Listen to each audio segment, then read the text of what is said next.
100%, 100%. Looking good, battery talking to you so much. My phone feeling warm. What's going on? What's going on?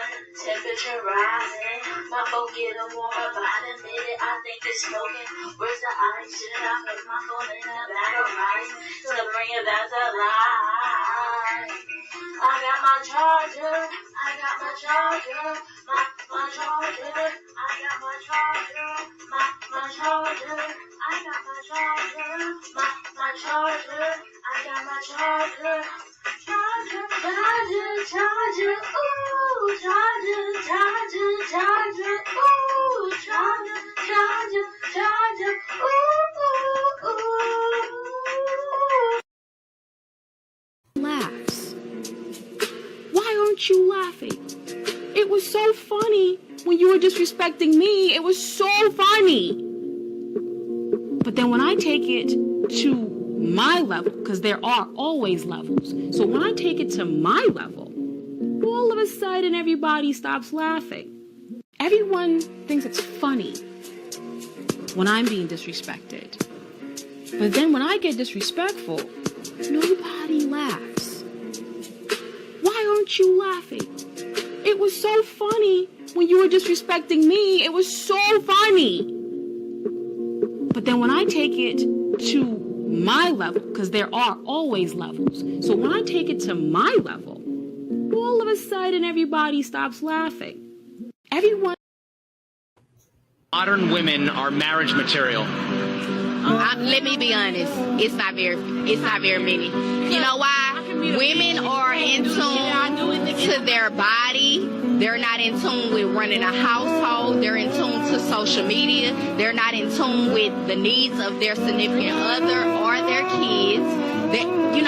I'm just going to be honest. Women really is like, fuck men. It's all about me. And I don't know if it comes from the fucked up experience that they've had or... I don't know. What percentage of modern women are marriage material? Let me be honest. It's not very many. You know why? Women are in tune to their body. They're not in tune with running a household. They're in tune to social media. They're not in tune with the needs of their significant other or their kids. I'm just going to be honest. Women really is like, fuck men. It's all about me. And I don't know if it comes from the fucked up experience that they've had or... I don't know. God's gift to this green earth, like, you fucking suck. No, Kurt Angle.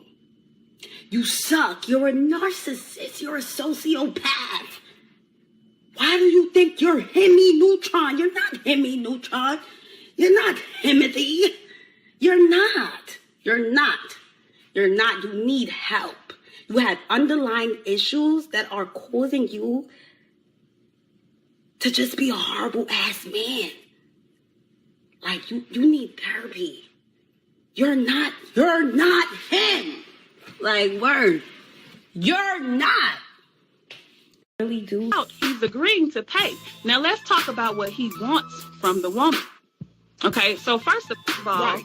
It's insane for women to decide that he shouldn't want sex. Honey, he wouldn't talk to you if he didn't want sex. Matter of fact, for you to say, don't come over here wanting sex is insanity, because this is a part of the natural arrangement that you have when dating and everything. It comes with it. That's why you shouldn't even be making a big deal out of it, because you already know if he asked you out, yes, he's attracted to you. He wants to be around you for some reason, and he wants to have sex. So I feel like women don't understand what's going on, and we want to get mad at men for nature.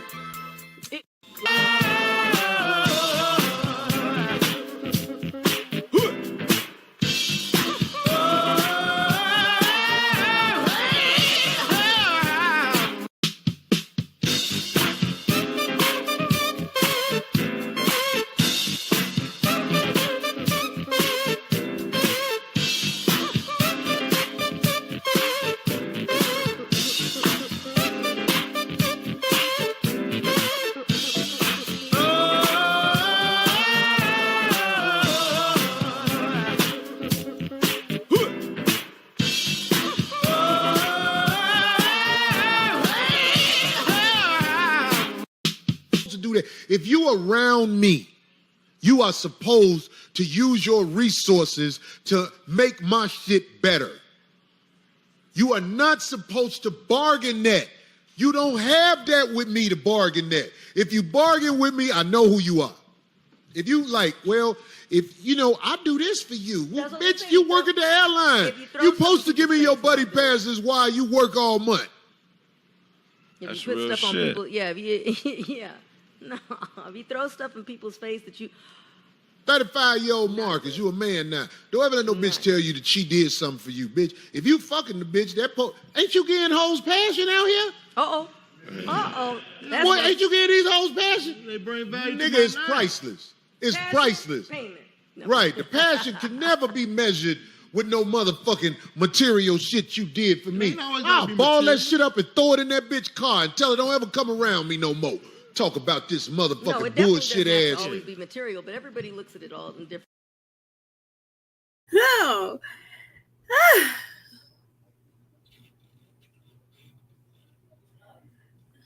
All right. So I wanted to come on here tonight. I was supposed to come on here yesterday and do this this Princella the Queen Maker and Jane Elliot interview. But I was kind of tired. I was sleepy. I ate too much. And so I just said, you know what? I'll go to sleep. So I did not mean to leave my audience waiting. I saw beautiful Halo was in here yesterday. I'm so sorry. I apologize. However, anyway, I'm here now. So you can see the number of shorts that I played. And I played those for a reason. The first one with a woman detailing why women of today aren't marriage material, saying that they are more in tune to themselves than they are to their significant other and their children, and they're even on social media, you know, more than anything. That is the honest to God truth. Before social media and, you know, the wigs and, you know, weaves have always been around. Pressing your hair has always been around. Perms have always been around. Before social media, it was clubbing. It was hanging out. It was the juke joints. It was any and everything except paying attention to your man and your children and your household. So I just wanted to say that she was absolutely correct at some of the main reasons why women of today aren't marriage material. No one wants to sit at home and run a house and raise their children appropriately, but yet and still they want a house and they want kids, supposedly, right? But we don't want to make the necessary commitment that it takes to keep those things running and functional, right? And raise the children properly. So yes, she was absolutely correct. Then we had the young lady come on and she was saying how men, you ain't it, he ain't it, this, that, and the third, and you're a narcissist and all this kind of stuff. Well, as we can see, she had a wig on, right? She had her eyelashes and her makeup done. She was, you know, pretty tidy, I would say. However, what has given these women of today, Black women, the most courage to come on and speak negatively of men is the fact that they have these wigs and makeup and eyelashes and things to make them appear to be something that they aren't, right? They're being deceptive. They're being untrue. And I bet you if we didn't have the wigs and the eyelashes to change our appearance and make us turn us into something that we aren't, we wouldn't have all this lip, right? If you have to come on social media with your short hair, short perm, short ponytail, twig ponytail is what we call them, a lot of these things that come out of these women's mouths wouldn't be coming out of their mouths. If you had to present yourself as your true self, all this courage and things wouldn't be there. So just like alcohol, they call that courage juice. Well, these wigs and eyelashes and makeup and things, they're courage juice as well. Right? So while we got our wigs on and we aren't being true to ourselves and true to the public or true to the eye, we got all this mouth, right? Take all that away and there goes the mouth. Then we had the clip of the lady saying that when a man comes to take you out on a date and he's paying, yes, it's the law of attraction. He's attracted to you. He's a man. You're a woman. Penis goes in vagina. This is what men and women do when they get together. So this is what I'm looking for. So if I'm offering to take you out, it means I'm interested in, yes, I do want sex. So what's the big deal? If you don't want to give sex, don't date, right? If you don't want to pay attention to your partner's needs, don't have a partner. It is simple as that. Take yourself out. Pay for your own date.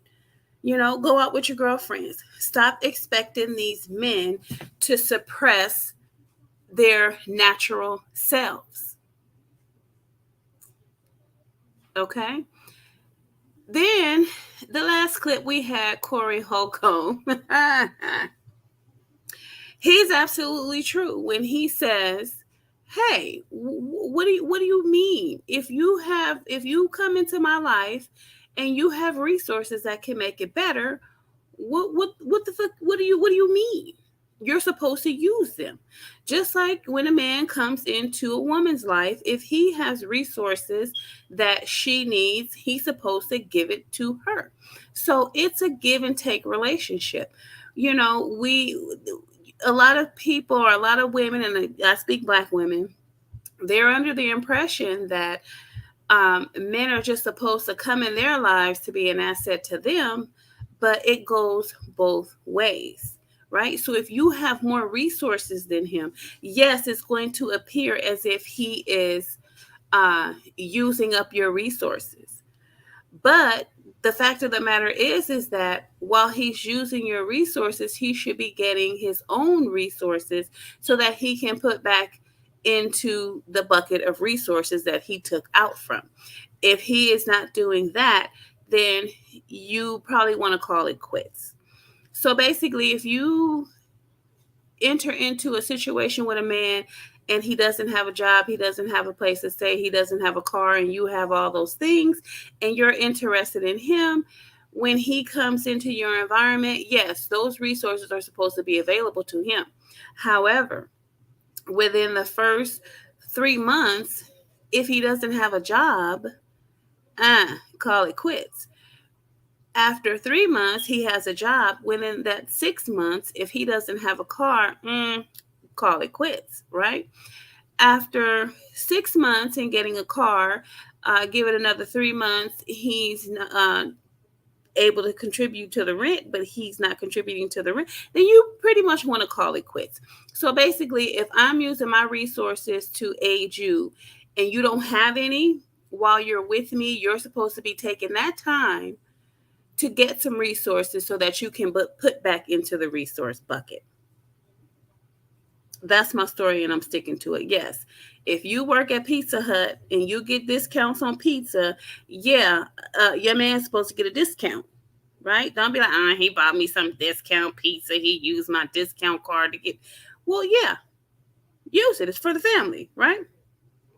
If he needs transportation to get to and from work and you have it, maybe y'all work in different shifts, he can drop you off, pick you up, let him take the car. However, keep your eyes open and make sure it is what it is, right? So this is where the problems come in at. I'm going to just keep it 100. A lot of these men you get with them and you provide them with your resources, and once they get on their feet, then they got their courage back, and then they go out and they start doing things that they aren't supposed to be doing. You're always supposed to keep your eyes open for that, but it's not to say to cut yourself off from men because he don't have this and he don't have that, or he has just a little bit of this and he has just a little bit of that, because you never know. But the key thing is to know when to cut your losses and head in the opposite direction. And this is what a lot of women don't know how to do. They don't know how to cut their losses and head in a different direction. One of the reasons being is because in the first 6 months, what happens? She gets pregnant. So it's not easy to just cut those losses and go, because now you got a whole baby involved.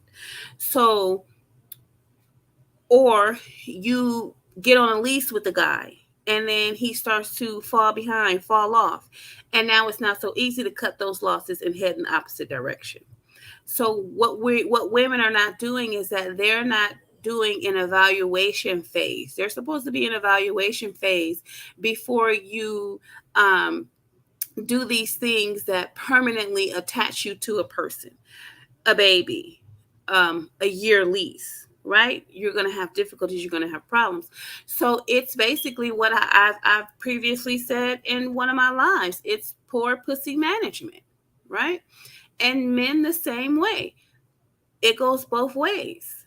It goes both ways, depending on what type of female he's looking for and what type of resources he's expecting her to gain or have, right? But yeah, anyway, you're not supposed to be jumping into these relationships and having babies, getting pregnant in the first 3 months, first 6 weeks of dating, and you're not able to cut your losses and signing these leases and buying cars and things in your name, and he's supposed to pay the car note and then he falls off, and you're not supposed to be doing all these things. You have to make sure that you're stable as well as these men are stable. Basically, the man needs to make sure that you're stable. And preferably with women, it's stable in the head, right? A lot of women aren't. So anyway,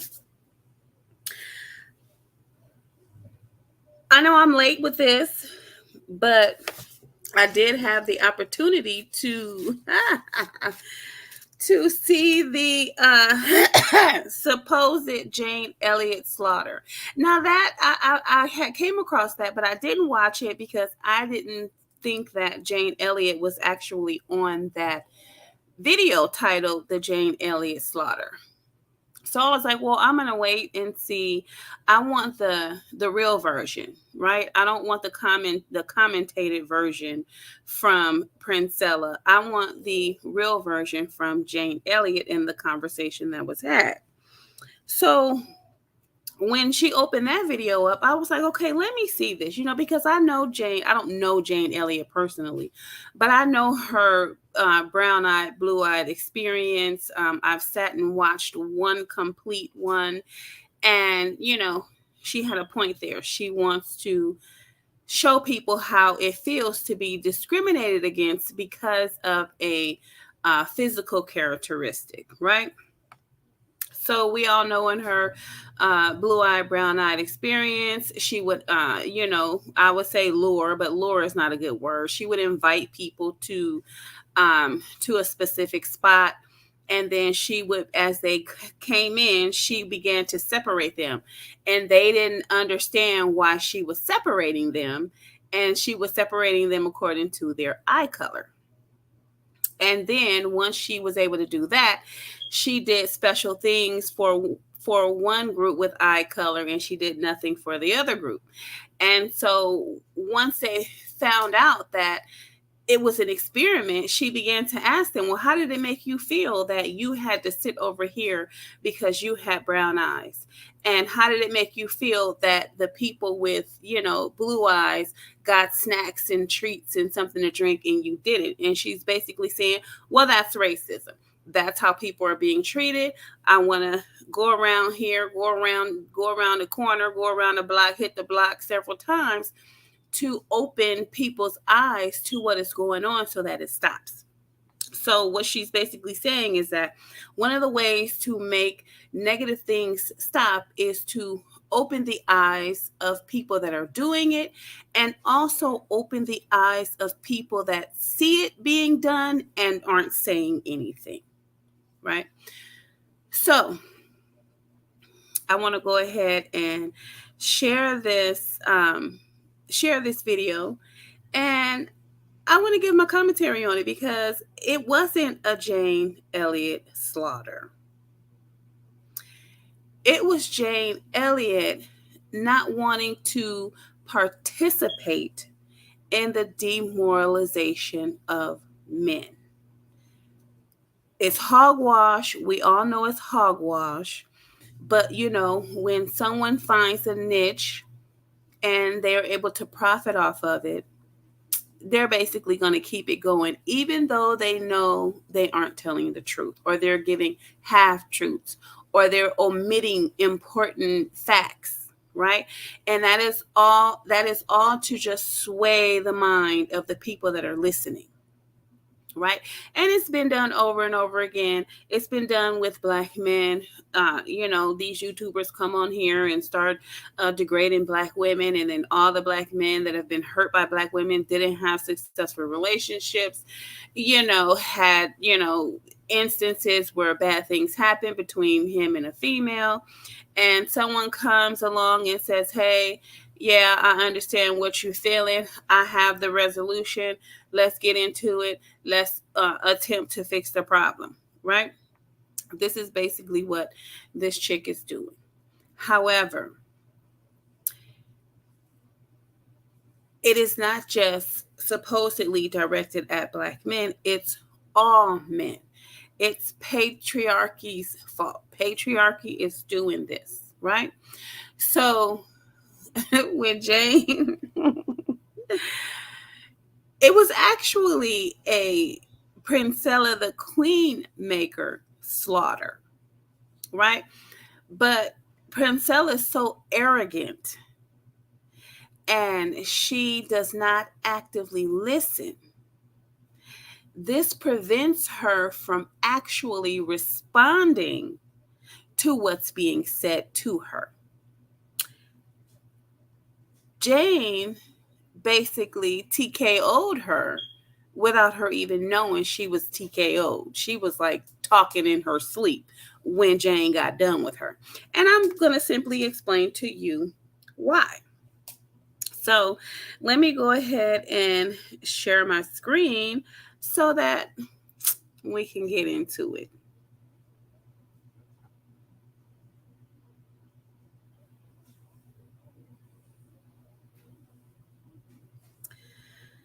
All right, here we go.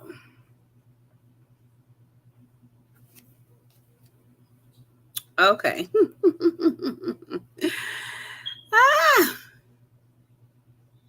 Yes, there you go.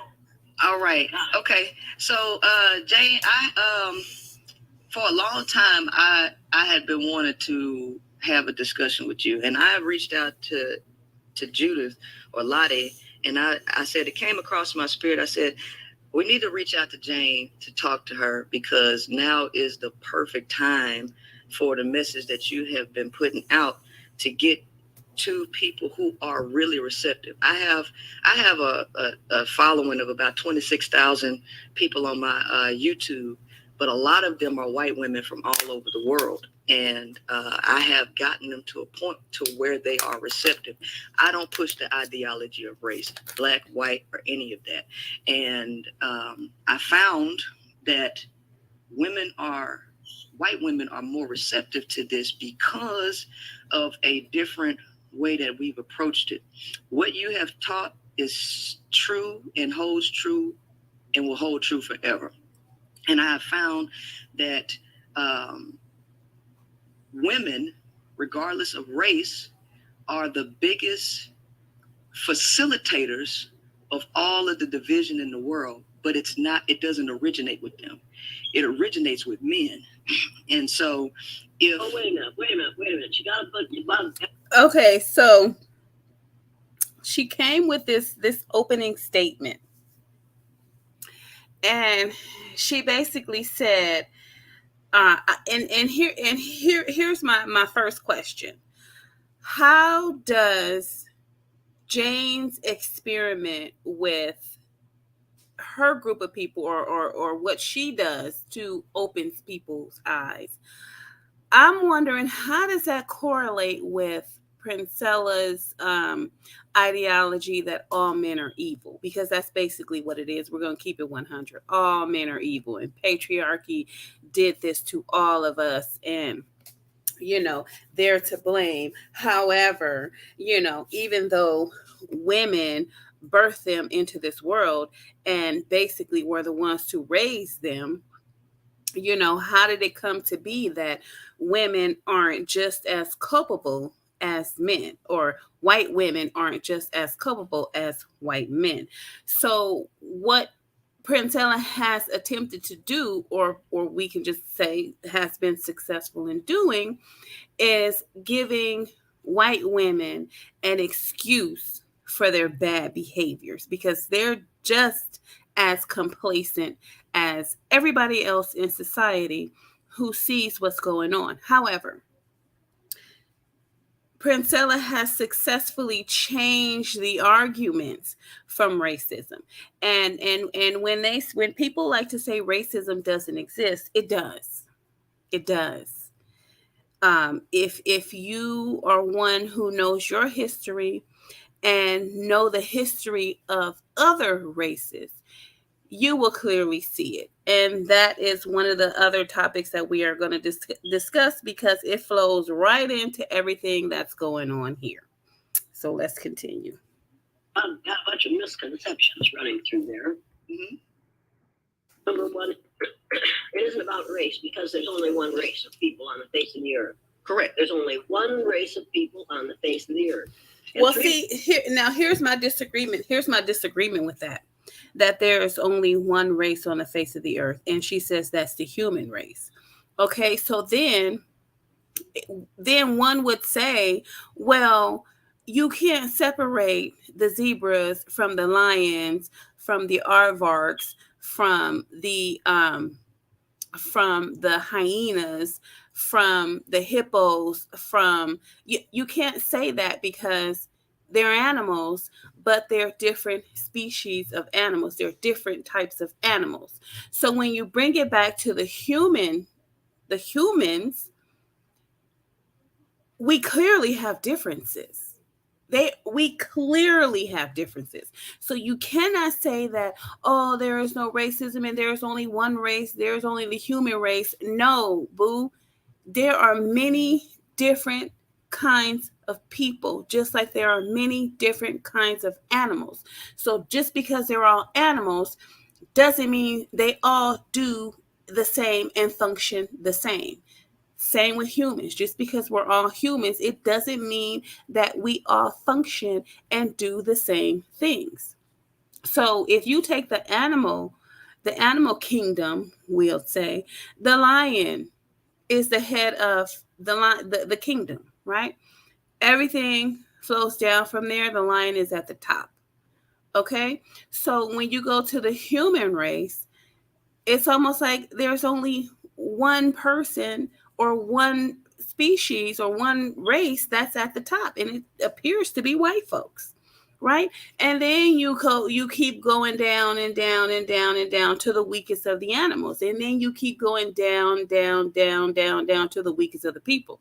But in the human race, it's not the weakest of the people, because of course we think like animals, but we don't behave like animals. You won't see a lion and a hyena fighting together, right? You won't see a zebra and a buffalo fighting together. The difference is that with these different races, you can see Irish people and Hispanic people ganging up on somebody of another race, or you can see a white person and a Jamaican person gang up on another race. The difference is that humans can come together and form gangs, right? Animals usually form gangs within their own species, or whatever you want to call it, right? So that is the difference. So there is racism. You will never, ever, ever, ever, ever in this lifetime convince me that there is no such thing as racism. You can try to push that ideology all day, every day, but with me, you can miss me with it because open your eyes, right? Okay, let's continue. And 3 weeks ago, when the President of the United States signed a law saying that interracial marriages are legal, I was just furious because there's no such thing as an interracial marriage unless one of the people involved in that marriage is from outer space. Mm-hmm. The longer you use words like interracial and biracial and race, the longer we will have the problem of ignorance, self-imposed ignorance, where human beings are concerned. Well, see, here's the thing.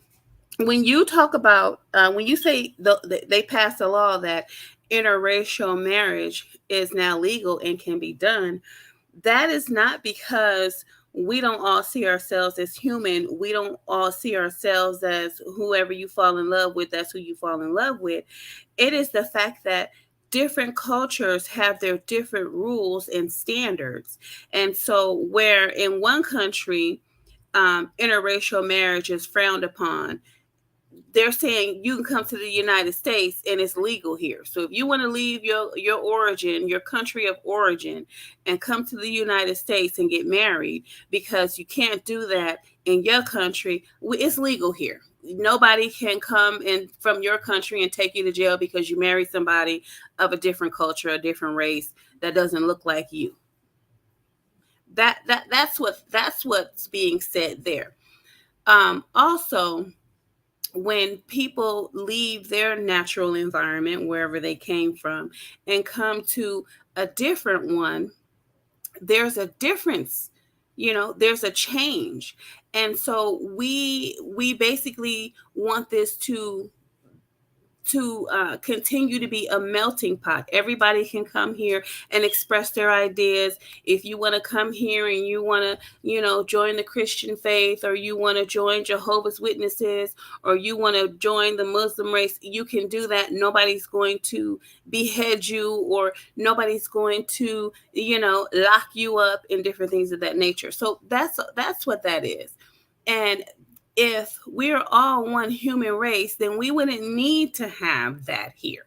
We wouldn't need to have a law saying that interracial marriage is legal, right? But everybody doesn't see things the same way, hence different cultures. So anyway, let's go. There's only one race. It's the human race. We're all members of it. We will not get over this until we change the language that we're using. Those who absolutely insist on using the language of the 1400s and 1500s, from now on, as long as you're going to use that language, come to work. The men have to come to work wearing knee breeches and powdered wigs. And all the women have to have corsets on. They'll keep their waist no bigger than 16 to 18 inches around. If you're going to talk like the Middle Ages, then you need to go back to being the way they were in the 1400s and 1500s. It's time to give up the vocabulary of race. The word race, to mean a specific group of people, came out of France in 1580. And people constantly say to me, it's been around forever. No, it hasn't. That's only about 430 years. That's as long as we have used the word race to mean a specific group of people. I want anyone who listens to this, if anyone still is, and I'm sure you've lost a whole lot of your white listeners now, because white women don't want to hear these things. Because we have been most fortunate in being able to attach ourselves to a significant pale, stale male and then have his power. It hasn't occurred to us yet that we don't have to have a man. So the first thing she did was she shot down this notion that it's an all woman thing, that it's an all women thing. And what she basically said was, no, your argument is false, because white women know exactly the benefits that they get from white men. They know exactly the power that they get from white men. Now, maybe in this instant, the ones that are following Princella, maybe they're just getting a little greedy, right? But Jane Elliott is no fool. First, she corrected her on there's no such thing as race. So basically, she's telling her, you need to change your vocabulary because your vocabulary is old. And if you want to keep that vocabulary, she's basically telling her, well, go on back there. Exit stage left. But honey, first of all, right? I don't see just by this the beginning. I don't see no slaughter here. There, I mean, come on now. Men in our life to have power. That's Jane. That's the whole message that I'm pushing, right? And well, then we can quit now, right? No, that's not the whole. We're going to rewind that because that's not the whole message that she's pushing. She's pushing the message that all women are victims, even white women who get to sit back and enjoy the fruits of the white man's labor because she's a white woman. And it kind of basically says that, you know, Princella, you're delusional and you're lying and you know you are. But in order for you to gain followers and increase your revenue, you have to make it appear as if all women are victims, and that isn't the truth. Say goodbye and have a cup of tea. No, because your significance here is your area of specialty to actually teach the interworkings of how racism, the philosophy, actually works. Because the reality is, this all comes out of the mind of males, because by nature, males are competitive, they're resource hoarders, they are destroyers, and they had to beat white women into submission to support and attach themselves to that. And so the philosophy of racism, capitalism, colorism, all of that comes out of the mind of a white male. And how does she know that? How does she know that? How does she know that there wasn't some white woman saying, yeah, listen, I'm hungry. Okay, listen, I need some shelter. Okay, what are you going to do for me? Just like black women, what are you going to do for me? Well, you better go out there and get it. And Princella even says, everything that men do, it's to get a woman. Everything that a man does is to get a woman. And then she also says that everything that a man does, it's for himself. Okay, which one is it? Because he can't just say, okay, well, I'm going to feed you, but I'm going to starve. So what do you mean? It's for the benefit of both of them that he get up out there and go get it and bring it back to the woman that he is together with and the children that he created. So her argument is kind of asinine to the fact that men got to eat. Men started at the bottom of Maslow's hierarchy of needs with food, shelter, water, sex, air. Right? So even if a woman is not with a man, she has started from the bottom of Maslow's hierarchy of needs. She needs food. She needs air. She needs shelter. She needs sex. So it's like her whole argument is just, it's bullshit. It's bullshit. It's designed to demoralize men in general. It's too broad of an argument because all men are not like that. All men are not controlled by their testosterone. All men aren't violent. All men aren't out to use women. And then you will say, oh, I didn't say it. Well, we already know it's not all men. Okay, well, you need to be specific. and see how men are hoarders of resources. Men are this. Men are the most aggressive. Men are the abusers. Men are this. Men are that. Women are too, even though she doesn't want to recognize that. And the reason men go out here and do what they do is all for women and children.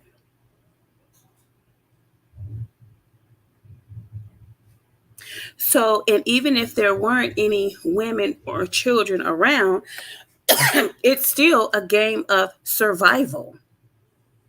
So even if there were no women and men were in this village and they had all these resources, they had food, they had clothes, they had animals, they had, everything that it took to take care of themselves, there would still be another group of men coming for those resources. So they would have to fight. But what makes the fight all the more better is that women and children are there and you're actually fighting for something other than yourself. But see, she forgets this. She forgets it. She forgets the fact that some of these men actually go out here and commit crimes because they have to feed somebody. They have to feed some people. They have to get rent paid. They have to buy food. They need resources. So a lot of times when you have men going out here, specifically black men, when you have black men going out here and they're doing what they're doing, it's violent crimes, it's stealing, it's robbing people, it's beating people over the head. It is for a reason. It is for resources. Motherfuckers is not out here just having fun. Children go out and just have fun.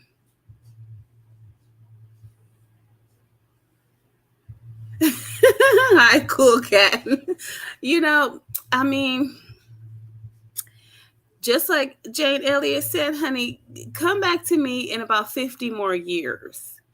And then we'll see, what you're thinking, because a lot can happen in 50 years, right? She hasn't lived enough. She hasn't experienced enough life. She doesn't, you don't have a good relationship with men. Even the relationship that she had with her mentor, that fell apart, right? You don't have any male children. She's experienced homelessness and abuse and these different things, but she's looking at it on an individual level. This is what motivates her. The fact that, she's been hurt and things have been done to her and it's all about her. And I'm going to wake these women up because I know the nature of men. I have a background in cellular molecular biology and this, that, and the third. But honey, put all the things that were done to you on a grand scale. Widen your scope. It's been done to a lot of people. But a lot of people, the majority of people know that if you want to be mentally successful, not, because mentally successful, it brings success for everything else. But in order to be mentally successful, you can't go out here in society and think that all men are evil. Even with men, for men to be mentally successful, you can't go out here and think that it's all women. That says there's a problem in your brain functioning. If you think for 1 minute that basically you would just be basically saying that all people are evil. But we know, see, those of us that have to actually get out of a chair, get in the shower, get dressed, comb our hair, brush our teeth, and go to work and actually deal with people of all races, we understand that we have to get along in order to be successful. We have to get along in order to have a good day. We have to get along to do these things, which means women have to interact with men. If you take the mind frame that all men are evil, and you're not going to want to be around a man. You're not going to treat the men that you don't even know with kindness, respect, and empathy and emotional intelligence, because you're going to be under this misconception that, oh, they want to use my resources. You'll be thinking that in all different areas. At work, should a man come up to you and ask you, can you help him with so and so? She got a problem. Oh, he wants to use my resources. He wants to use my brain resources, or he wants to use my physical resources. And look at this. You're gonna have a negative outlook on men, which is mentally unhealthy. But anyway, let's finish, because to me, Jane handed her ass and she didn't even know it. But I'm gonna show you how. Here we go. And so since white women can't punch up to this power source, since energy is neither created or destroyed, that energy's got to go somewhere.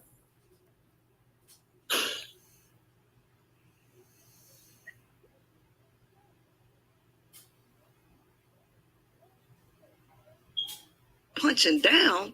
But if white women recognize that their biggest enemy is the white male himself, she is more likely.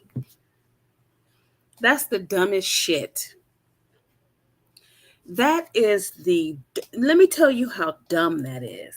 Let me just tell you how dumb that is. She wants white women to view the men that she brought into this world as her enemy. She wants white women to recognize her counterpart that fought through wars, that scoured the land for new territory, that colonized so many countries for her and the kids, right? She wants this white woman to see the white man as her enemy. That's the dumbest shit that I've ever heard. That is just like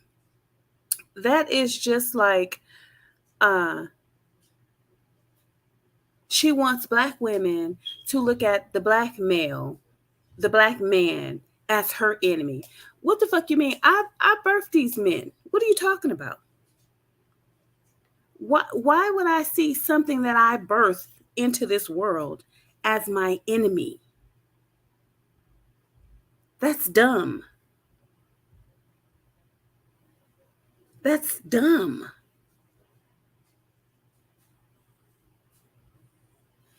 No, Jane ain't for the shit.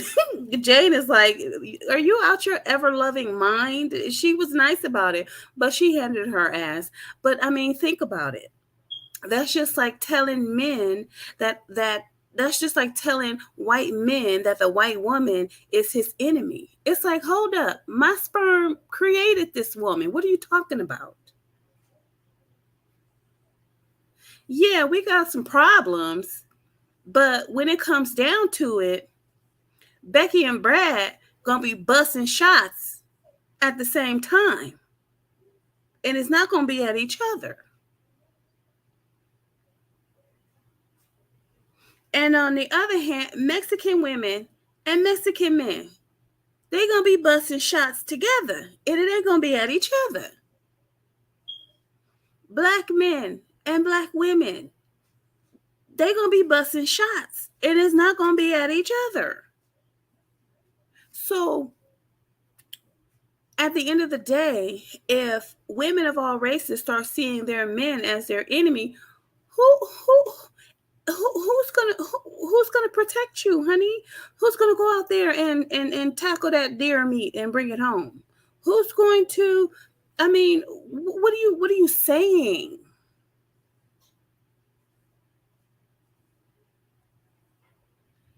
It doesn't make any sense. But then again, she wants you to throw your sons out the house, right? But back in the day, the reason women had children, and lots of them, was because they had to tend to land and cattle, and there was so much work to be done that back in the day, children were an asset. And now all of a sudden, we get shit handed to us on a platter. Our children are no longer important. Our sons are no longer important. They no longer serve a purpose in your life. You can get everything without them, so go ahead and throw them out.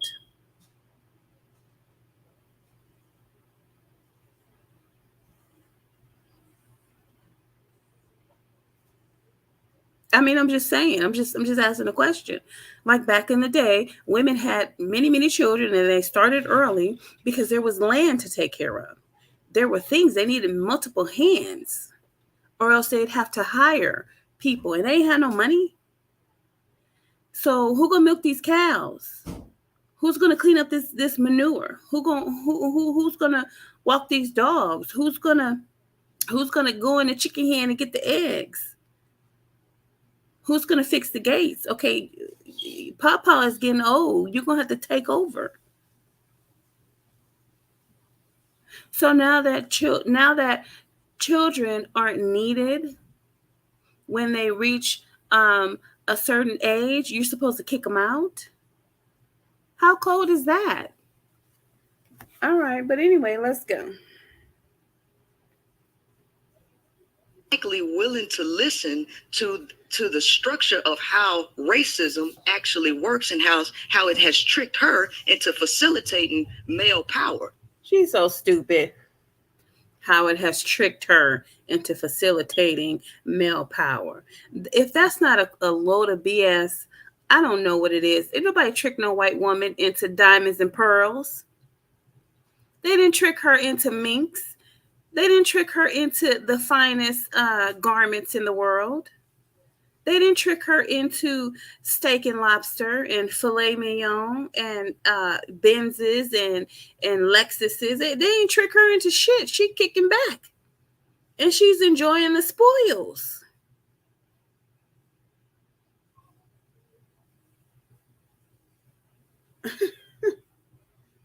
Give me a break.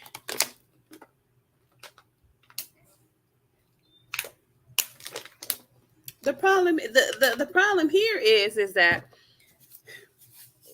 Black women, we don't have it like that. We don't have it like that on a major mass scale. We got to go out and get it ourselves. So therefore, we have no appreciation for our men because of racism, systemic racism.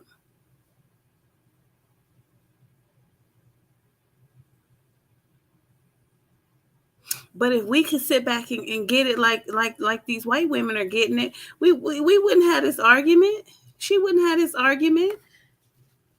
If she had a man that was a high value 6-figure man running a big corporation, and he ain't never bothered her. All he wanted to do was go to work and make money and do his thing. She wouldn't have this argument. She'd be kicked back in her mink coat, rolling in her Escalade or Benz or new Lexus every year or something like that, shopping, wearing red bottoms and enjoying the finer things. She wouldn't have this argument. But like I said, what she wants to do is she wants to forget. She wants to forget all the shit that Black men and women have been through together. So if you stay conscious of that, you will know that this woman is crazy.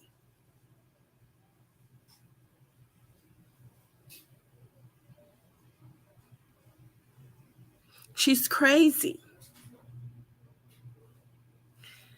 Anyway, let's continue because I could go into a whole other argument of things that she's welfare and yeah. Oh my God, I need to pull up my videos and start doing commentary on my own stuff because this is crazy. She doesn't even realize her own power. Wait a minute. Wait a minute. White woman? Mm-hmm. Have you ever watch this? She's like she clowned her. Have you know a white woman? Have you ever met a white woman? Mm-hmm. Mm-hmm. A woman. You've met a white woman the color of my shirt? Mm-hmm. She's not listening. She's not listening. Mm-hmm. Mm-hmm. Mm-hmm.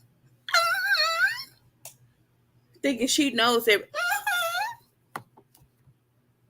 Moving too fast. Slow down, honey. Wait a minute. Do you know a white woman? Mm-hmm. Have you ever met a white woman? Mm-hmm.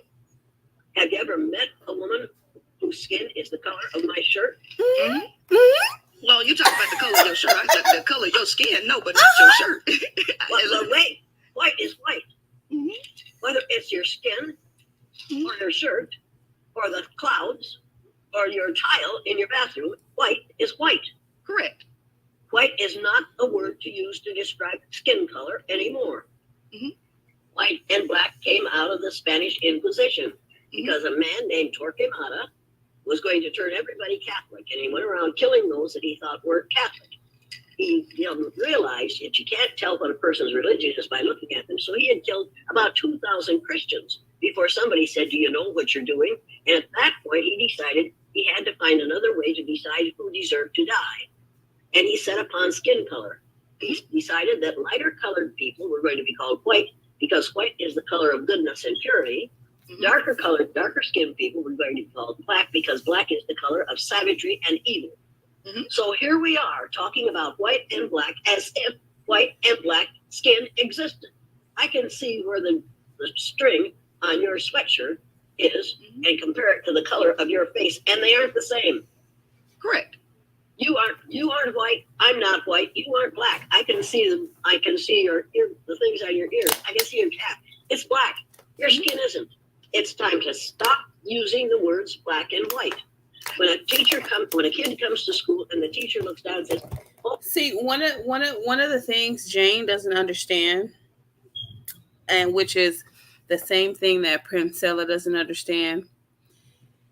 You can get on the internet, or you can do your seminars or your experiments or whatever as an individual.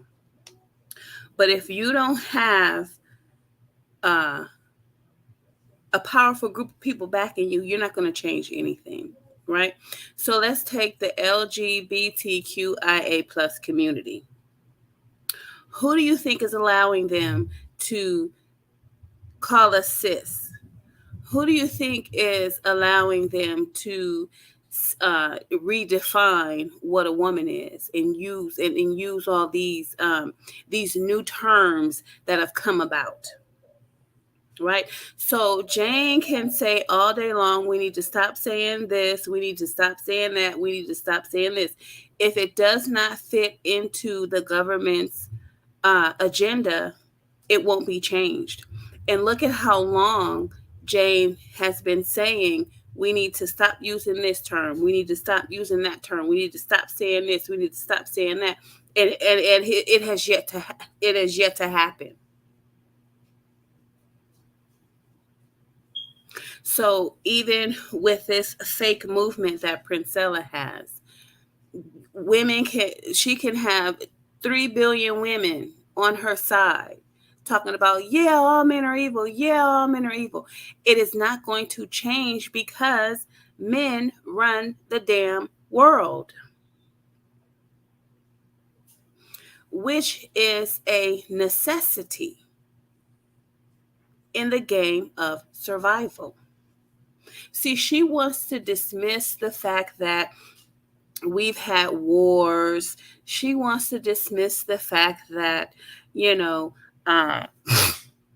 she wants to dismiss the mishaps with Russia. She wants to ignore the mishaps with China and Japan.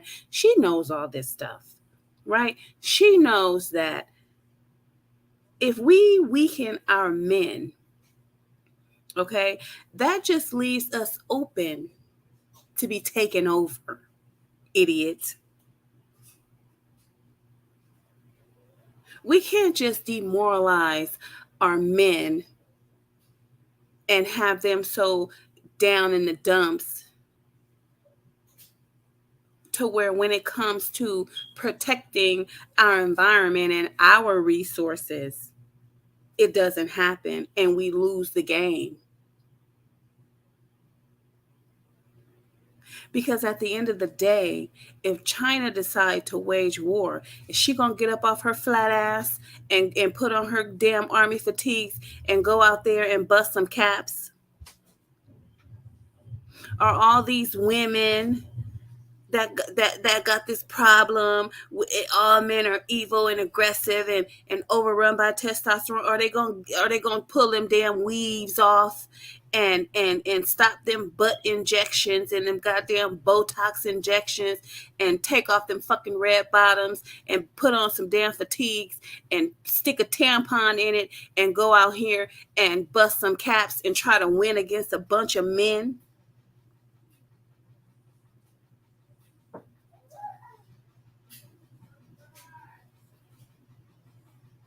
Her argument is idiotic.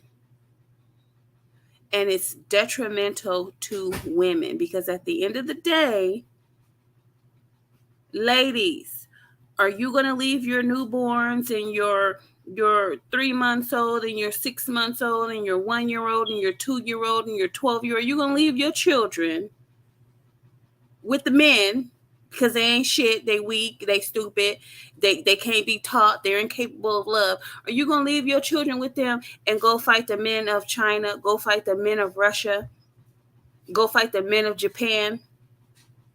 Have several seats.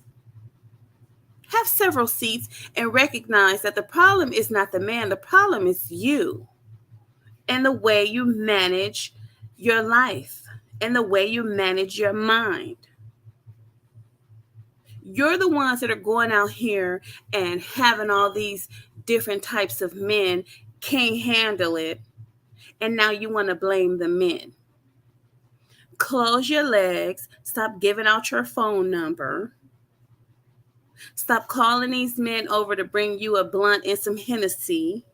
Stop asking these men to get your hair and your nails done and put some gas in your car. And go do the things yourself until you feel you're capable and ready of handling a man. A lot of you women can't even handle a man. A lot of you women shouldn't even be in a relationship with a man because you don't even know who you are. You don't even know the purpose of your life. You don't even understand that.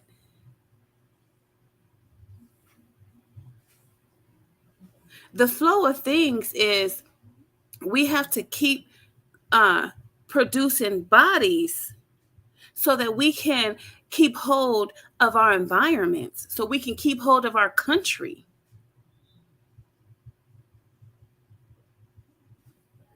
So you think that if we got into a war with China, China won, and all them Chinese men came over here, and the Chinese women came over here, you think them Chinese women you supposedly got following you, you think they gonna hop right on over there with their people? Because then the Chinese man will be in control of all the resources.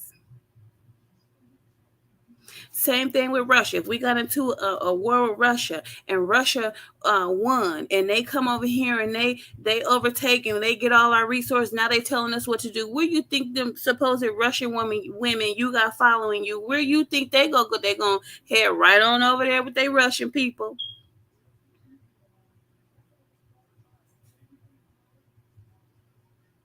So it's not about the man is evil and he's aggressive and he's an abuser and patriarchy this and patriarchy that. Patriarchy is necessary because are you going to get up off your ass and go out there and fight?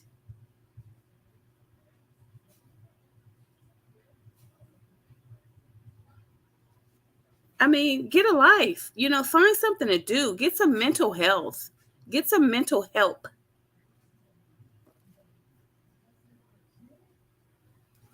Oh, another little black boy. Somebody ought to walk up and choo right across the face and say, don't you ever, ever, ever use that term to describe a child again as long as you live. Because number one, it is not an accurate description. Number two, if he's in third grade, I'll send him to the dictionary and tell him to look up the word white. And he'll find out that means pure and good. I'll look up the word black. That means savagery and evil. Is that what you want to be called? No. And so what I teach my audience is that, see, the problem with her is that she thinks she's teaching.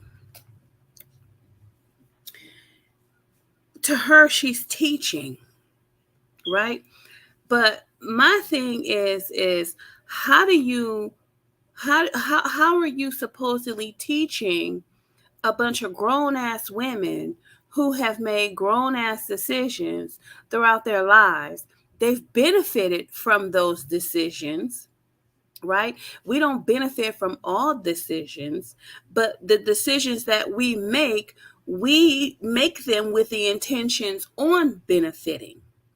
And so since you didn't benefit off of maybe the majority of your decisions with men, all men are all of a sudden bad. And here's another fact. The fact of the matter is that patriarchy saves women. Okay? Because if it wasn't for those men sitting up there making laws, just like Marquette said, the saint in the center, he said, he'd come and take it. If you was something to be desired, he'd come and take it. These men all over would just come and take it. So basically, patriarchy saved you because you're not putting a man in check. No man gonna listen to you. A group of women running the United States will be laughed off the damn face of the earth. Those men will hop right into the doggone Congress room and slaughter all you women. If you think you running things. Patriarchy is what's actually keeping these men off your ass.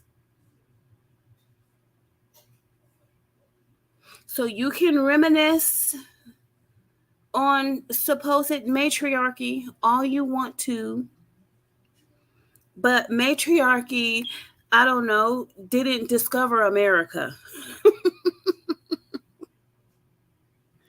Matriarchy didn't defeat all these people. Patriarchy did. At the end of the day, if you really want to keep it 100, patriarchy has made it possible for you to even sit on the internet and speak the way you're speaking. Because we think that, feminism got women their rights and feminism, no, because patriarchy still had to make the decision. Ma'am, white women didn't go and take over Congress and shoot up the place and we taken our rights. No, they were given to you by patriarchy.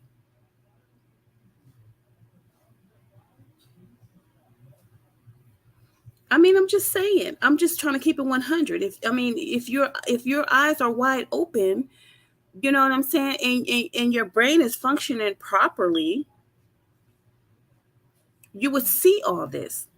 You wouldn't even listen to this broad. This is why Jane was like, ma'am, I don't think so. I'm not even going to sit here and listen to you. I'm not going to continue this discussion because if I do, it means I'm aiding your agenda, which is to demoralize men. And she ain't doing that. This is not a quote unquote race war. And I teach them actually what the reference is. No, it is a race war, honey. It is a race war. And black people are losing. Black people are losing. And as we get further into this, you know, probably more towards the end, we're going to see. It is a race war. And that is why black people are losing, because they don't understand that fact. It is survival of the strongest race, or races.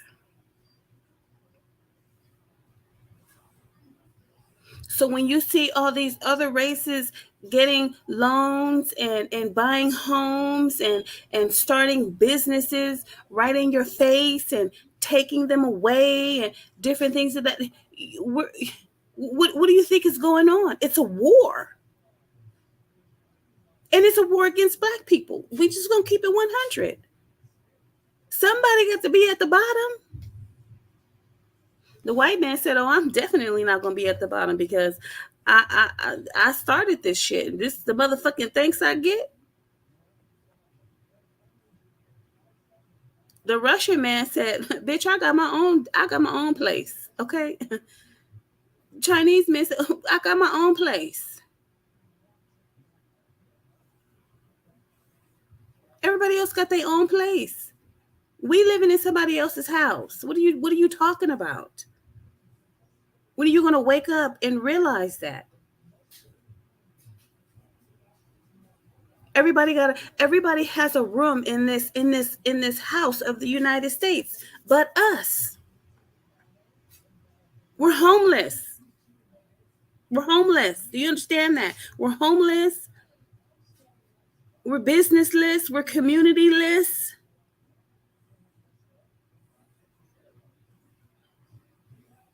What are you saying?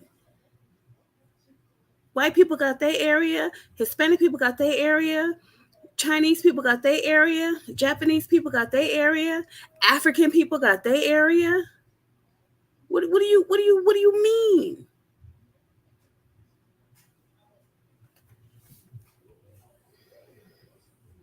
Differences to black and white actually are. They're actually codes. So even in North Africa, the land of melanated people, they're considered white, not because of their skin, but because of the coded language. So everything is about code. So I break this stuff down on my channel, dealing with the hierarchical infrastructure that is unnatural to. She thinks she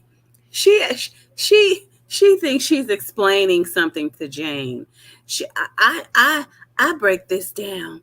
You're not explaining anything to this lady.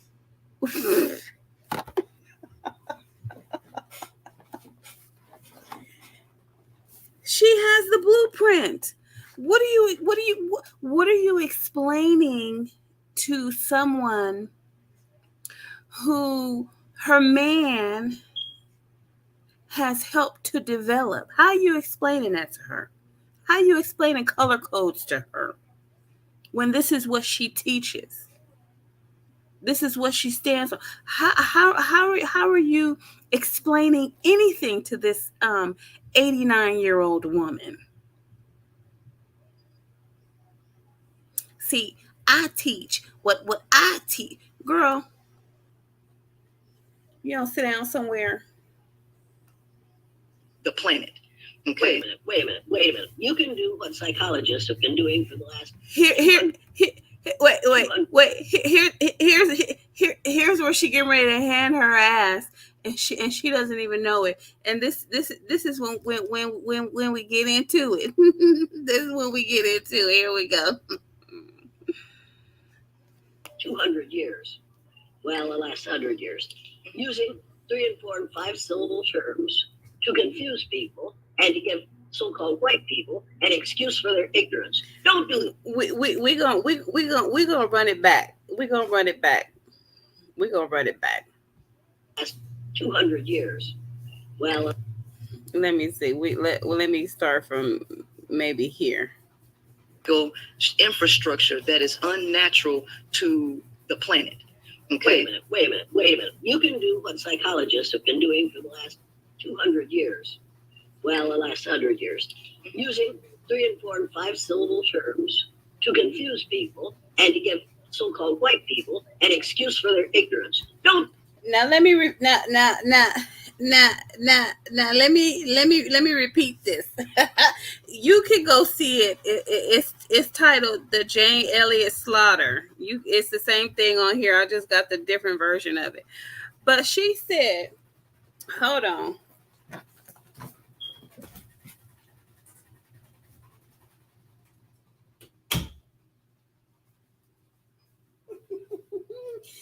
Jane just told her, she said, and now you can do what psychologists have been doing for the last 100 years. Use 3 and 4 and 5 syllable terms to confuse people, to give white women, or basically Princella with all women, to give all women of all races an excuse for their ignorance. She doesn't even know that Jane just handed her ass. Now let's continue. Don't do that. Don't do that. There's an easier way to tell people what's going on. And what's going on is self-imposed ignorance. Okay, and here we go. So Jane says what's happening is self-imposed ignorance. Now what I want to do is I'm going to click out of this and we're going to look up self-imposed ignorance and see what it means.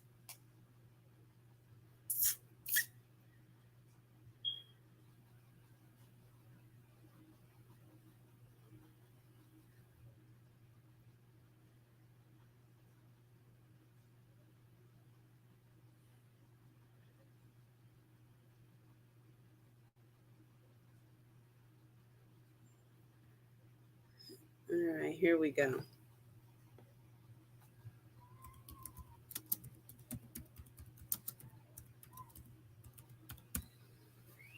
Come on, come on, come on.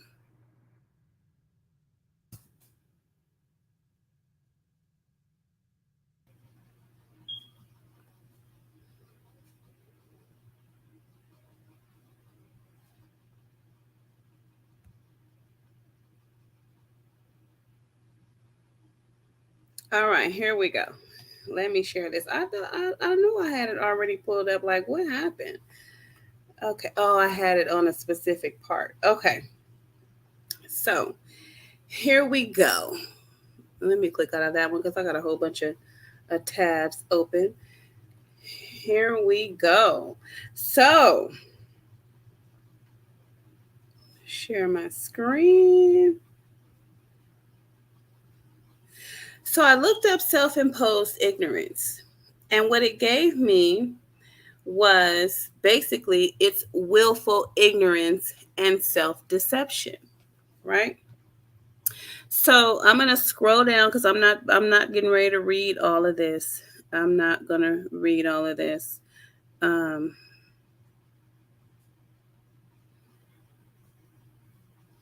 me keep scrolling. Let me go back up here. I'll start up here.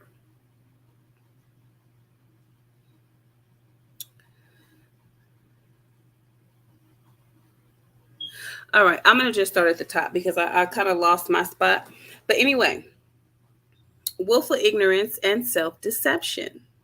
Whom do we blame more, the willfully ignorant or the self-deceived? We're going to go into self-deceived after we look at willfully ignorant. Many of the things we believe about ourselves and our experiences turn out to be false, right? So this is a problem that these women are having. You know, they thought all these wonderful, beautiful, magnificent things about themselves. And then when men told them the truth, they found out that the shit was false. And now they're mad. Sometimes this is due to innocent memory failures or to the lack of needed information. So innocent memory failures can be, oh, I forgot that nigga 3 years ago or 4 years ago ran game on me. And so instead of me to remember it, I forgot and thought that this guy was going to be different, but he was different. The difference is that I wasn't different. I'm still the same person. So it's not that he's bad, it's that there's something in me that has not changed. So it causes every man that I get with to abandon ship, right? Or it causes me to abandon ship because I'm just not right in my head. So suppose that Charles believes that he failed his biology test because the professor asked obscure and ambiguous questions. Charles believes this because he doesn't realize that he got the lowest score out of the 100 students who took the test and that most people did quite well. If Charles had this information, he would realize that he failed the test because he didn't study hard enough or because he's not very good at biology. So what we have is we have women that don't realize that they are just sometimes not cut out for things, but yet and still they keep repeating the same behavior, which causes the same outcome. And they wonder why. It is because they have not worked on self, right? So it's not to say that you just need to stop fucking with men and you need to work on yourself. No, you work on yourself so that you can have a healthy relationship and learn how to decipher between these 41 shades of men, right? If there's 41 shades, you got to deal with one of them. And in reality, you don't. Okay, we just keep it 100. You don't, right? People engage in willful ignorance because it is useful, right? It is useful to play dumb because it protects your ego and it's an attempt to make the other person look bad when in all actuality you look bad, right? Growing up, my best friend's parents always had classical music playing in their house. My friend's father, who was a bit unyielding in his pronouncements and views, would say something about the music such as, "That's Mozart at his best." His mother, who had a much better musical ear, would wait until he left the room and giggle. "It's Brahms." If you asked her, she would claim that her husband knew more about music than her. Deep down, though, I suspect that she knew this wasn't true, but convincing herself to believe it served to maintain marital harmony, as well as her desire to see her husband as a connoisseur of music, wine, poetry, the Yankees, you name it, right? So she's being willfully ignorant, right? She is deceiving herself. The more you tell a lie, the more you actually start to believe it yourself. And this is basically what happens or what has happened with these women. They have basically told themselves, "No, I'm a good catch. No, I'm a good person. No, I do what I'm supposed to do," when actually you don't. Right? You know who you are, right? You know your behaviors. You know you're a cheater. You know you lie. You know you steal. But yet you're saying, "No, I'm a good person." No, you don't do what you're supposed to do with your money. You know you don't do what you're supposed to do with your kids. But no, I'm a good mother, right? Or the son or the daughter gets into trouble. "Oh no, he's a good boy. Oh no, she's a good girl." When this little boy been lying, he been beating up the kids in the neighborhood, she been running out into the street, she been doing all kind of crazy shit. But you're, "Oh no," when they get in trouble, "Oh no, she's a good person." Willful ignorance, right? People can sometimes be pulled out of their willful ignorance with a modicum of probing or with contradictory data.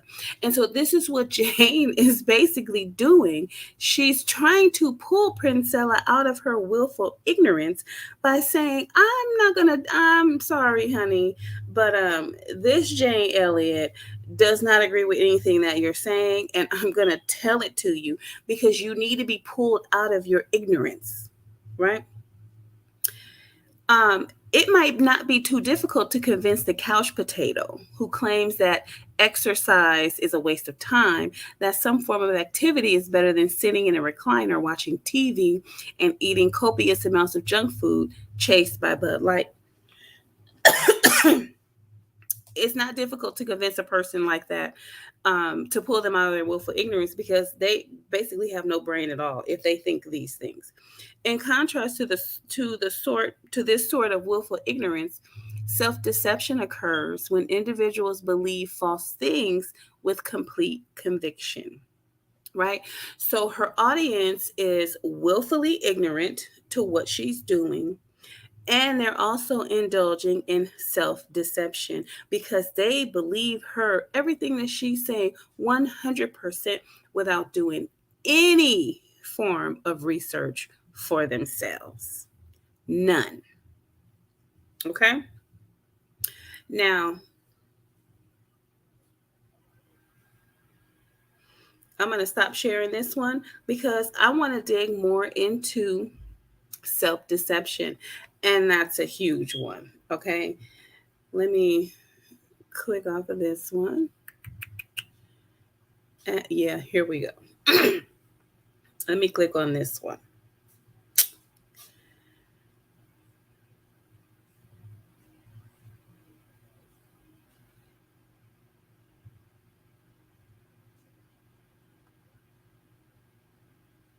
No, not that one.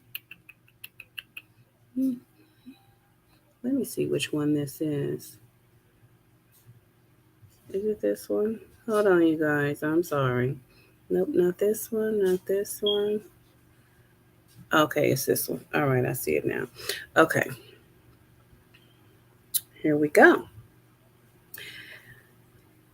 I'm not even going to show you where I got this from because it's going to cause me to scroll all the way up and then lose where I'm at. So I will tell you at the end of my reading. So deception and self-deception. There are many ways to deceive other people. An obvious choice is to tell an outright lie. But it is also possible to deceive others by avoiding the truth, obfuscating the truth, exaggerating the truth, or casting doubt on the truth. And this is exactly what Princella is doing, right? She is avoiding truth. She is obfuscating the truth. She is exaggerating the truth. And she is casting doubt on the truth. Meaning, oh, all men are evil. They're aggressive. They hoard resources. They do this. They do that. You're exaggerating, ma'am. All men don't do that, right? It is not every man's nature to do these things. It is the nature of a man to do those things when he is so severely lacking in resources. See, here's the thing. If you grow up as a child starving, right? Your mom or your dad or your mom and dad couldn't provide adequate meals for you on a daily and consistent basis. When you grow up to become an adult and take charge of your own life, you're probably going to have a lot of food in your house that you are not going to have the opportunity to eat before it spoils. Right? If you grew up with your mom and dad or your mom or your dad on the bus, tirelessly, endlessly, every day, getting on 2-3 buses to get to where you're going and get home, what are you going to do when you grow up to take charge of your life and get your own car? You're going to hoard it.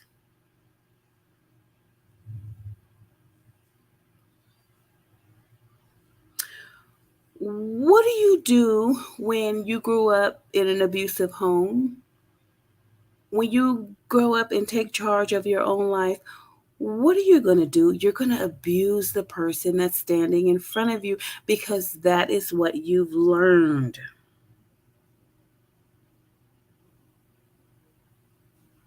So it's not so cut and dry. Testosterone is not so cut and dry. There are so many different reasons why men, since we're talking about men, why men behave the way they do in so many different areas of life.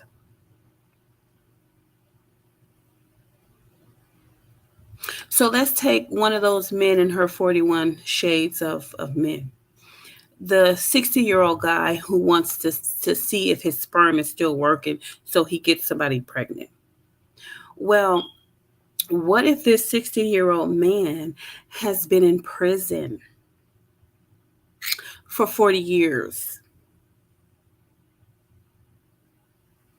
and maybe only has one or two children, had the opportunity to have one or two children, and then when he gets out of prison, his children are grown. He never got to experience them as they grew. Yeah, he's going to want to test his sperm to see if it works, because I've been in prison basically all my life whacking off or doing other different things, and, maybe drinking the Kool-Aid that suppresses, the urge to have sex. I want to see if my sperm works. Yeah. So it is not so cut and dry that a lot of men have different issues going on. So what do you do with a man that grows up basically not having any money, seeing all his friends around him spend money, have new clothes, have new shoes, and he doesn't have this? What is he going to do when he becomes an adult? He's going to hoard money. So she is pointing the finger at men and taking out the psychology of it. You see, because she's not as smart as she thinks she is. She's taken out the psychology of the man, how his psyche works, the things that he may have as a young adult, which brings him to these behaviors today.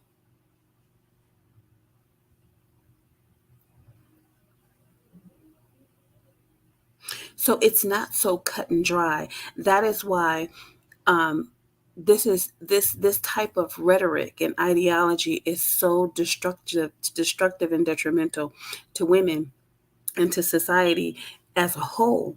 You have women, same issues. You'd be like, damn, why she got all this food in this house? This shit is spoiled. Girl, you need to clean this refrigerator out. No, she doesn't want to throw any food away. She starved as a child. No, you can't use my car. I've been on a bus all my life. What if you mess it up? There's a reason behind the way people think and behave and do the things that they do. It's not just because, oh, that's in their nature. No. It used to be in our nature to defecate and void on ourselves. Right? It used to be in our nature not to use soap and deodorant and lotion. But with the evolution of time and materials and inventors, we're no longer doing those things. There was a time when women didn't have anything for their cycle. We were in our natural state. But since the evolution of material items and inventors, we no longer have to sit and be in rare form.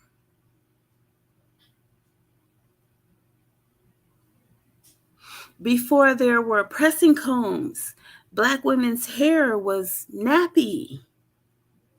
But with the evolution of materials and inventors, this no longer has to be. So to say that a man is evil or destructive or aggressive or resource hoarders and different things of that nature, you would have to be saying that he hasn't evolved. Like my question is like, what type of men has she been around? Like, girl, what have you been doing? What type of men have you been around? It's like, oh my God, it seems like there is a such thing as the scum of the earth, and it just seems like all her time spent has been with the scum of the earth, because there is scum of the earth. But I mean, have you ever had a man hold you in his arms and tell you he love you and give you a back massage and rub your feet and wine and dine you and buy you expensive things or buy you anything? Have you ever experienced 1 ounce of sensitivity from a man? You need a man with sensitivity, a man like me. Right? Have you had any sensitivity? Everything is just all negative, negative, negative, negative. He's this, he's that. He's a rapist. He's a resource hoarder. He beat white women. He put patriarchy in place. He damn. You ain't had a man do nothing good for you? Like, what type of dudes are you with? Have you been around?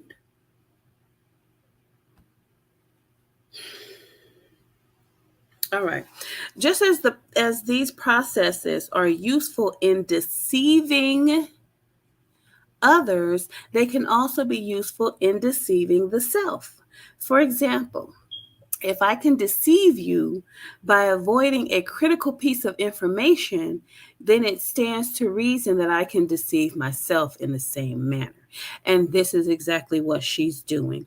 She's deceiving these women by avoiding giving them critical pieces of information. Critical information is missing in this woman's verbiage, and it's terrible. But yet and still, we know who her audience is. We've seen it for ourselves. I've shown you. So I guess we can't expect something from those types of women, because it's a bunch of them. Right? Like I said, there is a such thing as scum of the earth. Thus, we consider various types of self-deception, including biased information search strategies. That's another thing she has done. Her research is biased. It's a strategy. Biased interpretive processes and biased memory processes. She's biased. This is what Jane Elliot is saying. You can use 3 and 4 and 5 syllable terms to confuse people, to give women of all races an excuse for their ignorance. What marks all of these varieties of self-deception is that people favor welcome over unwelcome information in a manner that reflects their goals or motivations. So she doesn't want to hear that men established this country, because that would be some unwelcomed information for her. She doesn't want to say that there are men out there who do love their families, because that would be unwelcomed information for her, right? And it wouldn't reflect her goals or her motivations. For her to say anything nice about a man would be unwelcomed, because it doesn't fit her narrative. And it won't keep these scum of the earth women deceived. So she wants them to think one way and one way only. She doesn't want them to have 1 ounce of empathy for men, because she doesn't.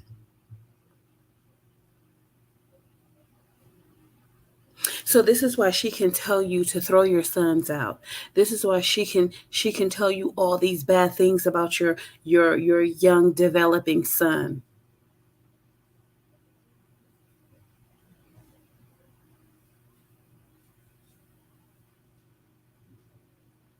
We also consider classic cases of self deception, such as rationalization and convincing the self that a lie is true. And this is what she's done. She's convinced herself and her audience of her lies because she has tweaked and twisted them in a manner to where it supports her narrative.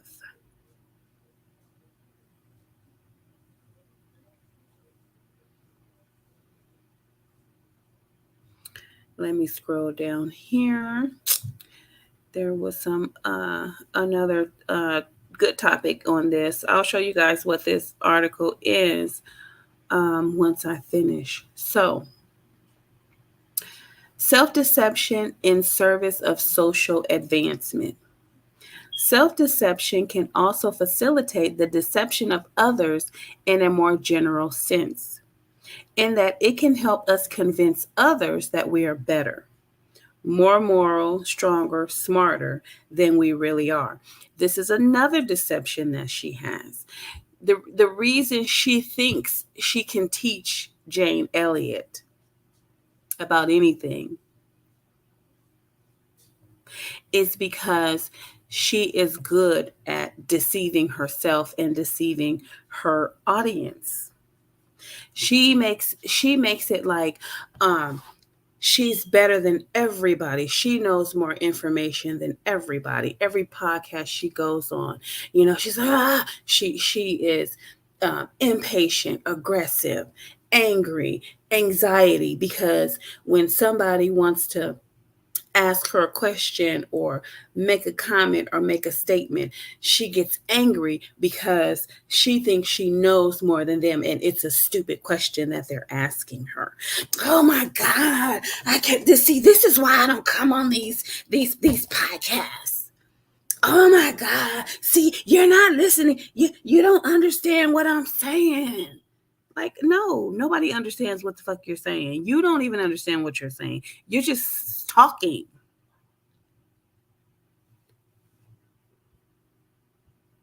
Oh my God. See, she turns to the side. Oh. Can't get a word in edgewise. But I see she didn't have all that mouth for Jane Elliot, right? Thus, the benefits of self-deception go beyond convincing others of specific lies, as self-deception can also help us accrue the more general social advantages of self-inflation or self-enhancement. She has inflated herself to be something that she's not because she's read a few books. She has enhanced her. She tries to enhance her knowledge by saying, oh, I have a background in cellular molecular biology. I'm naturally gifted in psychology. Well, if you're naturally gifted in psychology, then why are you doing what you're doing, ma'am? Because we know the psyche is a very important part of behavior. We know how the psyche functions can have you out here doing all kinds of crazy shit. Right? We know that the psyche is so real and so raw that it'll have you picking up lint off the floor, hence OCD.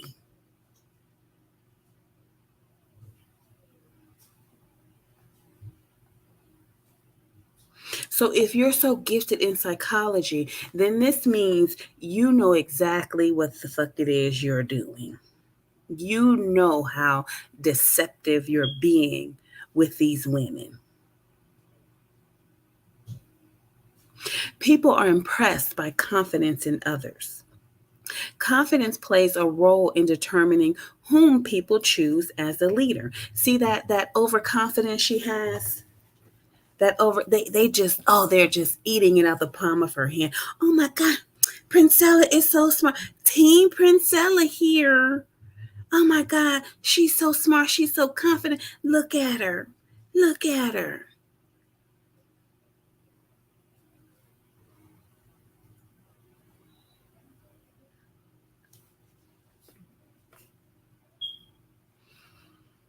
Let me scroll down. Self-deception and the non-unitary mind.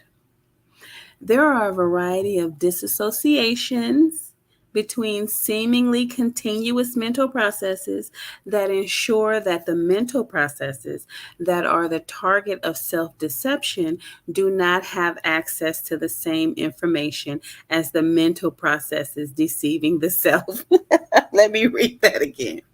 There are a variety of dissociations between seemingly continuous mental processes that ensure that the mental processes that are the target of self-deception do not have access to the same information as the mental processes deceiving the self. You see that? Non-unitary mind. It's like one side is saying this and one side is saying that. So that means there is a mental disconnect in the mind.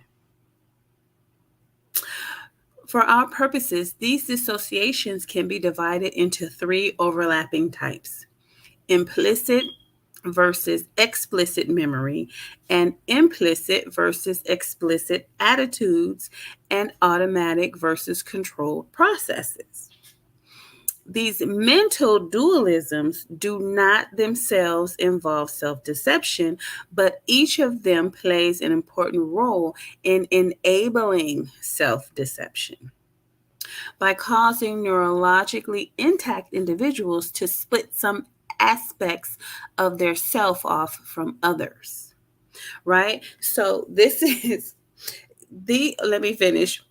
These dissociations ensure that people have limited conscious access to the contents of their own mind and to the motives that drive their behavior, right? So let me see if I can pull up an example. An example would be, you're looking in a mirror. You know you ugly, but one side of your brain says, put this wig on and you're going to be beautiful. So you put the wig on, boom, you're beautiful. And you cut off the side of the brain that's telling you you're ugly.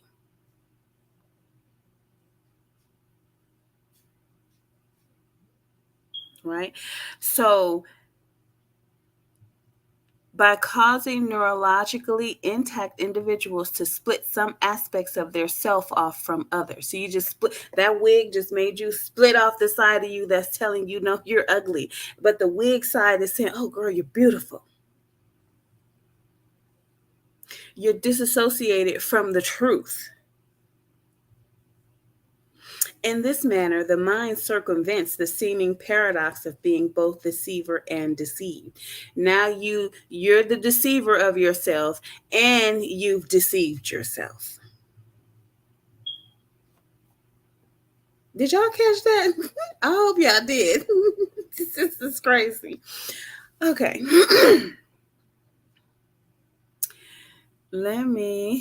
I'm going to scroll down. I'm going to tell you guys where this is because this is a good read. Okay, varieties of self-deception. We begin our review of the evidence for self-deception by describing biases that represent the front end of the information processing sequence.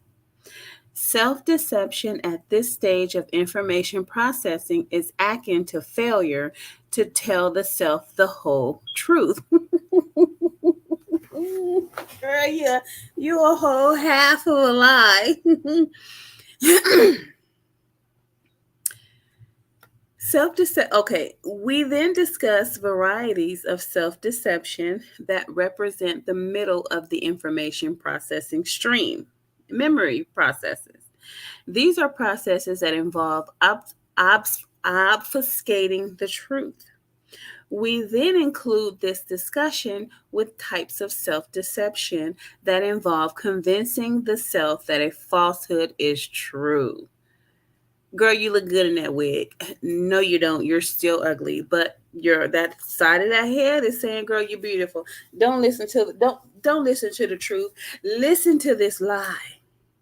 Deceive yourself. An important question that must be addressed with regard to all of these instances of biased processing is whether they reflect self-deception or some other source of bias. Two manipulations have proven useful in addressing this issue. Self-affirmation. We know those self-affirmations. You're beautiful. You're the most wonderful person in the world. You're going to have a fabulous day. That man loves you. Who doesn't love you? You deserve to be loved. You deserve that mink coat. Girl, get them red bottoms. They're going to make you look fabulous. Self-affirmations. I can do it. I can be all that I can be. Right? Self-affirmation and cognitive load. When people are self-affirmed, they are typically reminded of their important values, their artistic, humanistic, or scientific orientation. I have a background in cellular molecular biology. Self-affirming. I was also top salesman in the car industry. No, you were top salesman at that car dealership you worked for. Where is your award for being top salesman of the entire car industry, ma'am? Hello? Where is your award or recognition for being the top car salesman in the car dealership industry? See, them self-affirmations that get you all the time, right? Of their important values or prior positive behaviors. I was the top salesman in the car in the car industry. I have I'm a what is this, project manager? Yeah, or prior positive behaviors, right? Their kindness to others. I did so and such, and I helped her do this, and I saved. I'm out here saving lives. By reflecting on their important values or past positive behaviors, people are reminded that they are moral and oh my God, I'm not even gonna go there. I tried to pronounce this word so many freaking times. I did it once, I couldn't do it. I can't do it. Individuals, thereby affirming their self-worth. A cornerstone of self-affirmation theory is the idea that specific attacks on one's abilities or morals, such as failure on a test, do not need to be dealt with directly, but rather can be addressed at a more general level by restoring or reaffirming a global sense of self-worth, right? Oh my God. Even though, I've done this and I've done that. I failed at this and I failed at that. But however, I'm still so and such and such, right? Because you don't want to deal directly with the failure. You don't want to find out what was wrong and fix it. You want to dismiss it, and you only want to look at the good and positive things about yourself. But a well-rounded whole person is going to say, oh, I failed at that. What did I do wrong? You're not going to avoid it. You're going to find out what it was, and you're going to try to fix it, or you're going to try to put some interventions into place so that it doesn't happen again.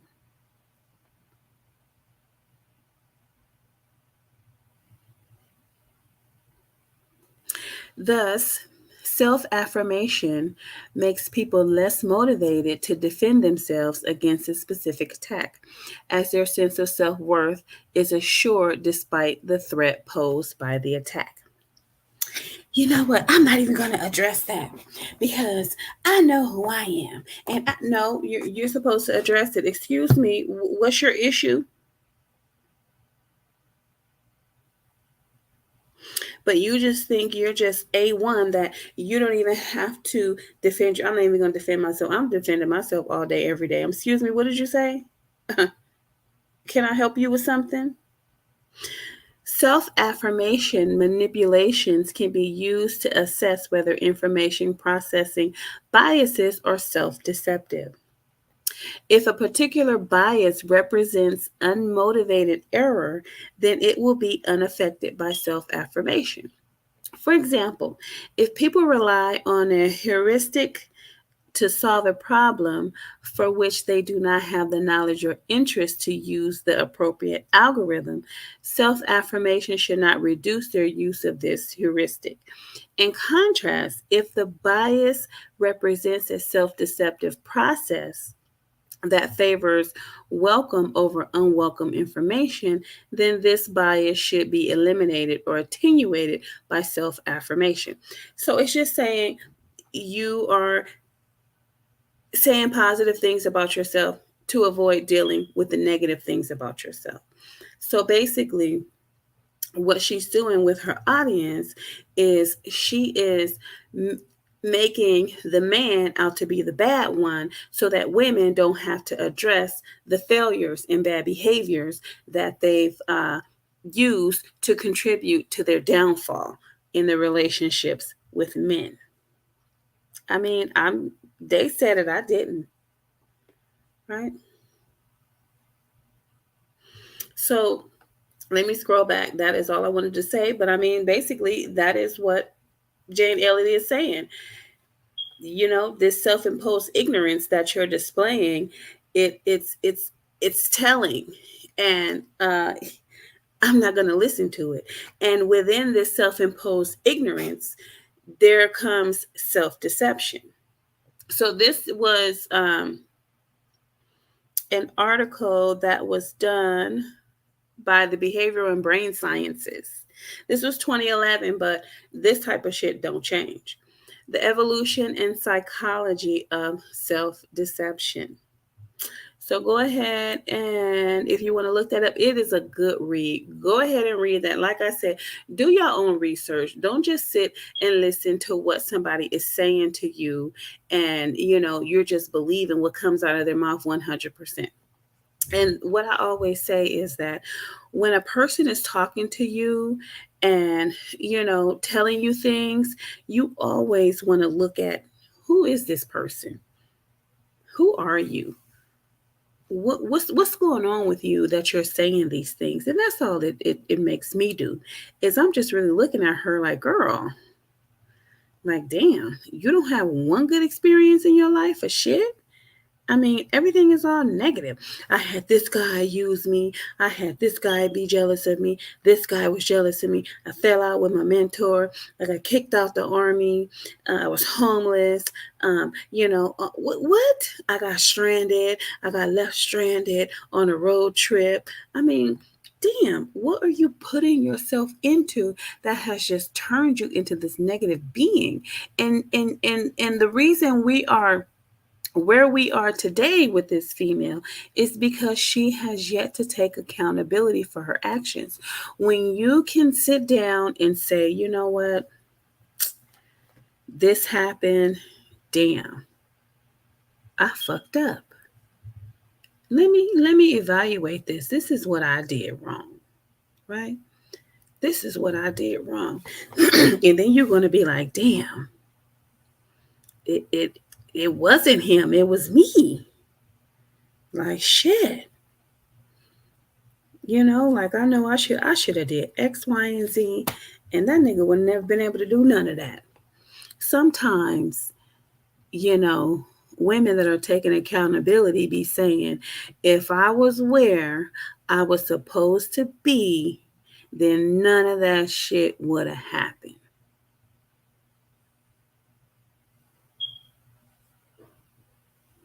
I'll say it again. If I was where I was supposed to be, none of this shit would have happened. Okay.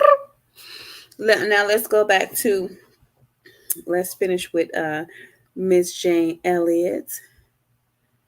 How she so fabulously handed Princella her ass, and she didn't even know she was getting her ass handed to her because of her arrogance. The truth is out there. If you found it when you were younger, I found out when I was younger, people can find it now that they are younger, and if they don't do something about it pretty soon, they aren't going to get much older. We got a whole mess of so-called white people, pale, stale males, who are scared to death that they are going to be outnumbered by people of color. And within 30 years, they will be. Within 30 years, pale faces will be a numerical minority in the United States of America.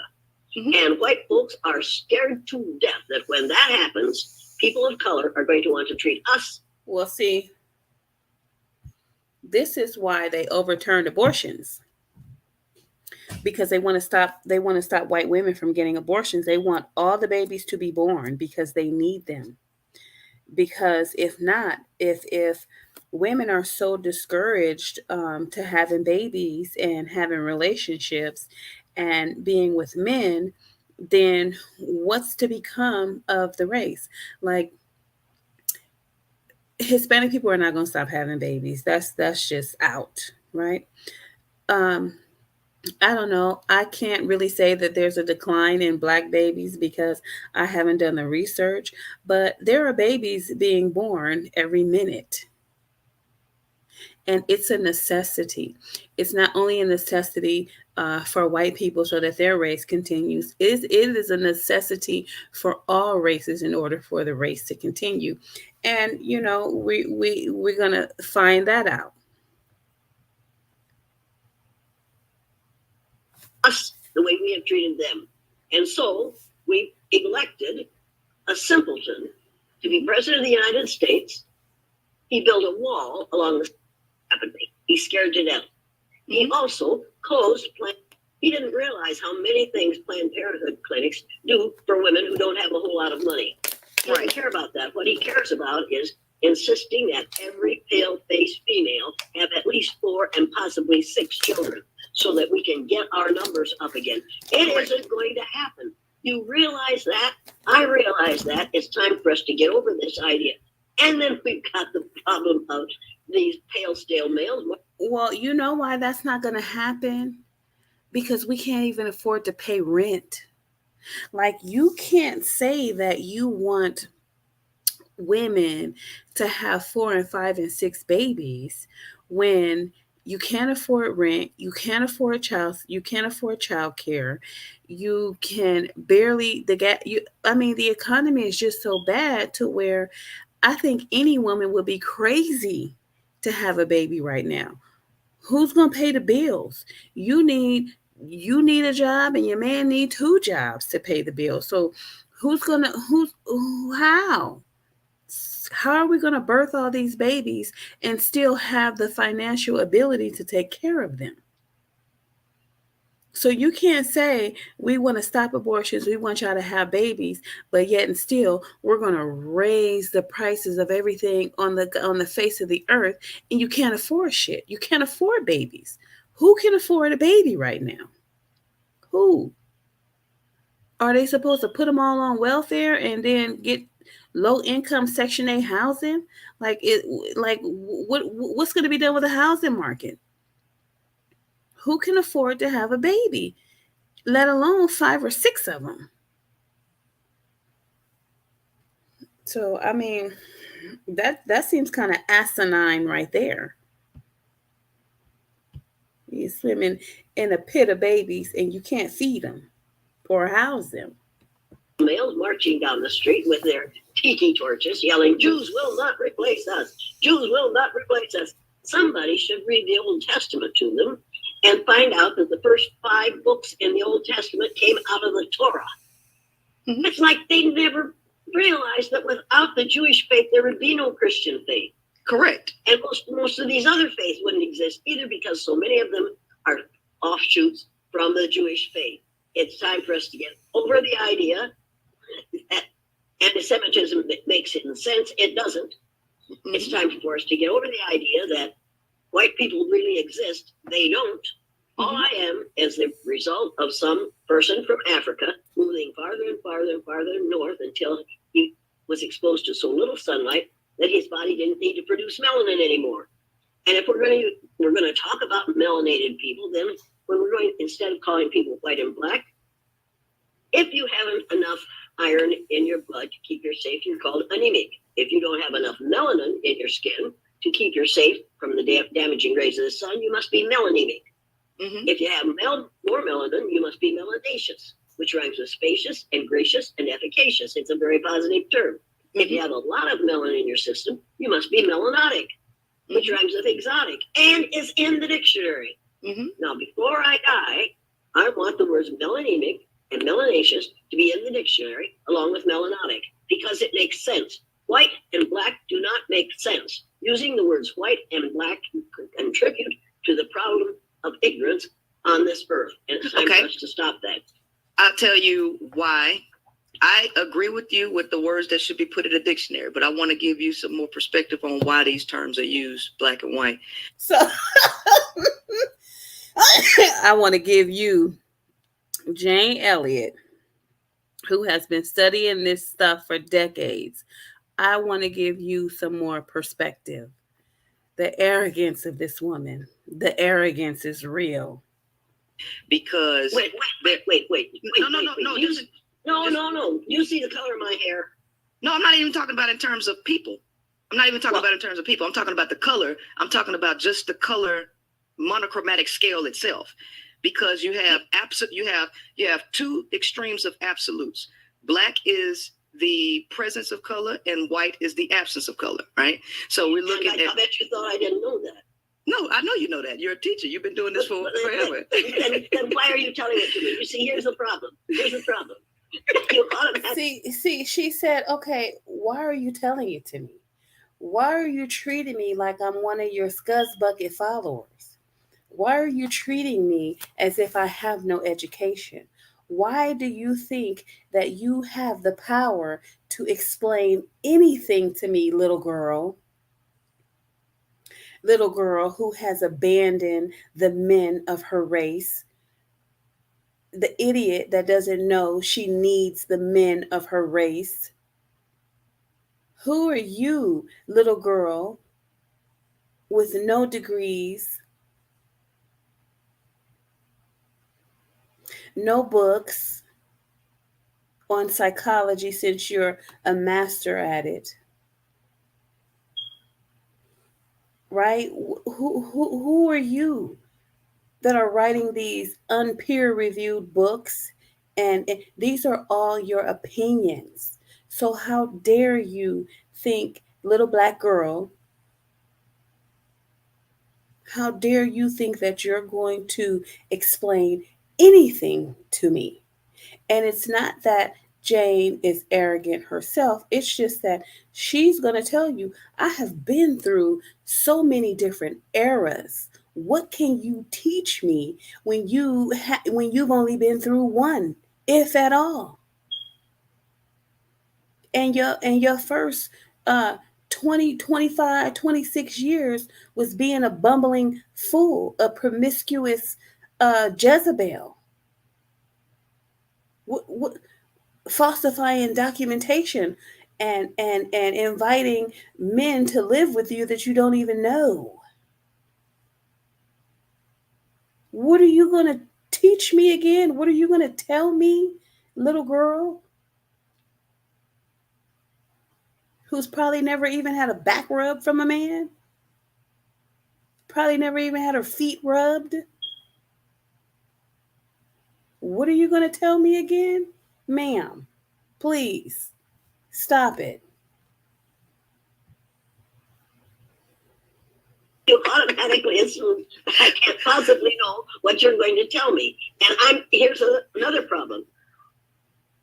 I know, except what you feel, what you have as experience about racism.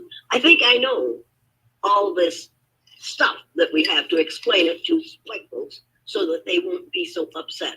Mm-hmm. It's time for us to stop explaining to white folks why they shouldn't be so upset. It's time to stop using words like, oh my God, unconscious bias and conscious bias, macro and micro aggressions. Those are words that are used to make white people feel like it's not our fault. It is our fault.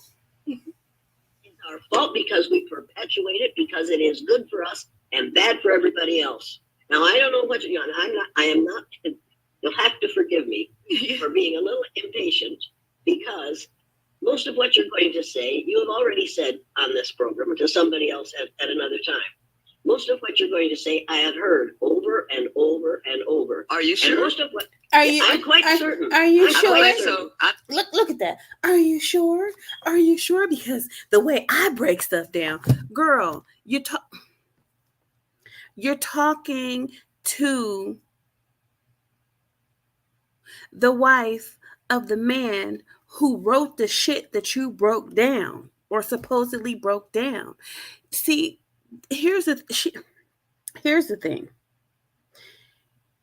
All of her information is based upon what white people wrote.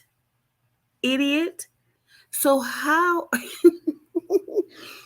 you've been listening to them white ladies in your group who did not get a proper education. And so now you think that all white women are stupid. You actually have white women that have wrote some of these things. What are you talking about? What are you going to teach this woman about her own race? What are you going to teach this woman about the things that they wrote?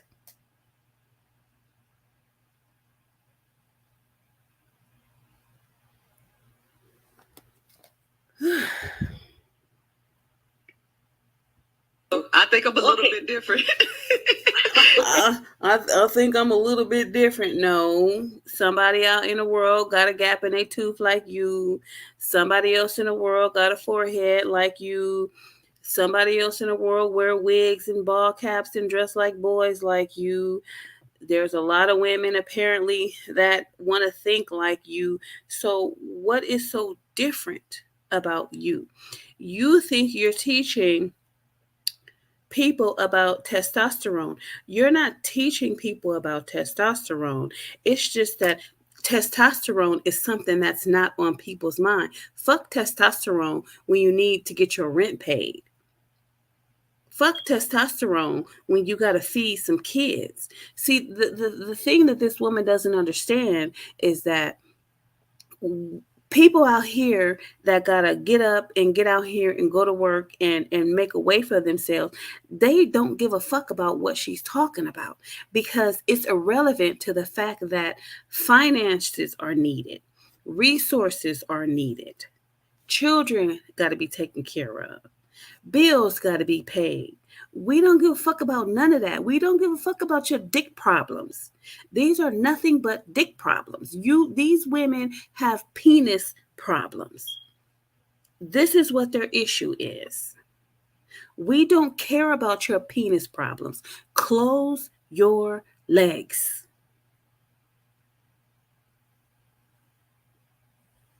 A lot of you women have children you should be taking care of. You shouldn't be dating anyway. You should be taking care of the kids you already got. Well, you trying to get more and then blame it on him for abandoning you because he never wanted to be with you in the first place?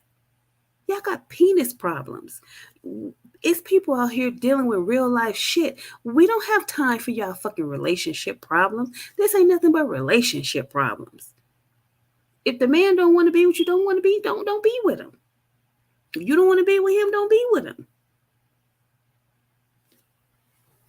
She done made a whole ideology off of failed relationships. That's all this is. It's failed relationships, honey.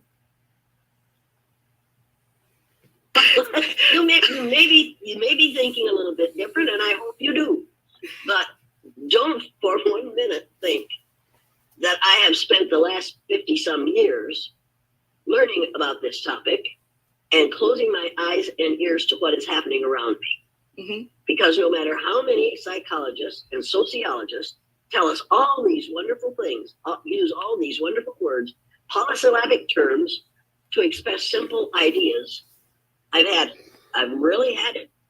I really don't want to listen to it. And you probably would be better off if you would say, thank you very much, Mrs. Elliot, for not listening to me. I think we'll go now, and you can have a nice cup of constant comment tea. I'm going to tell you why. I'm going to tell you why she's tired of listening to it. She's tired of listening to it because nothing has changed. She's basically saying, Princella, you can talk to your blue in the face. nothing is going to change. You think that you got a couple of females that are listening to you and this is supposed to change the world. It isn't. Because at the end of the day, people got to eat. People got to pay bills. People got to take care of kids. People got to get up and go to work. So just because you stop a few women from screwing, what is that going to change? There's still going to be massive amounts of women having babies, whether they can afford them or not, because they're still doing it. There's still going to be women in abusive relationships, whether they realize the nature of a man or not, because we got some women out there who like to be abused. We got some women out there who love it. If a man ain't abusing them, they don't think he love them. You're not going to be able to fix that because they like it. So she's tired of hearing it. It's becoming redundant, and nothing is changing.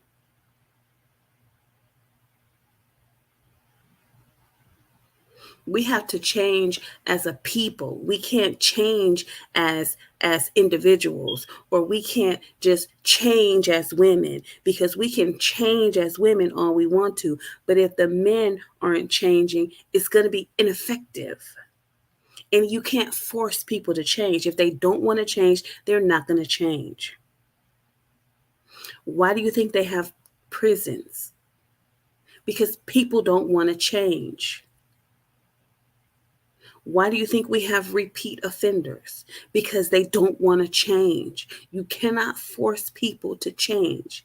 And withholding vagina is not going to make a man change. He's just going to go get it from somewhere else. And especially if he can pay for it. If he can pay for it, what is supposed to be forcing this change? Since all he want to do is have sex anyway, he can go pay $40. $20. So this is just a scam. It's a money scam. You really have these women deceived into thinking that changing their behavior is going to change somebody else's behavior. It isn't. Especially since men already have a view of women. And they have had it for decades. They don't treat prostitutes like housewives. Y'all out here watching too much Pretty Woman, and maybe that comes around once in a lifetime.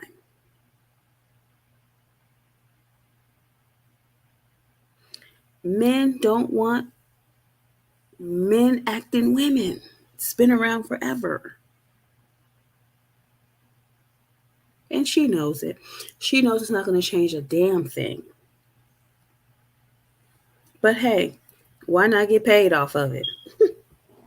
And since you're just getting over COVID-19, it's probably affecting your brain. I'm sure it is. I didn't sleep at all last night, so I don't have any time for somebody, no matter how old or how young you are, but you're too young to educate me about how this whole thing started. I was here with... Right. You're too young to educate me on how this thing started. Ma'am, little girl, you're too young. You haven't been through nothing. See, another one of her problems is that she thinks she has been through so much, and I'm tired of it. I'm tired of hearing these women coming to me and telling me what these men are doing. Girl, please. You haven't had enough girlfriends to recognize how these women have self-deceived themselves and how they have self-imposed ignorance.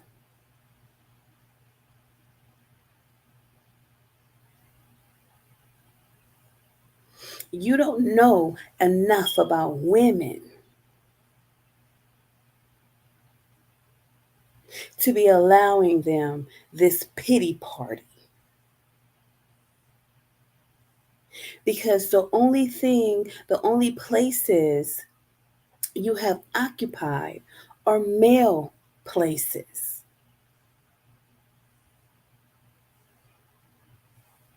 You need to go into some women's spaces for a change. Get up out your chair, take off the headphones, and actually go out there and have to interact with women, all different types of them. And then you will see it is nothing but a big pity party. They don't want to take accountability for anything that they've done. They don't even want to take accountability for picking the man. You know, Just Judy says, you picked him. The fuck? What you in my face for? Talking about some couches and computers and photos and shit. Why you leave the photos there? Why you didn't take them with you? Why you didn't take your computer with you? Matter of fact, why you didn't just get all your shit out there at one time? The fuck are you in my face for?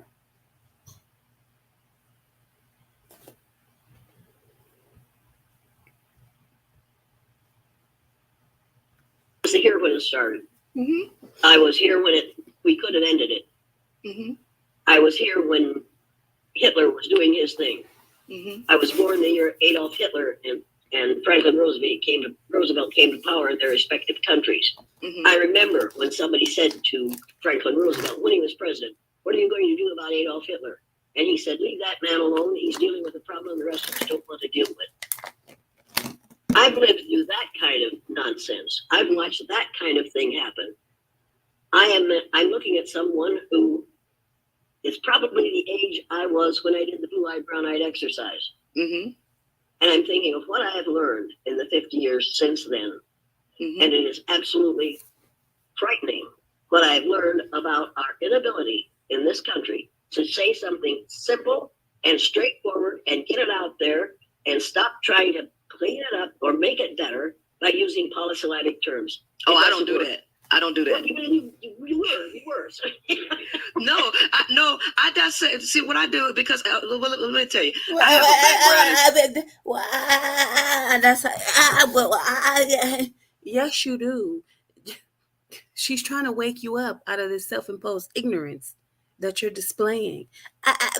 Well, see, she looks at me. That's when you know she about to.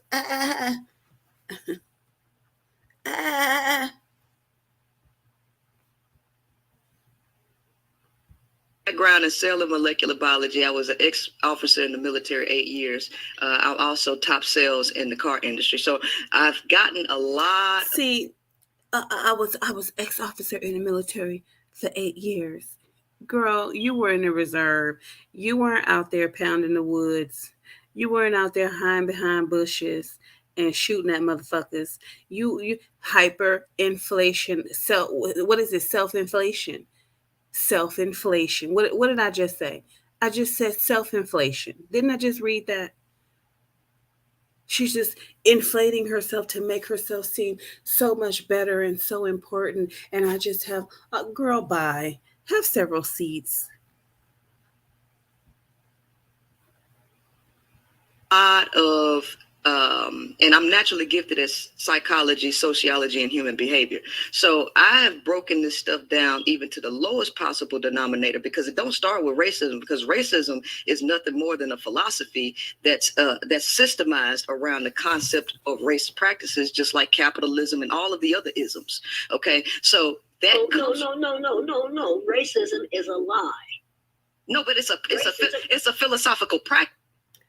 Racism is economically based. Racism is economically based. It was that way when they had the Jap hunting licenses. It was that way when they were calling Asian people squinty-eyed and yellow man. It was economically based when we were black people were slaves. It was economically based for Jane Elliot and her race of people. It's all economically based.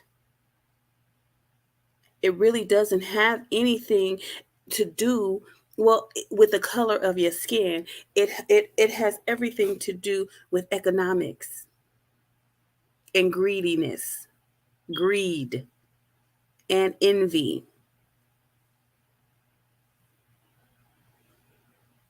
It's a money thing. Racism is based on money, keeping one race down to be the consumers and never the suppliers.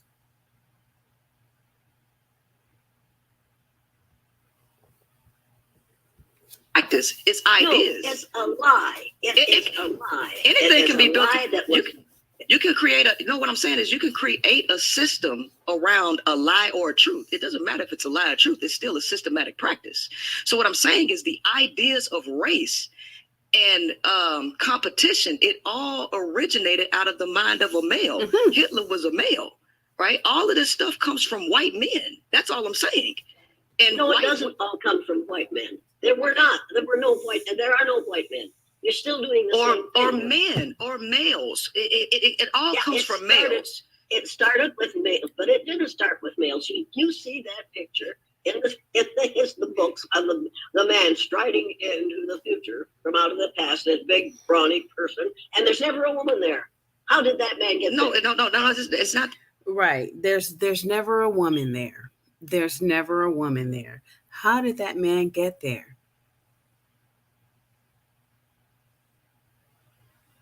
How did he get there?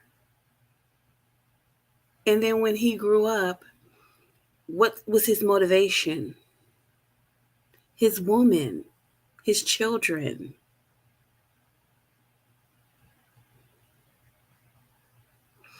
Women of today, white women of today, women of all races of today won't sit back and just let a man come in their house and do nothing.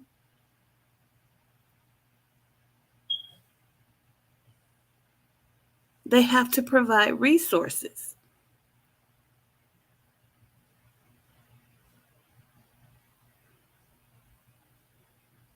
If they're not going to provide resources, what are they going to do? What's their function?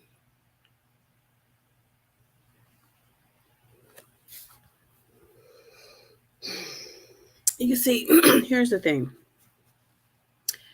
Everybody wants to do the job of a man. These women want to do the job of a man until it's time to do the job of a man.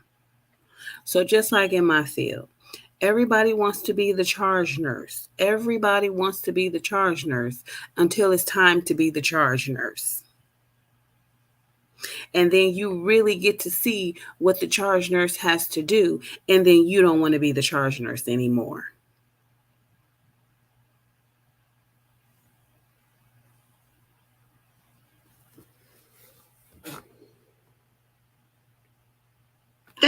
What I'm saying is the nature of a male is to hoard resources, conquer, and destroy. That's the nature of testosterone. Males need females to facilitate anything that they do. But those males, white women didn't just have it click. They was getting beheaded and everything else too. So they were forced. See, look at her. There she go making excuses, for white women that own a portion of the economics. She actually thinks that white women don't want to participate in patriarchy. She actually believes that self-imposed ignorance. She actually believes that white women are sitting on the couch with a box of tissues, crying because they have a pantry full of food. Those white women, they are just boo-hooing because they get to stay home and take care of an immaculate home. Oh my God, they're just in so much distress that they have to decorate the house. My God, they're in so much distress that they can get on a private jet and fly here and fly there. Oh my God, they're in just so much distress. Oh my God. Oh my God. Hand her some more tissue. Somebody, please.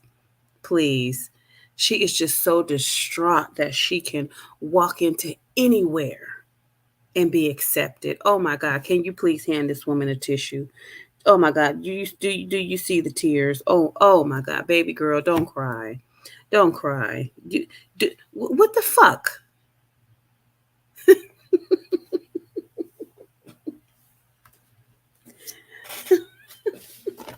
Oh my gosh, she is so distraught that she can walk into any place and and get a job. Let me show y'all something really quick. Let me stop sharing my screen. Let me see if I can go find this. Um, hold on one second. Let me find this. I want to show y'all something.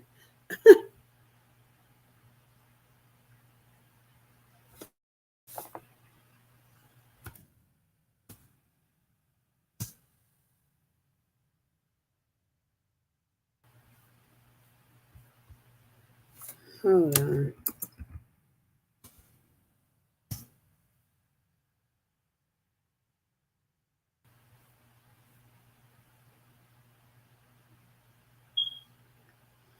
Hold on one second. Hold on. I didn't know I was gonna have to play this, but let me get this together really quick. Give me a minute.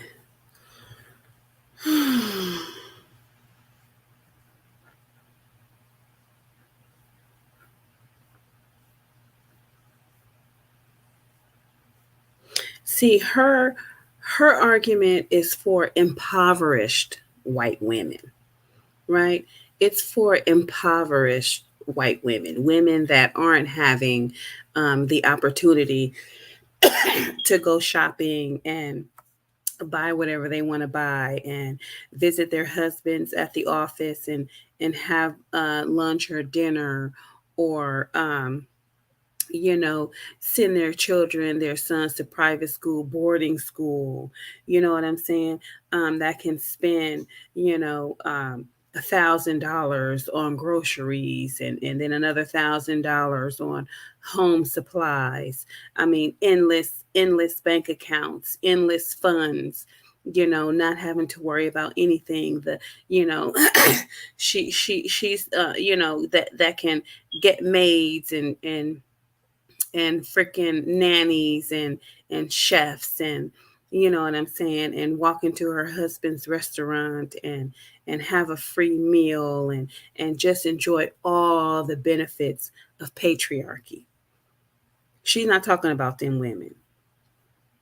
She's talking about the ones that got to get it out the mud and still have a leg up on black folks.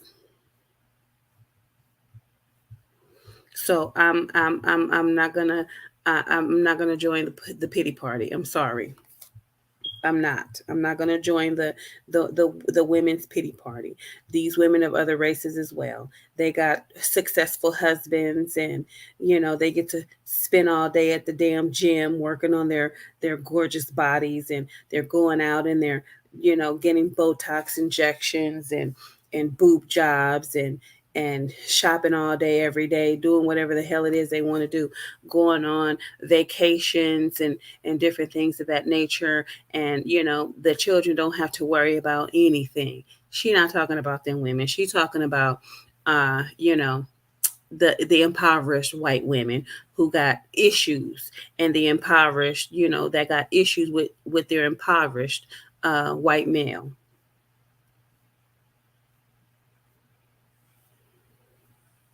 But believe me, if those women could find some husbands that were making six figures, and I'm not talking about 150,000 a year, I'm talking 400,000 to 500,000 a year, 600,000 a year, millions and millions and millions every year.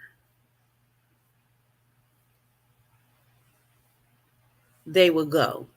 It wouldn't be no boo-hoo, boo-hoo, boo-hoo, boo-hoo. He hit me. He did this. He did that. Men are aggressive. Men are mean. Men are, it wouldn't be none of that.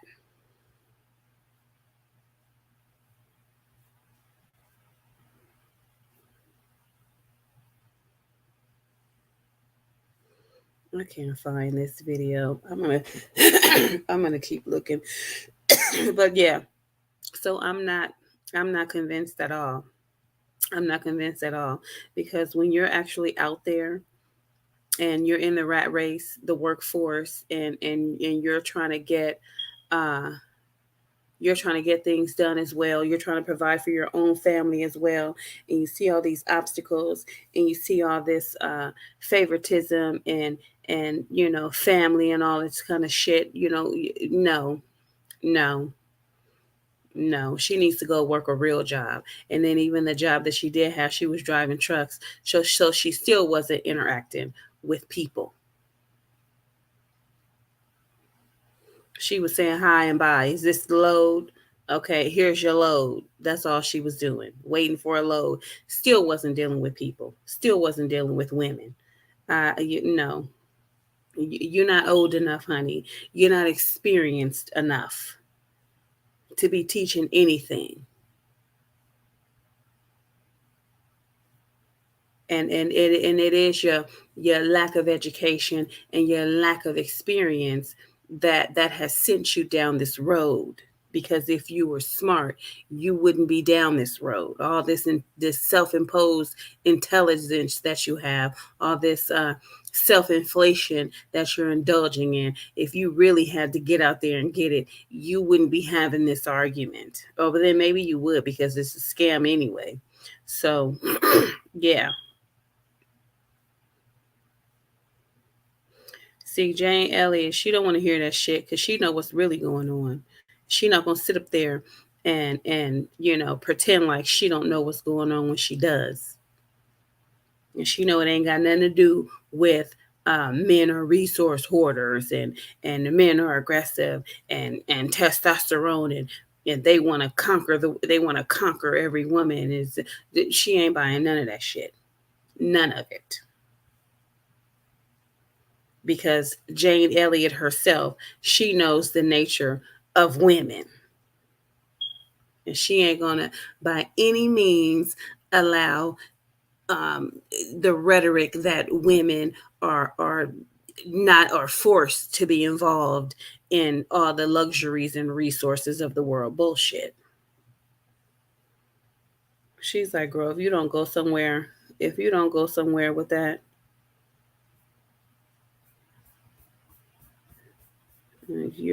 you're delusional. Let me see. If I see that again, I'm going to click on that, because maybe, just maybe, I'm sorry, you guys, I really want to find this. Let me see if it's here. It might be here. Let me check.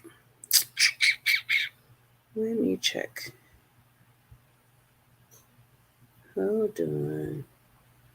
Let me see. I might find it. But I really want to show you this, because I might have clicked on the right page. Come on. Ay.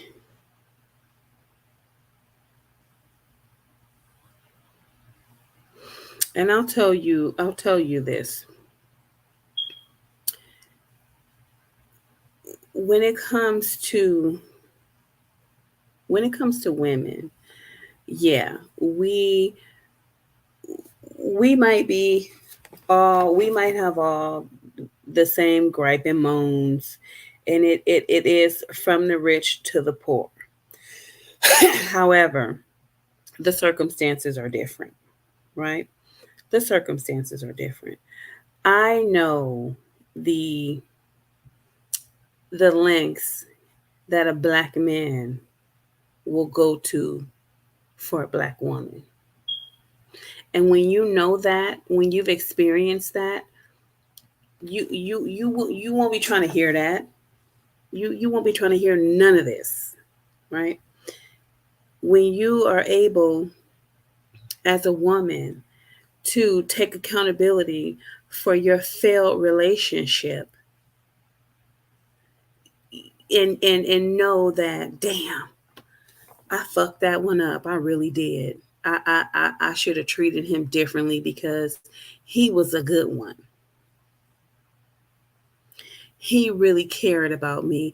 Now I'm looking back and look at all this. Now that he's gone, now that I see all the shit he was doing for me. Now I see all the luxuries I had when I was with him. Damn, I messed that up. But on the other hand, if you've never experienced a man going through extraordinary lengths to make sure you have what you need, then okay, yeah, you're going to have the attitude that this woman has.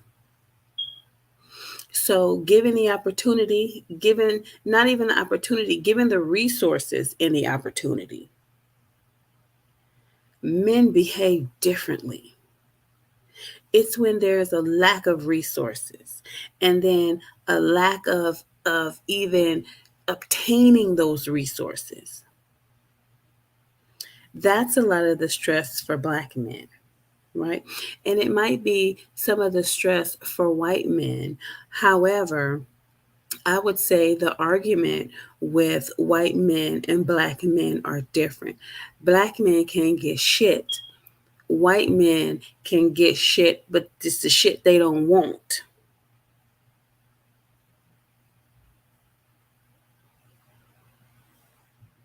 That's the difference.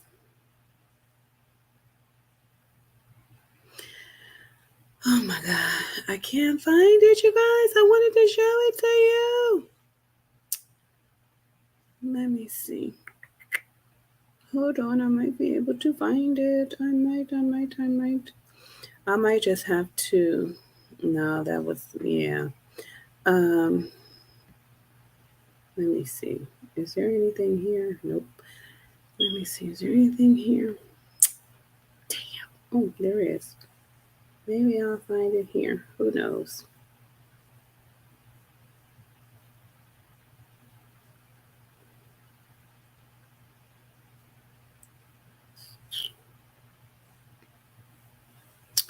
All right. It looks like I might have to skip over that.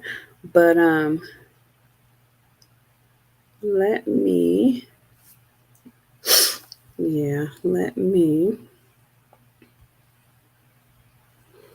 it had to be on here. It had to be. I just don't want to give up. Let me see. Hold on. I'm sorry. Let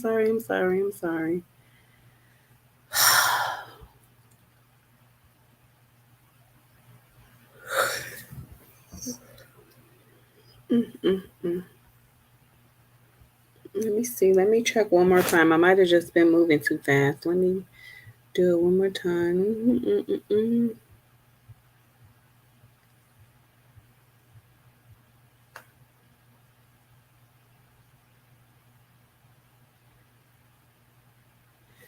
Hold on.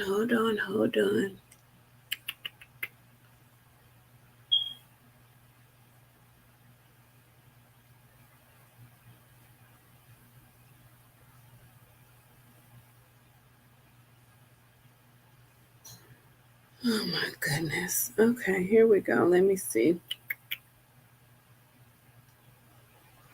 And this little skit is so true.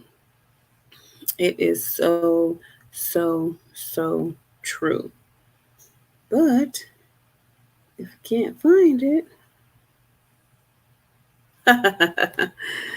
Okay, let me keep going. I'm just look through this last time and then I'm going to just get back to what I was doing.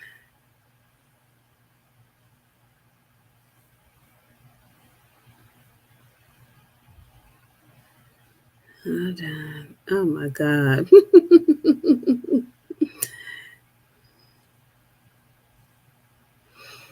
I would have thought that with all these videos here that it would be here. It has to be here. I don't know. Maybe they took it down or maybe it's just on another person's channel. But I would think with all these videos on here that it would be here.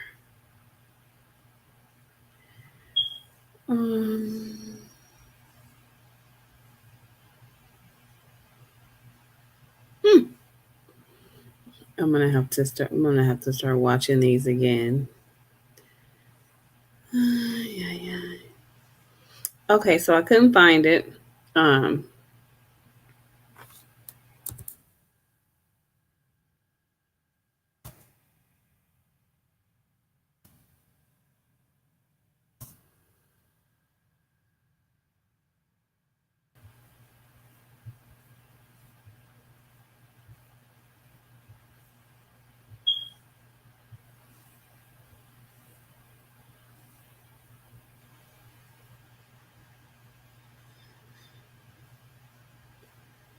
all right, so I couldn't find it. I'm gonna just continue. Um, I'll show it next time. I'll find it and show it the next time. Okay, anyway, let me get back um,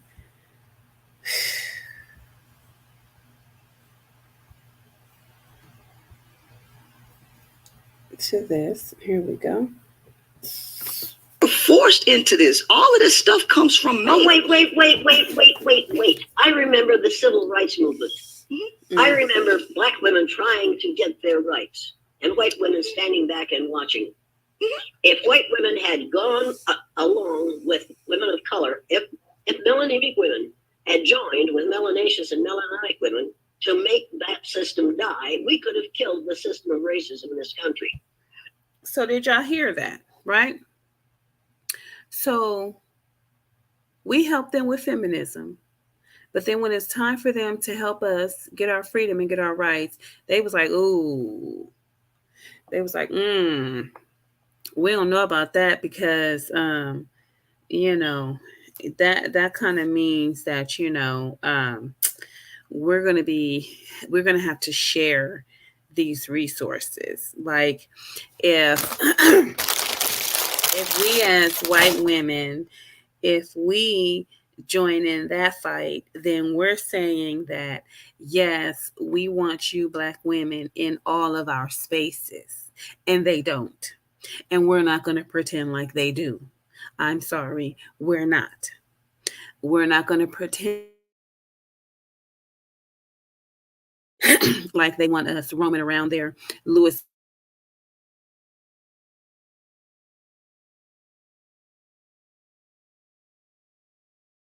areas, you know, their tennis clubs and all their fancy spots. No, they don't want us shopping at the same places. No, no. They were like, ooh,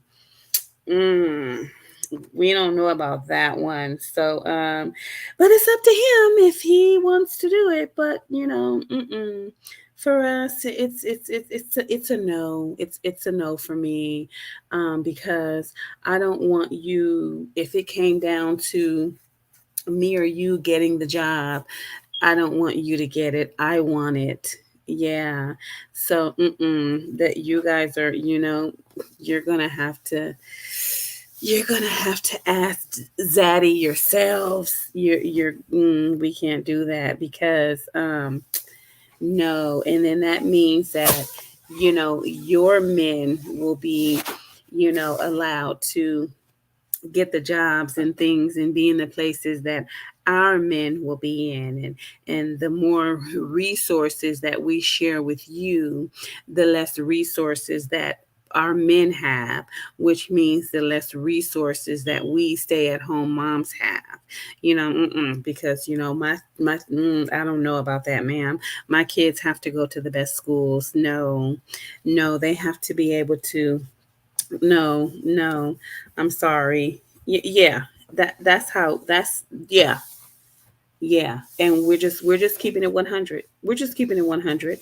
I mean, it is what it is. That's not to say go out and treat people any different. No, you go out and you treat people according to how you treat them. And see, this is basically what I'm saying. Like, yeah, there's some men out there with some detestable behavior, right? But you don't go and treat all men like they have detestable behavior. No, not all white women think like that. However, they're not going to voice opposition because it does mean more. If we share more of these resources, that means less resources for us. Let's keep it a buck. Let's keep it a buck. It's every race for their own, right? And a lot of times, honey, you ain't getting it unless you can come take it. If you can come take it, you can have it for now. But I will be trying to come back for it. We just gonna keep it 100, right? We're not gonna keep sugarcoat shit. We're not gonna keep making it like it's a woman kumbaya type deal. Even those white women, she say.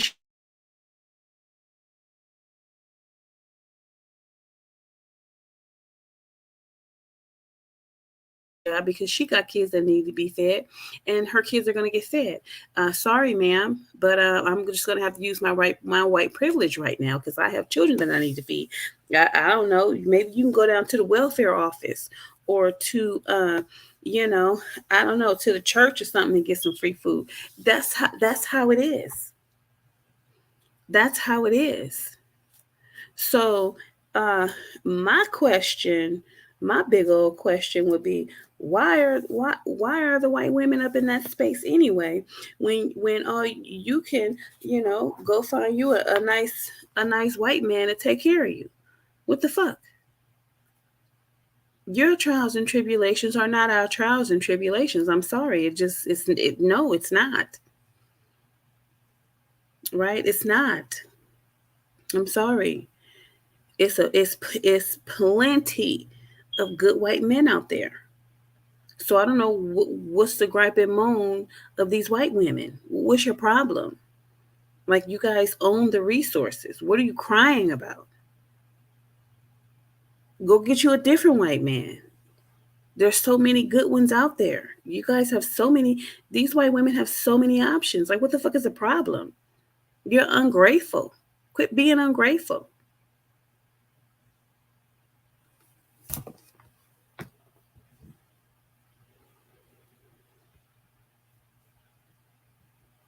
Well, we didn't do it. Hey, we didn't do it because we think we know it all, and we think we're comfortable, and we believe what we have been taught every year.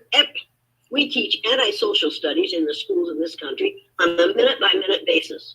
Mm-hmm. Women stay in school for a long time, and nobody tells them, and somebody needs to tell them, that when they came up with a word for a man, they called him a male. In order to get a word for a woman, they had to add the chemical symbol for iron, Fe, to the word for male to get a word for a woman. Mm-hmm.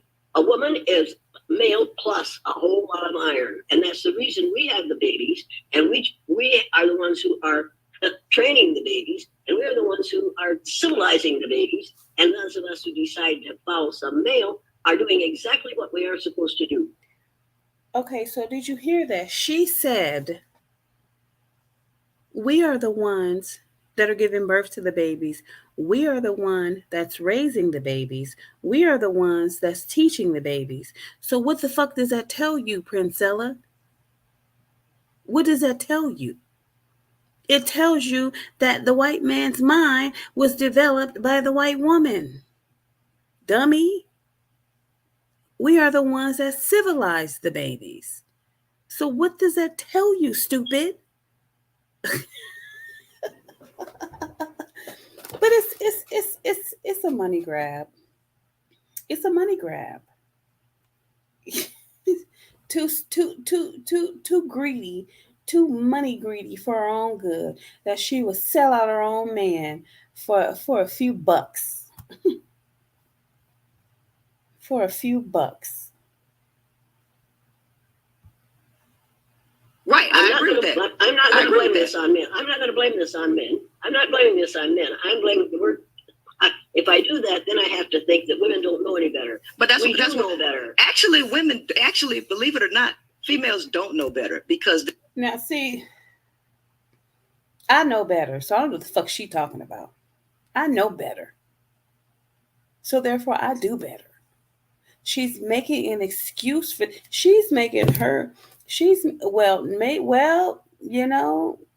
Maybe the women that listen to her don't know any better. But to me, If you a grown ass woman above the age of 26 and you don't know no better, that means you're retarded. That means your growth, your brain growth has stopped. And you are stuck in a child's state. That is the only way you can say that women don't know any better. Matter of fact, they are stuck in a toddler state, in a 2-year-old state, if they don't know any better. Because children don't know any better because they're exploring. So they're trying to learn better. They have to be taught better.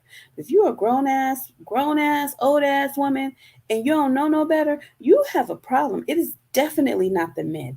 It is you 100%. See, women actually they don't. Women don't actually. Yes, they fucking do. This is nothing but a feel good ideology for women. Because this is one of the reasons, even in the melanin community, one of the reasons why, and I don't know if you've paid any attention to the manosphere, but one of the reasons why males have zero respect for women at all, no matter what kind of degrees that you get, is because even with all of that and all of the natural power that women have, women still do not know the nature of a male. They don't know the psychology of a male. They know nothing, and they are. I'm so sick of this power, this natural power of a woman. Women have been given power. They have been given power.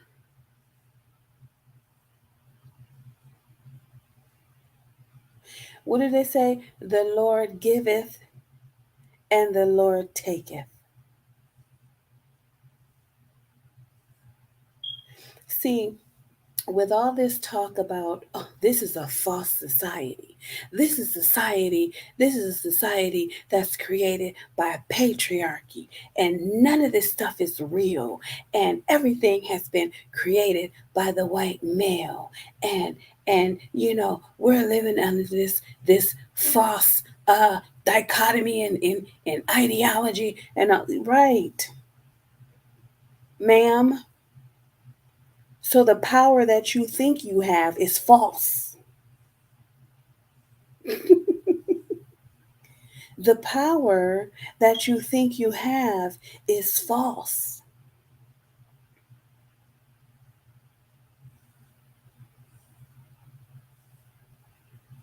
So while she's yapping, flapping at the jaws, she doesn't even really understand what she's saying. Self-imposed ignorance. You're ignorant because if this society is false, then the power that you claim to have as a woman is false. It has been given to you under patriarchy's false ideology of the world. You have no power, ma'am. You're a weakling. We're weaklings.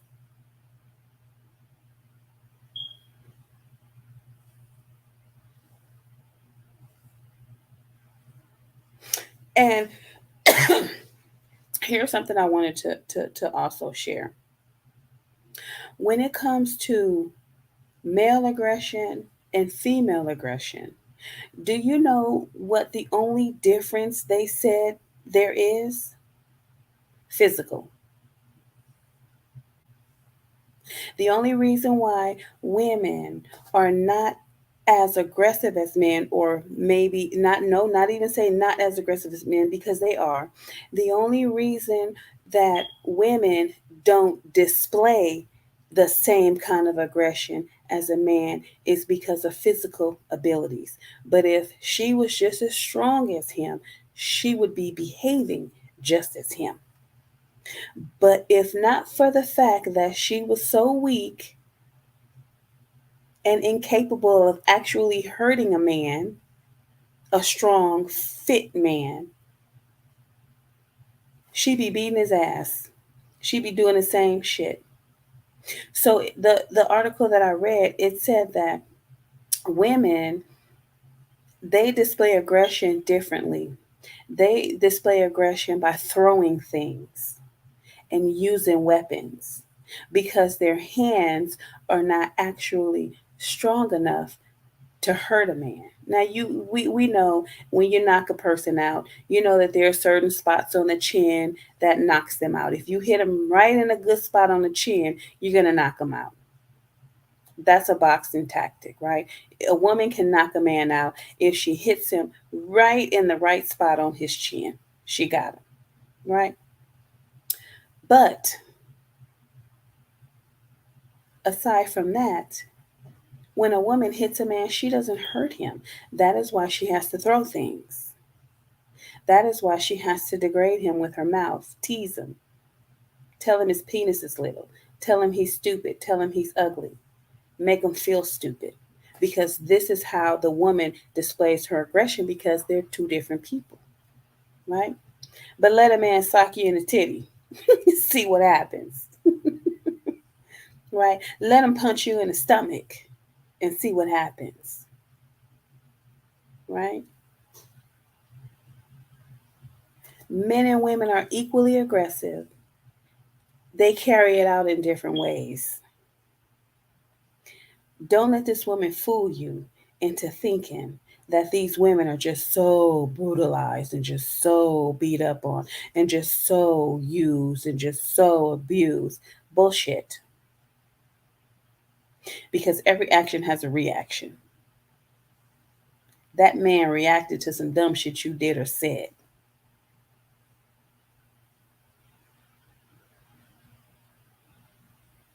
But let these women tell it.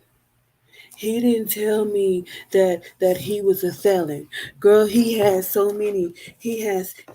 convicted of so many things. He was even convicted of rape. Okay, so he gonna tell you what he want to hear. But what is it that you want to hear? And if you want to hear what you want to hear, then that means you're going to do your research. That's salesman 101. Princella can tell you that. Everything I'm telling you and selling you is basically truth mixed with lies. Oh yeah, this is a wonderful car. It has 4 doors. It's never been in an accident. It drives smooth. It's only been owned by one person. And yes, we can finance you. Just come on in. It's only $500 down. And then when you do a Carfax, it had 10 owners. It done been in 1,600 accidents. The shit is bumpy when you rolling down the street. Yeah. Anybody can tell you anything. They're going to tell you what they want you to hear so that they can benefit from it. But it is up to you as an individual to do your own due diligence and do your research on the matter. And if you don't do your research on the matter, then you get what you get and you don't throw a fit.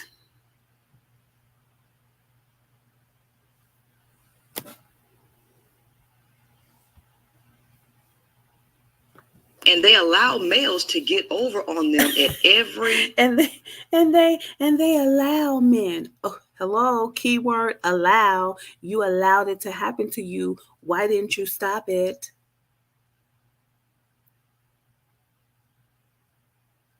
So you're saying since they don't know any better, this is why they allow these men to do what they do. You cannot, if you don't know any better, you can't allow anybody to do anything. They're going to do what they want to do because you don't know any better. So you don't know what to allow and what not to allow, stupid.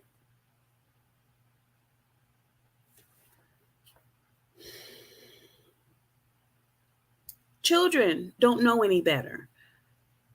That's why you can do whatever you want to do to a child because the child doesn't know any better. But as soon as they learn how to dial CPS and 911, they dialing it on your ass. Keep it up. Keep it up. As soon as they know better, they calling 911 and they calling CPS on your ass. Wow. Every waking moment.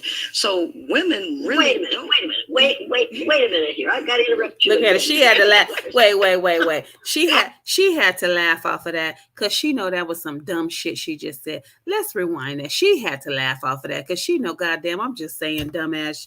I know I'm just saying dumb shit, but these bitches is believing it because I got them eating out the palm of my hands. She laughing because she know it's bullshit. You know, a person that take it as something serious, she gonna be like, oh no, you wait a minute, because yes, baby.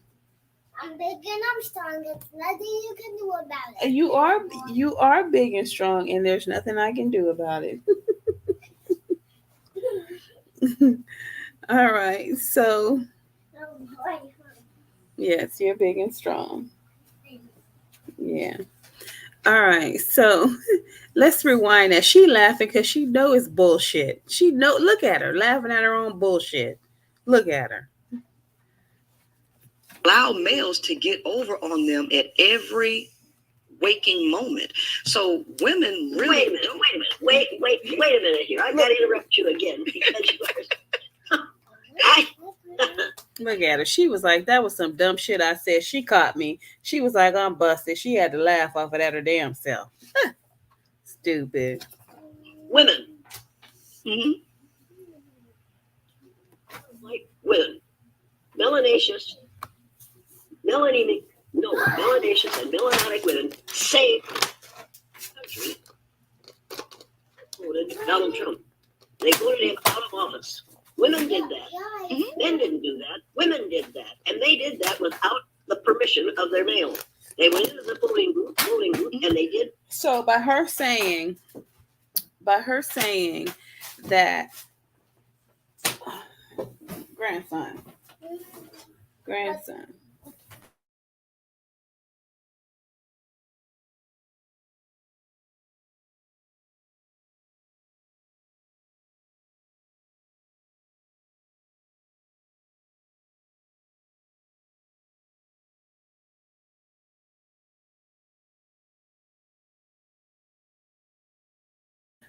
Okay, so yeah, so by her saying that women voted Donald Trump out of office, she's saying, what are you talking about?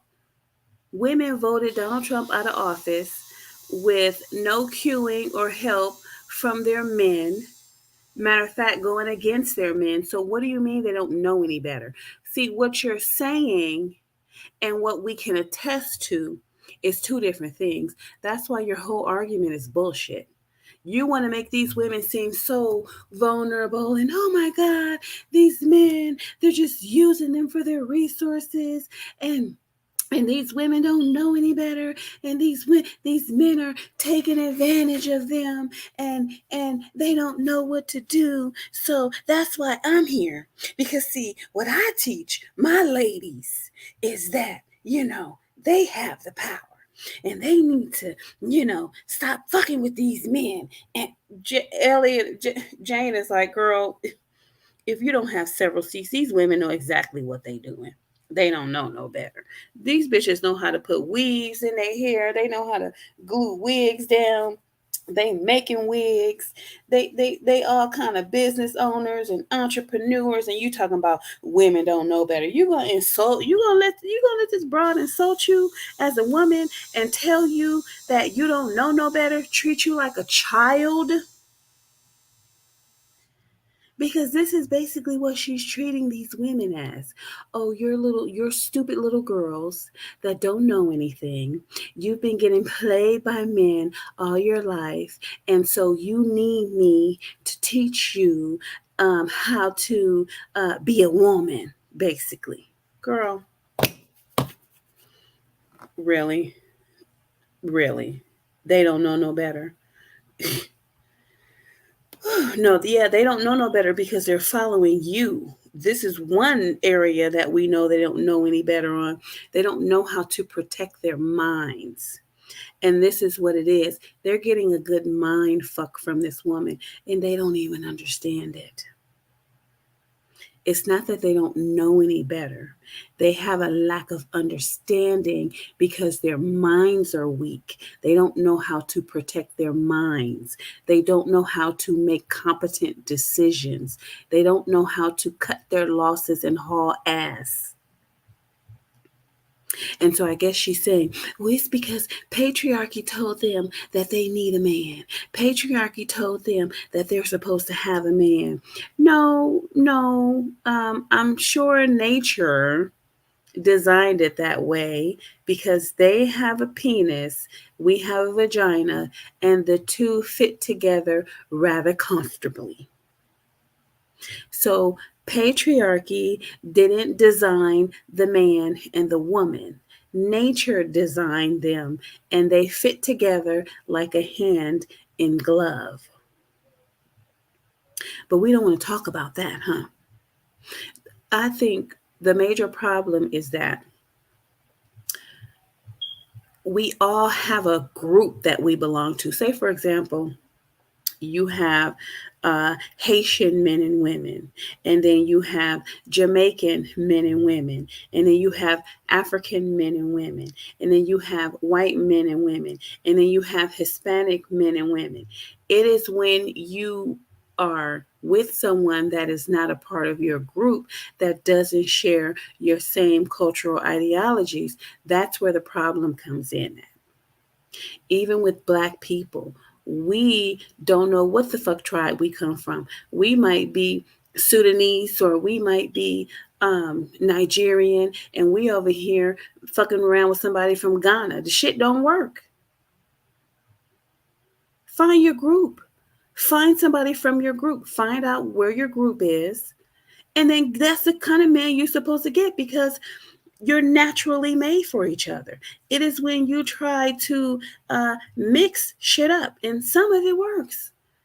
But how do we know that that person that you found, that you're so in love with, and you guys get along so well, how do we know his generational path doesn't lead to yours? Sometimes it be like that. Sometimes it be like, dang, I get along with this man so well. Like, you must be from the same tribe somewhere along the lines.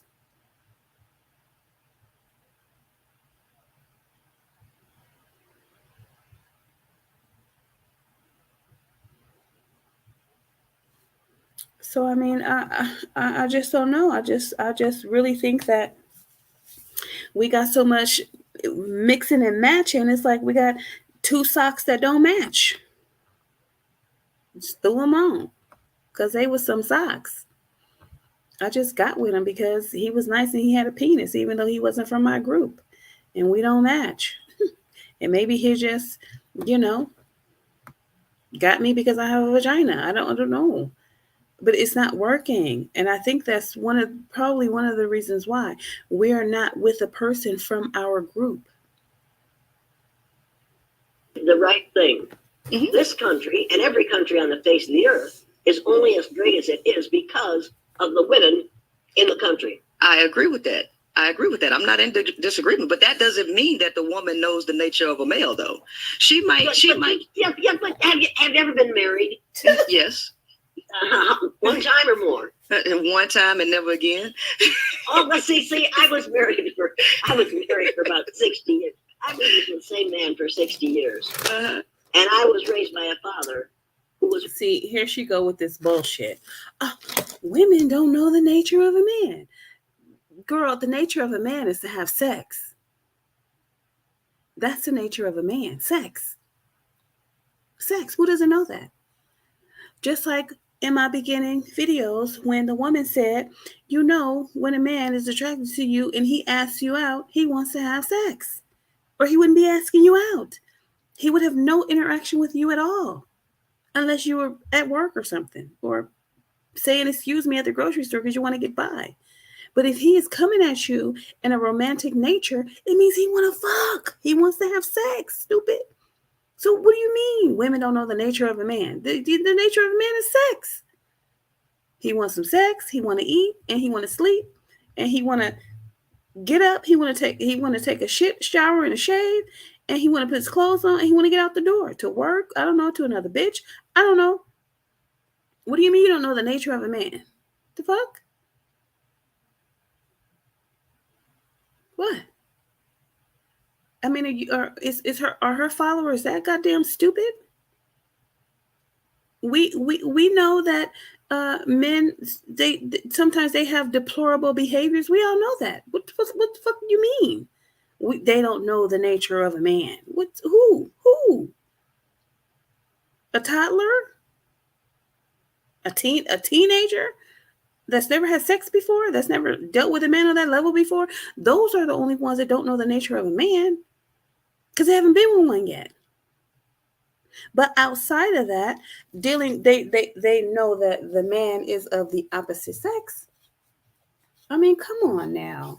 I mean, it's like she has purposefully dumbed down the woman's mind in order to get into it, to get inside of their pocketbooks. She thinks the shit is funny that she's doing. This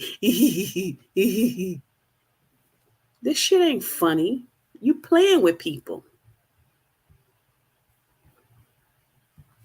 Who was with the same woman for as long as he lived. I cannot imagine, and now I'm having to live without that man. Mm-hmm. And I couldn't imagine how that would be. Mm-hmm. I'm not liking it at all. Mm-hmm. And I know that he didn't run my life. We ran away together. Mm-hmm. We ran together. We raised 4 children, had 4 children in 5 years, and we found out what was causing that. However, we raised those kids together, and we raised them to be 4 children, 4 adults, mm-hmm. who grew up to thinking, reasoning, reasonable, empathetic human beings. Mm-hmm. Had nothing to do with their gender. Had nothing to do with their sexual orientation. It had to do with how they were told to behave as humans. Right. It has nothing to do, partly nature, but if you're raising them correctly, you can instill morals and values, the things that are required to get along with society and women. It's the fact that these men aren't being raised. They're just growing up and they're learning from other men who were in the same position as they were in. The mother nowadays is not even teaching us that. In the beginning of the video, the girl said, no, modern women are not marriage material because they're only focused on themselves. They're not focused on their significant other or their children. Therefore, there's no one instilling morals and values in them. They're going out here in the streets and they're learning street ways.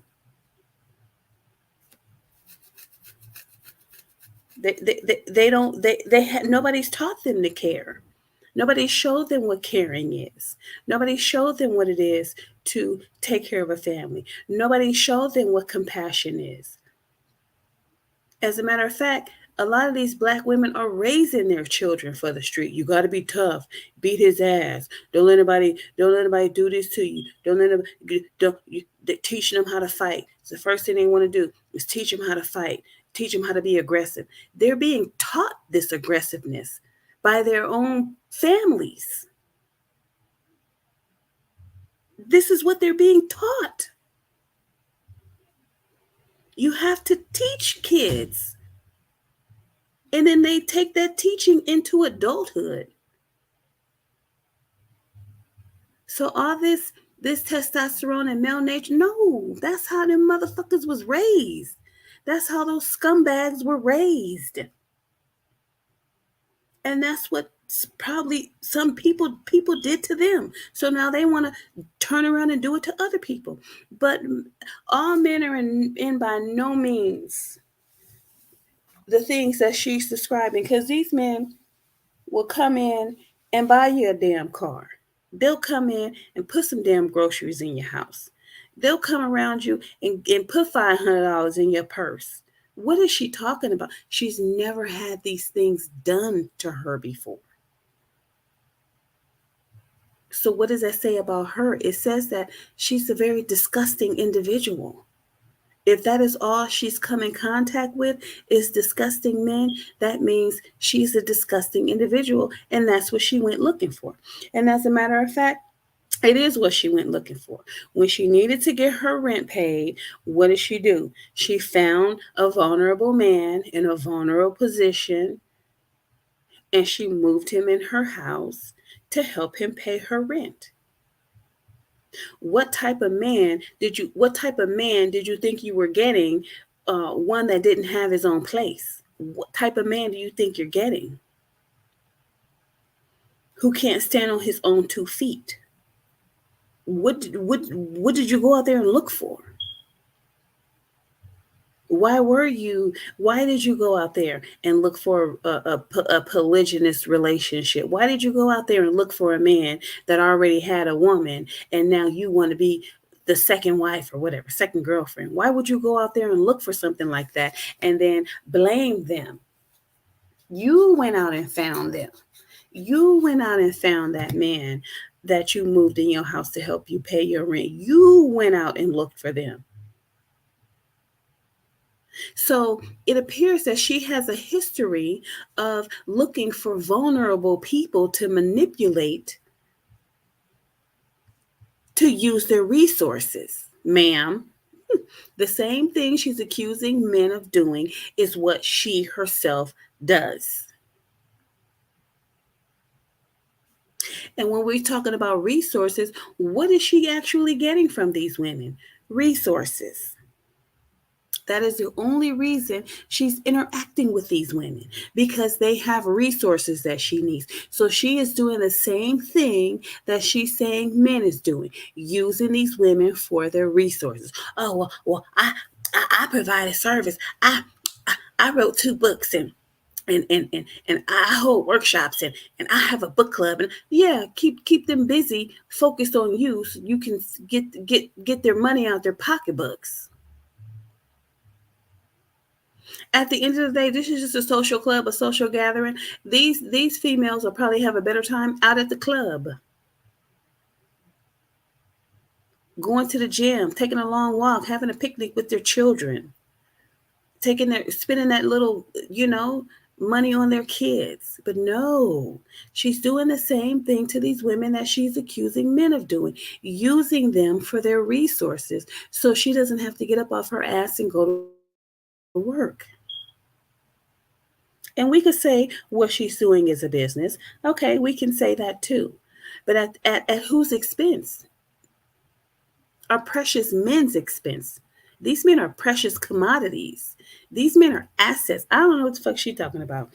I don't know what the hell this woman been doing in her life, but no, no, these men are assets, right? And if you use them right, you'll have better outcomes. But you don't know how to use them. You only know how to abuse them.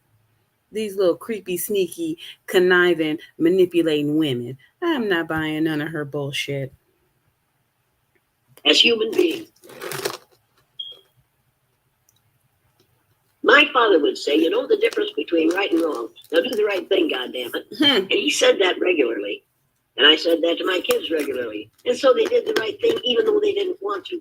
It was easier than doing the wrong thing and having to come up against me. So, see, I cannot. I edited to put the comments in here because I know y'all probably can't see them, but if y'all go and watch this video, just look at the comment section. Look at the comment section. It's disgusting. These women are delusional. It's self-imposed ignorance when it comes to this woman. Wow. I cannot buy into the idea that men don't know anything, because men do know. Men know a great deal. And many of them are extremely valuable human beings. Some of them think only with their little head. I think the majority of them do. Oh, no. And why would you say that? Have you fucked the majority of men? The only person that could say that that's what men think with is one who's experienced a lot of men. Well, I guess we can say she maybe has some experience with men, being that she was in the military and being that she was around men in the car industry, but she's only there for men talk, right? That's what men do. They have a dick contest. It's a dick contest of how many women they're screwing, who they're screwing, why they don't want to screw them. You know what I'm saying? That's all it is. And she don't know if these men are telling the truth or not. And then if you're not his woman and you're not the one he's taking care of, and he has a woman, then your only purpose for him is sex. So yeah, he would be thinking with his little head because he doesn't want anything from you but sex. So it's up to you to keep your legs closed and figure out what kind of game this man is playing. That's why they keep their money in their pockets and don't give it to women, because they want to see what kind of game y'all playing before they start just cashing you out. That's why these men stop going out of their way for women, because you women have been misbehaving a whole lot. This is why men changed, right? Patriarchy took care of the woman, right? And so then now that you guys are capable of taking care of yourselves, and then there's so many women out here who are uneducated, who use their body to get what they want. Now these men have pulled back and say, hey, wait a minute, because I'm not trying to get used for my resources.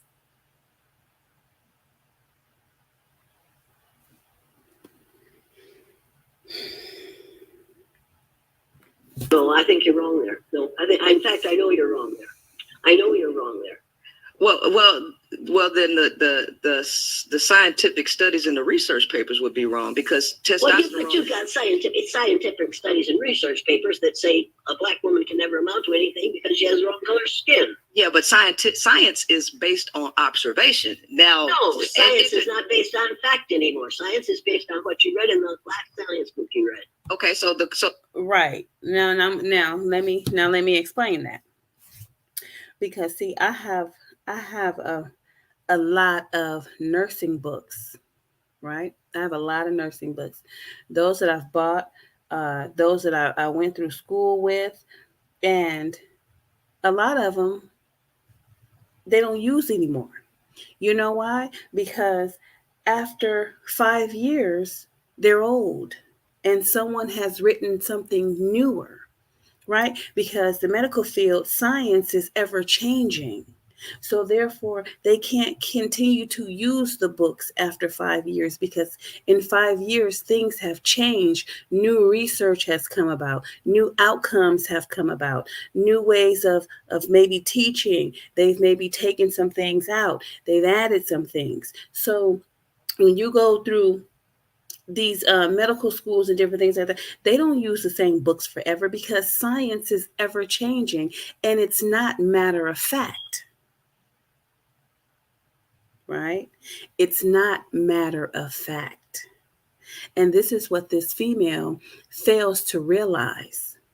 It's not matter of fact. Science is not matter of fact. So her testosterone argument is old. It's old. They found out, why men are so aggressive. It's because of high testosterone levels. Do you know that there's testosterone in food? Food activates a hormone that activates testosterone. Yeah. Green leafy vegetables, potatoes, the things that men are eating affects their testosterone levels. Yeah. Okay. So when a man has low testosterone levels, diet comes into play. The doctor will give them a diet regimen, or the dietitian will give them a dietary regimen. They'll try the natural way before they, give hormone replacements. But she's not going to tell you that.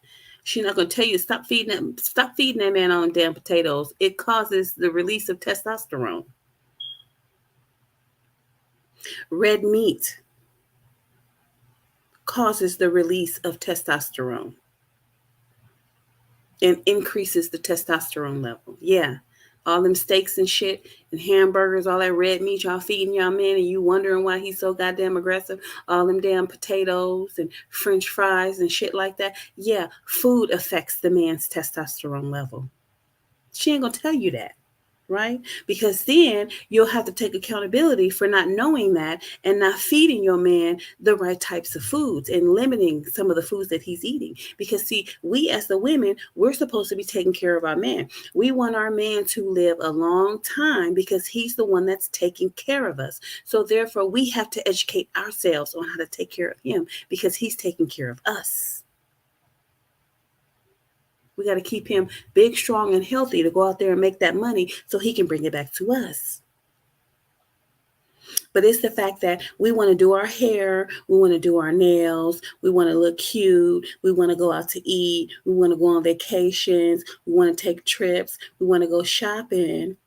But yet and still, we won't do a lick of research on how to take care of our man. So you just reaping all the benefits and you haven't even researched on how to take care of him properly.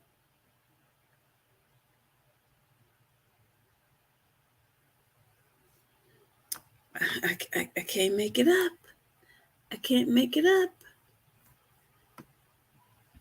So the question is, are you saying that testosterone has no effect and male brains are not different than female brains? Is that? Absolutely, I'm not saying that. I'm okay, saying so that. that's Why would she say that? Why would you ask that woman a question? Why would you insult her intelligence like that?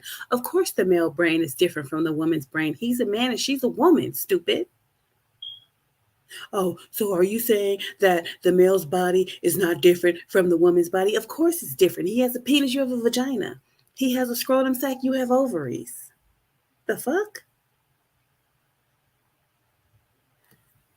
Why would you ask her a stupid ass question like that, knowing you already know what she's going to say? Of course the brains are different.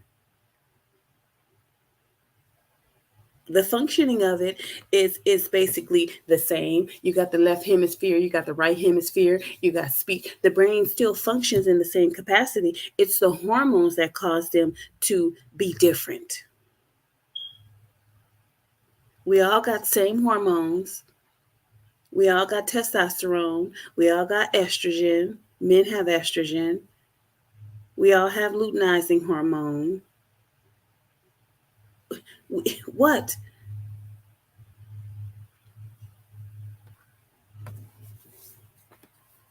We all have a thyroid gland. We all have lungs. We all have a heart. We all have ribs. We all have kidneys. We all have an anus. We all have 2 legs and 2 feet, 10 fingers, 10 toes, 2 eyes, a nose, a mouth, 2 ears, a skull. What the fuck? We're the same, but then there are differences. And the major difference is our physical attributes.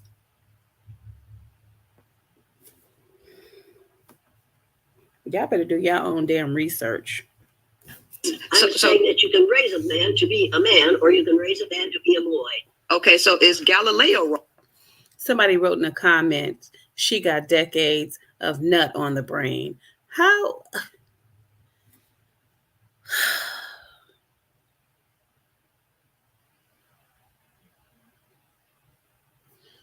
Okay. Galileo wrong. Galileo. So she mentioned Galileo. Let's listen to that really quick. She mentions Galileo. Absolutely, I'm not saying that. I'm saying that you can raise a man to be a man, or you can raise a man to be a boy. Okay, so is Galileo wrong? Galileo said you can't teach a man anything. You can only help him. Galileo was wrong because wasn't. Okay, so she mentions Galileo. So y'all know what I did. I went and looked up Galileo. Let's see what Galileo has to say, right? Galileo. Let's see what he has to say. So, who is Galileo? Galileo da Vincenzo Bonato de Galilei, commonly referred to as Galileo Galilei, or simply Galileo, was an Italian astronomer, physicist, and engineer, sometimes described as a polymath. He would now let's see. I'm going to show you guys what polymath is. A polymath is an individual whose knowledge spans a substantial number of subjects, known to draw on complex bodies of knowledge to solve specific problems, right? He was born in the city of Pisa, then part of the Duchy of Florence. Galileo has been called the father of observational astronomy, modern era classical physics, the scientific method, and modern science, right? So he was basically an astronomer, and they didn't like him. The religion didn't like him because he said that the sun sits still, it doesn't move. The earth is what moves on its axis. And the Bible says something about the people asked God to stop the sun so that people could have more light so that they can see and fight or something like that. And it went against what the Bible said, because if God stopped the sun, then it would be saying that the sun moves. But his theory was that the sun doesn't move, the earth moves. So God wouldn't have stopped the sun. He would have had to have stopped the earth from rotating to maintain a longer day, right? So this is why they didn't like him, because he went against what the Bible said, right? So early life and family. Galileo was born in Pisa, Italy on February 15th. Oh, he's an Aquarius. Just made it. The first of 6 children, right? Yeah, we keep going. I'm going to go down here. All right. So, Mr. Galileo. Children. Despite being a genuinely pious Roman Catholic, Galileo fathered 3 children out of wedlock with Marina Gamba. They had 2 daughters, Virginia and Livia, and a son, right? Due to their illegitimate birth, Galileo considered the girls unmarriageable, if not posing problems of prohibitivity. I'm not going to play any games with these words. Problems of prohibitively expensive support or dowries, which would have been similar to Galileo's previous extensive financial problems with 2 of his sisters. Their only worthy alternative was the religious life. Both girls were accepted by the convent of San Mateo in Arcetri and remained there for the rest of their lives. So she's mentioning a man, right, that supported patriarchy, right, and knew that if he had children out of wedlock, they would be unmarriageable, but he did it anyway. So you're saying that patriarchy is our problems, yet and still you are quoting a man that knew if he had children out of wedlock, daughters out of wedlock, that they would be unmarriageable. However, you still did it. Right? So, like, what the fuck? What did I tell you guys about welcomed and unwelcome scientific research? See, she welcomed his research despite the fact that he did something he wasn't supposed to do, knowing that it would cause consequences for his daughters. But she didn't give a shit about that, right? She only cared that he said that men are unteachable.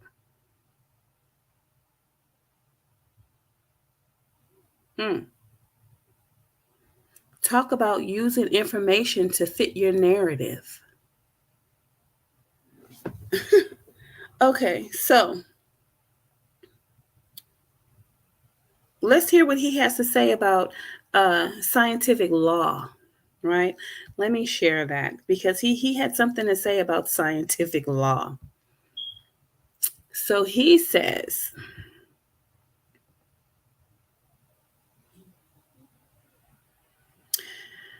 scientific laws or laws of science are statements based on repeated experiments or observations. This is what she's saying. Oh, science is based on observation. And she's like, no, science is no longer based on observation. It's based on the latest book that was written, right? Scientific laws or laws of science are statements based on repeated experiments or observations that describe or predict a range of natural phenomena. The term law has diverse usage in many cases: approximate, accurate, broad, or narrow across all fields of natural science: physics, chemistry, astronomy, geoscience, and biology. Laws are developed from data and can be further developed through mathematics. In all cases, they are directly or indirectly based on empirical evidence. It is generally understood that they implicitly reflect, though they do not explicitly assert, causal relationships fundamental to reality and are discovered rather than invented. Scientific laws summarize the results of experiments or observations, usually within a certain range of application.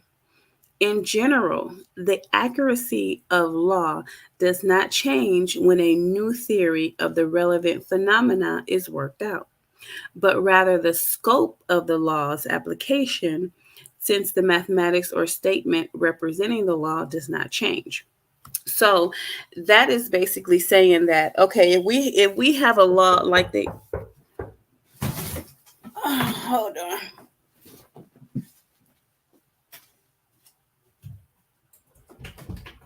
What happened?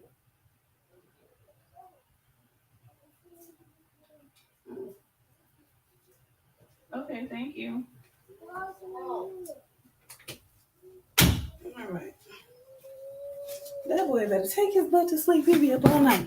Okay, so for example, you know how they would be like, they were like, you, if you steal something that's well, I think it was $500 or more, you know, you can be prosecuted, right?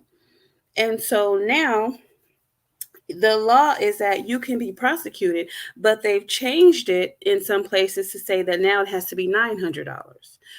So the law is still in effect, except they just changed it a little bit according to the data. According to the statistics, we would call statistics a mathematical data, right? The numbers. So, as with other kinds of scientific knowledge, scientific laws do not express absolute certainty as mathematical theorems or identities do. Right? A scientific law may be contradicted, restricted, or extended by future observations, right?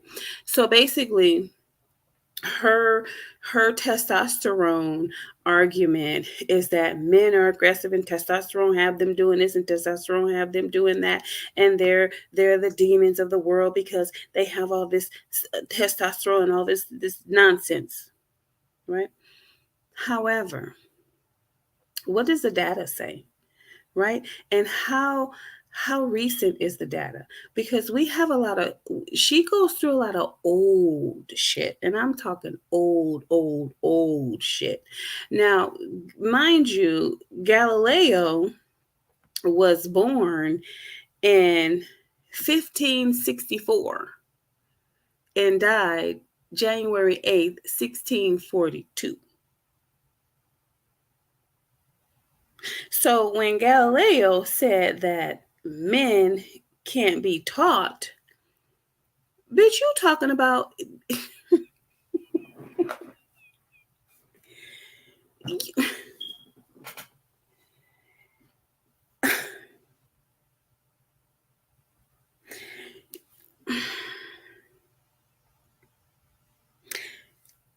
I don't even know.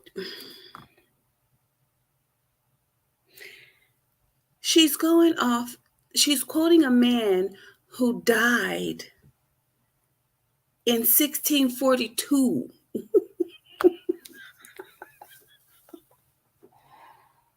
Oh my God. Maybe back then men couldn't be taught. Maybe because they didn't have a direction to teach them in. Maybe because all the things and the systems of education that have been developed weren't developed back then. I don't even think children went to school back then. Let me see, how old was this guy when he went to school? I think they had to be an adult in order to go to school. Because, let me see.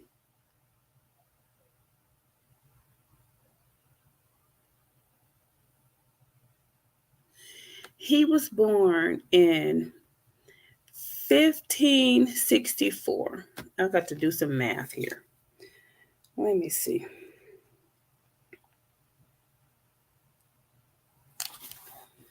Hold on one second. He was born in 1564.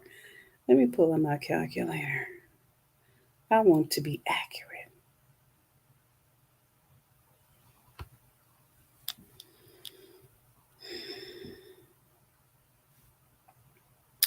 So, 1564, 15.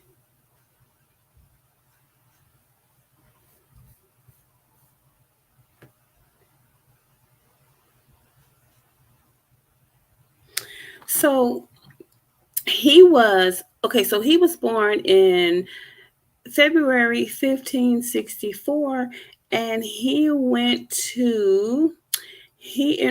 enrolled in the University of Pisa for a medical degree in 1580. So that would have made him 16 years old. Right? 16 years old. So, although Galileo seriously considered the priesthood as a young man, at his father's urging, he instead enrolled in 1580 at the University of Pisa for a medical degree. So, 16 years old. So, he didn't go to school until 16 years old. I guess that maybe before that time, he was being taught by his father, or he was being taught by the priesthood. So they didn't even have what do you call it, elementary education back then, right? So he went right off to school at 16. So it's like, this was so far back in the day. Why would she, in her ever-loving mind, think that a philosophy or a statement like that would not change?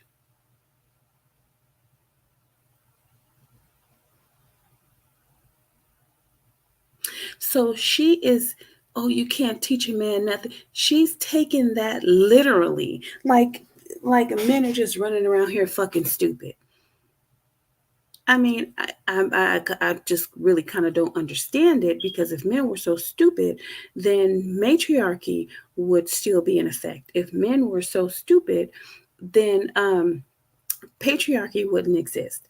You know, if men were so stupid, then we wouldn't have those forefathers, you know, those guys that are on that mountain and on the money that we spend. So it's like, what is wrong with this lady? She has a... You guys, see, you guys, not you guys, but her audience doesn't see what I see. They don't see what Jane Elliot is seeing. And you can tell that based on their comments. Jane Elliot came to have an educated conversation. She didn't come to have a discussion about Princella's ideology of that men are evil and resource hoarders and aggressive and this, that. She came to have an educated conversation. And everything that Princella is saying is basically based on old research and her opinion and her natural gift for psychology, sociology, whatever the fuck else it is she said. Her audience is not learning shit from her. Right? Because they're retarded. They're retarded. And even the ones that lady that gave me my comments, it was like, I have 3 master's degrees, one in, I don't know, something and something and something. And why the fuck are you listening to this lady again? If you got 3 master's degrees, I don't know. What did you throw all your master's degree education out the window to listen to this harlot?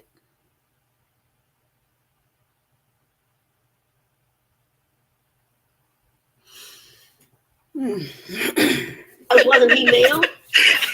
But he knows males better than females know males, though. Don't men know better? He obviously doesn't even know men. Look at her. She laughing because she know that shit was stupid. See, you guys have to also decode her laughter. Her laughter is the telltale sign that she's spewing bullshit. It's her laughter. Every time she's saying some bullshit and she got caught on it or she gets caught on it, she laughs.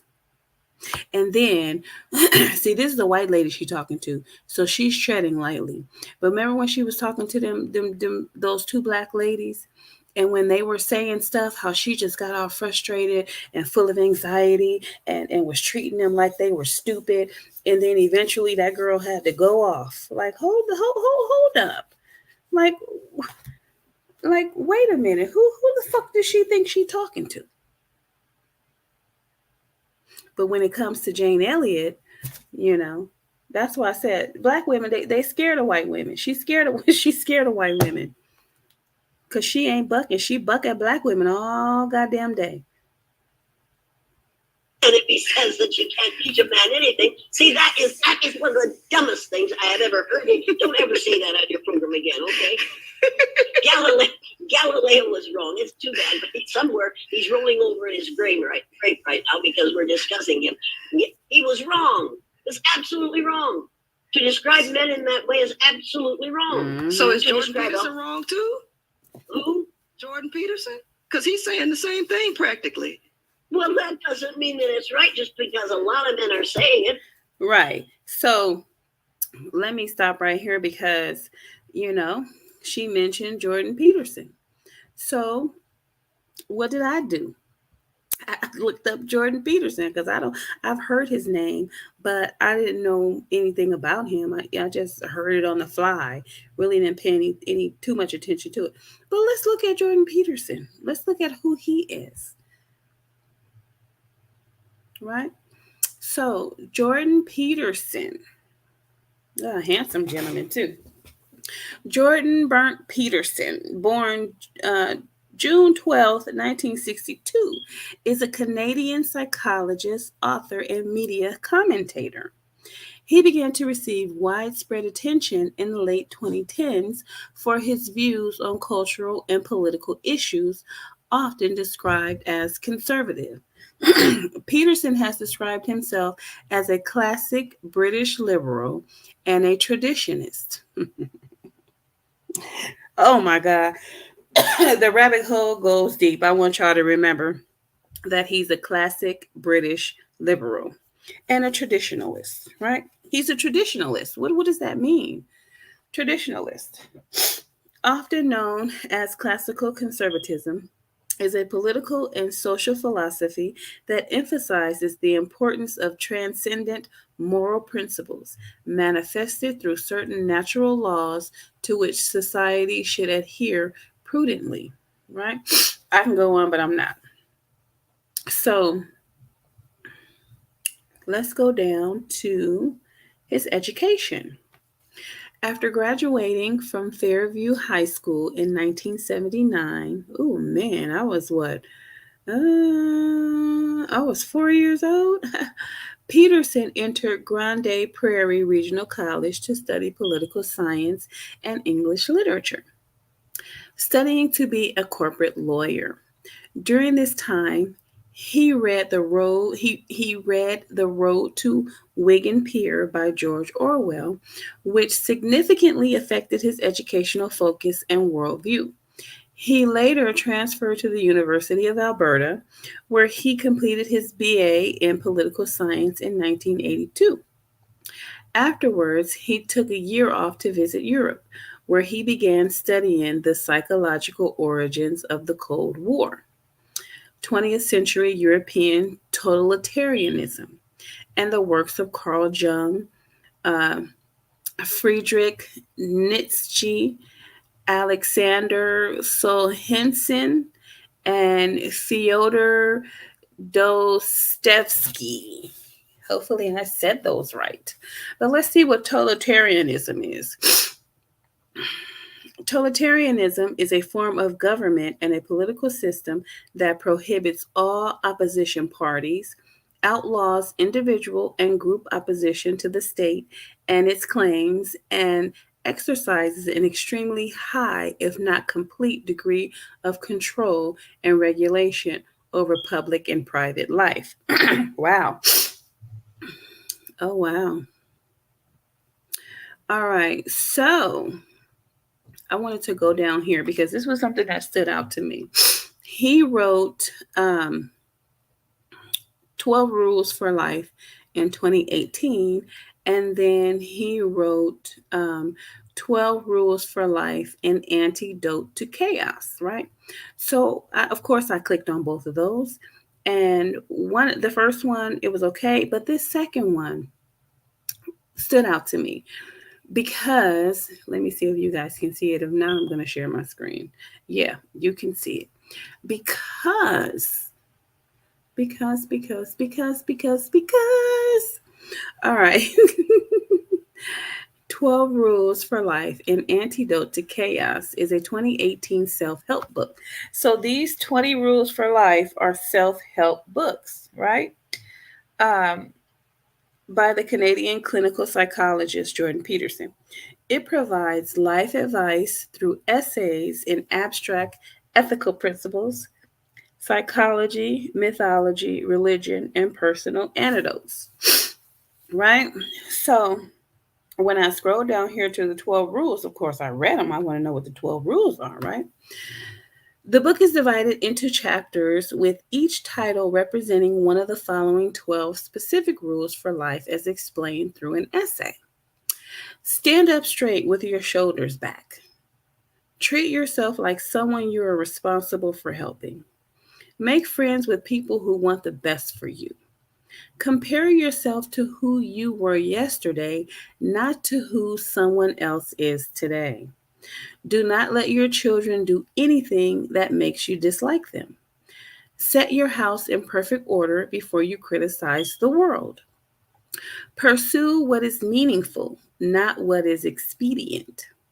Tell the truth, or at least don't lie. Assume that the person you are listening to might know something you don't. Be precise in your speech. Do not bother children while they are skateboarding. Pet a cat when you encounter one in the street. Okay, this is the wrong one. Let me go back to the other one because here's the thing.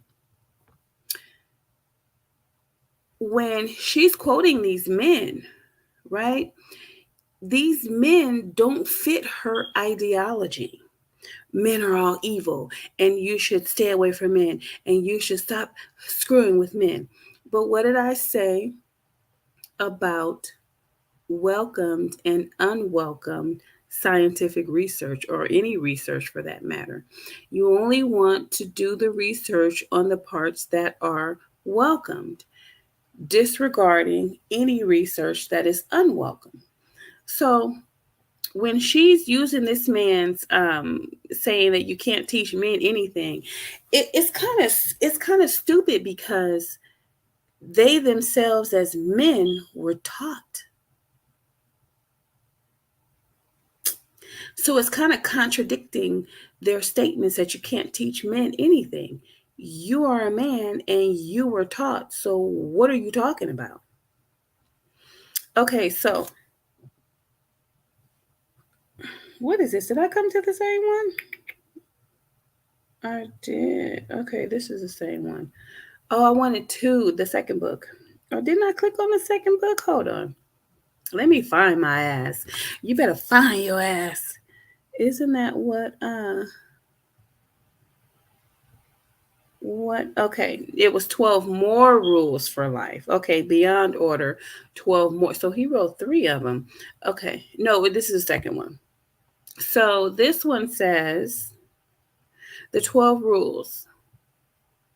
Do not carelessly denigrate social institutions or creative achievement. Imagine who you could be and then aim single mindedly at that. Do not hide unwanted things in the fog. Notice the opportunity lurks where responsibility has been abdicated. Do not do what you hate. Abandon ideology. Work as hard as you possibly can on at least one thing and see what happens. Try to make one room in your home as beautiful as possible. If old memories still upset you, write them down carefully and completely. Isn't that one of the advices that I gave? Write that shit down and then I say burn it. Plan and work diligently to maintain the romance in your relationship. Do not allow yourself to become resentful, deceitful, or arrogant. Be grateful in spite of your suffering. So here's the thing, this is a man that's saying plan and work diligently to maintain the romance in your relationship.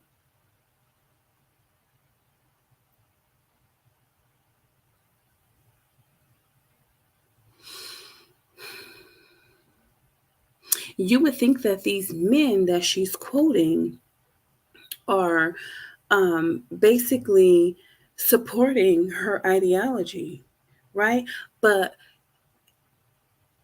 only one thing that they're saying supports her ideology is that men can't be taught, or men, you can't teach men anything.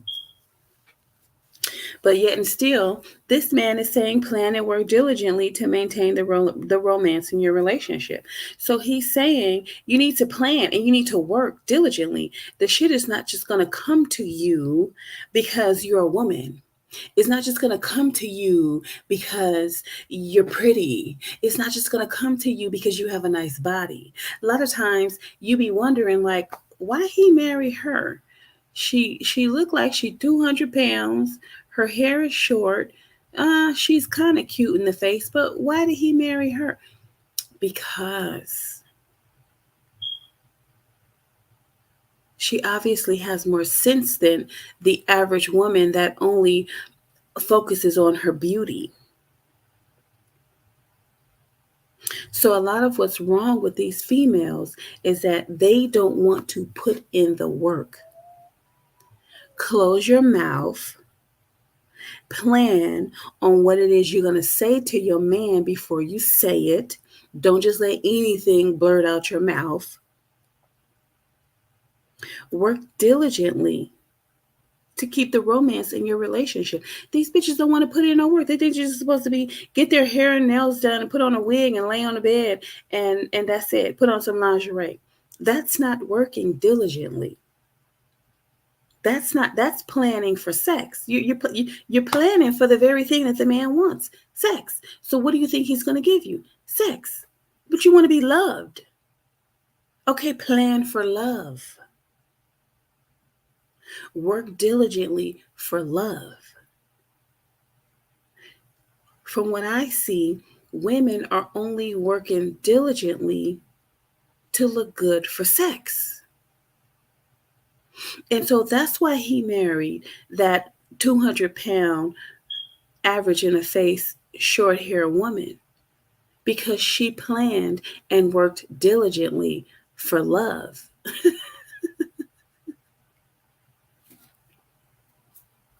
I mean, I don't know, but yeah. Okay, let's continue.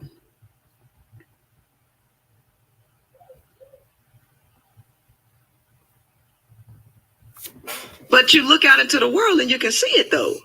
You can see. You can't tell me. Yeah. You look out into the world. See, I happen to like men. I happen to appreciate men. Mm-hmm. I happen to enjoy men. I happen to have had the real honor of being married to a man and having a father who was total moral male. Mm-hmm. And my husband was moral after he met me because he had no choice. But my father was a totally moral male. And he knew more. He knew more than my brothers, two of whom are civil engineers, will ever learn. Mm-hmm. Because he learned, he devoted his life to raising 7 kids. He lost one, he raised the 6. And he tried to do. Now here's the key thing, what she said. She said that her husband devoted his life to raising their children. Right? What did Earth, Wind, and Fire say? You need devotion. Didn't Earth, Wind, and Fire say that? You need devotion. You have to be devoted. And these men, they haven't been taught. It's not that they can't learn, you can't teach them anything. They haven't been taught. When you're talking about, I'm talking about black men. White men, no. They know devotion. They know how to devote their lives to their family. They know how to devote their lives to work. They know how to devote their lives to success. Black men are behind. They haven't been taught to be devoted to the family. When you're taught and raised to be devoted to the family, your goddamn children and your wife comes first. You're going to make sure you're there for the beginning, and you're going to make sure you're there for the end. And that's the difference. Black men, they just run, they're just running wild, and they haven't been taught, and then you blame them. So how can you blame a group of men that haven't been taught? White men go through it too. They got mothers, they got crack mothers, they got prostitute mothers. They got mothers and fathers that aren't devoted to them. They suffer from some of the same issues. But yet and still, they will get a job quicker than a black man will get a job. So let's always keep that in mind. The white man and woman might be down and trodden, but when it comes to who's going to get services first, they're going to get them first. We're going to keep that 100. They can be down and trodden, but when it comes to resources, they're going to get them first. Point blank, period. So anyway, you have to be taught to be devoted, right? And I'll tell you one thing my mother didn't teach about devotion, she showed it. Even though I grew up in foster care, there was never a moment where my mother didn't know where her kids were at. And there was not one foster home we went to, because we went to a lot. There was not one foster home we went to that we didn't see our mother. That's devotion. So we didn't just go into foster care and she did the happy dance and threw on some booty shorts and some makeup and went running wild with other men and started having other babies. No. Even though she couldn't take care of us like she was supposed to, like a parent does, she was always there. We saw her face. That said a lot. That said, irregardless of the situation, don't fucking leave your kids behind, ma'am. Don't do away with your kids, ma'am.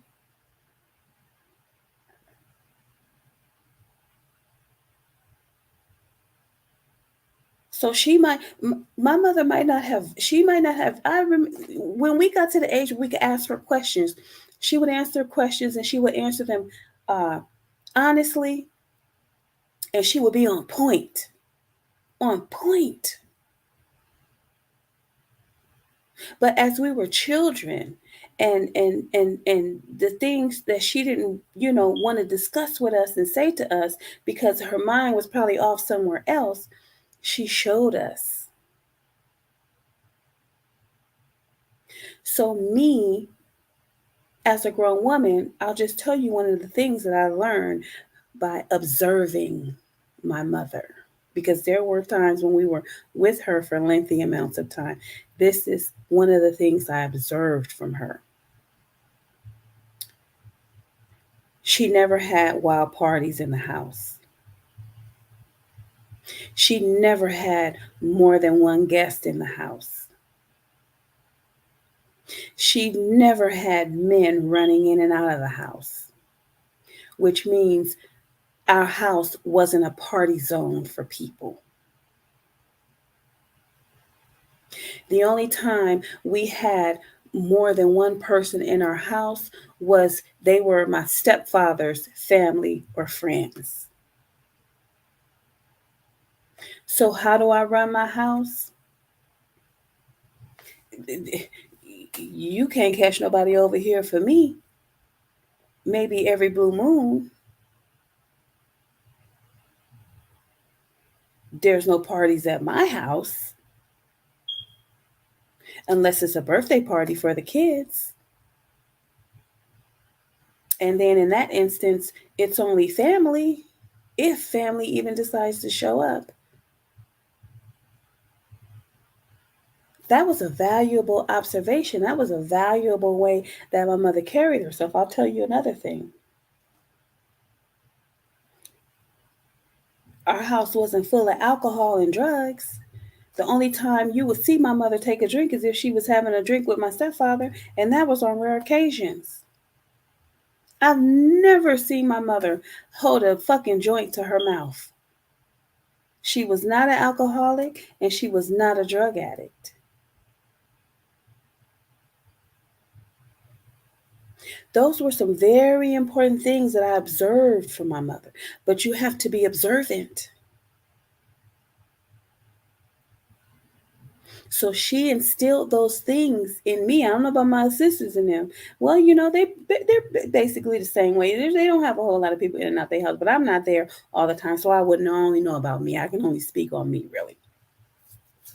But yeah, those were valuable, valuable observations.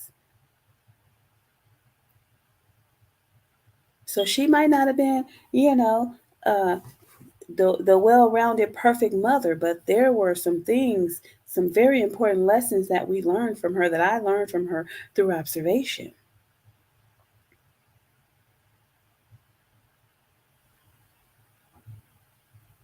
And she died a widow, right? So my stepfather, her husband died before her, and she died a widow. So, I mean, come on. What are we doing? What are we doing with our sons? Why aren't we devoting ourselves to our children? Well, I am. I don't know what the fuck y'all doing. Her audience is doing. I don't know. They got dick on the brains. Everything that come out their mouth, dickmatized, nut. You know, everything is about a penis. The comment section is horrific. It's very disrespectful to this woman.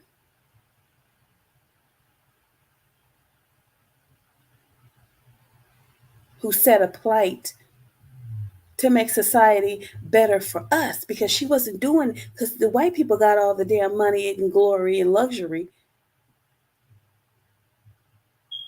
She was doing that for black folks, or highly melanated, or whatever she said. So I mean, no, very disrespectful. Very disrespectful, very immature. And if this is what those men had to deal with, honey, it ain't them, it's them, it's y'all, it's her followers. Y'all got some behavior problems. It ain't got nothing to do with no man. You wasn't ready for no man. You shouldn't have had no man. You shouldn't have been thinking about no man. You still should be pushing plastic baby dolls in a fucking plastic stroller. Because from this comment section, don't none of these women need no kids.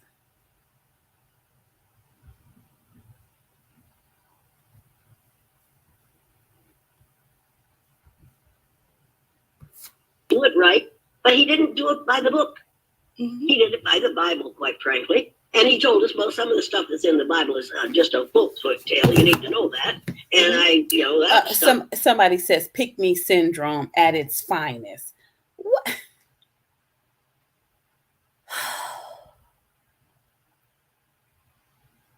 Stuff. So no. I will not accept your description of men. Somebody says we know you're digmatized. You see what's coming out their mouth? Everything that's coming out their mouth has to do with some penis or some function of the penis or something that comes out the penis. It's ridiculous.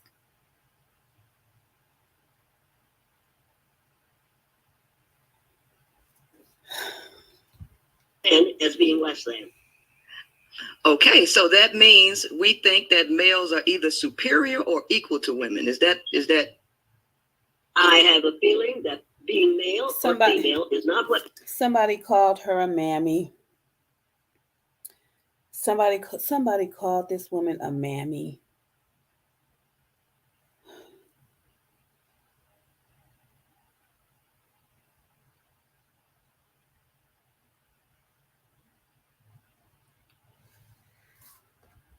Not what makes you superior or equal.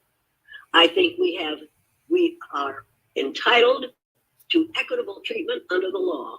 Okay, I believe in equity. I believe in equity, but men and women are not the same, and their brains function totally differently. So that's what right, women? That's a blessing. Yeah, in a way. So their minds function differently. So, Madam Soldier, Madam Soldier Princella,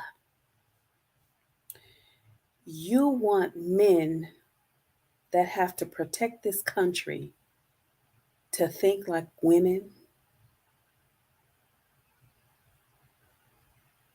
You want Madam Soldier, Madam Reserve. I see why they had you on reserve and not active, because you's a nut and a half. You want these men that have to protect this country and that have families to protect. You want them to think like women. You want them to think like bitches. We'll just say it. You want them to think like a bunch of bitches.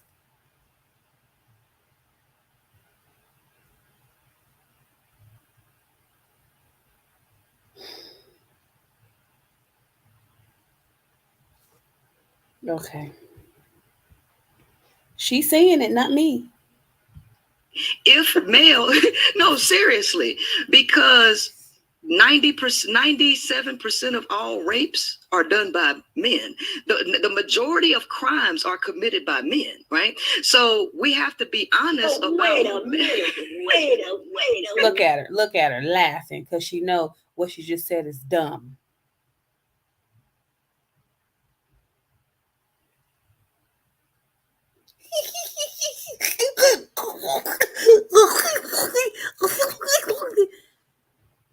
This shit is not funny. Oh.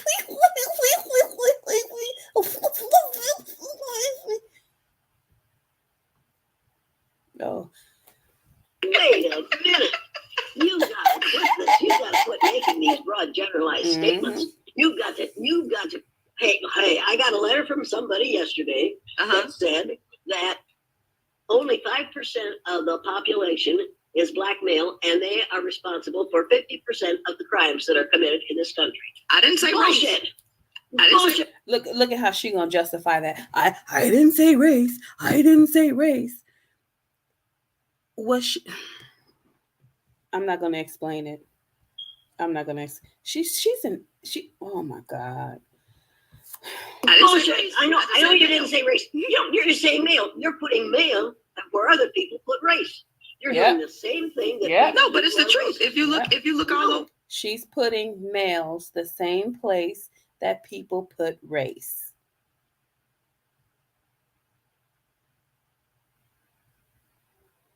The majority of women that's on welfare is black women.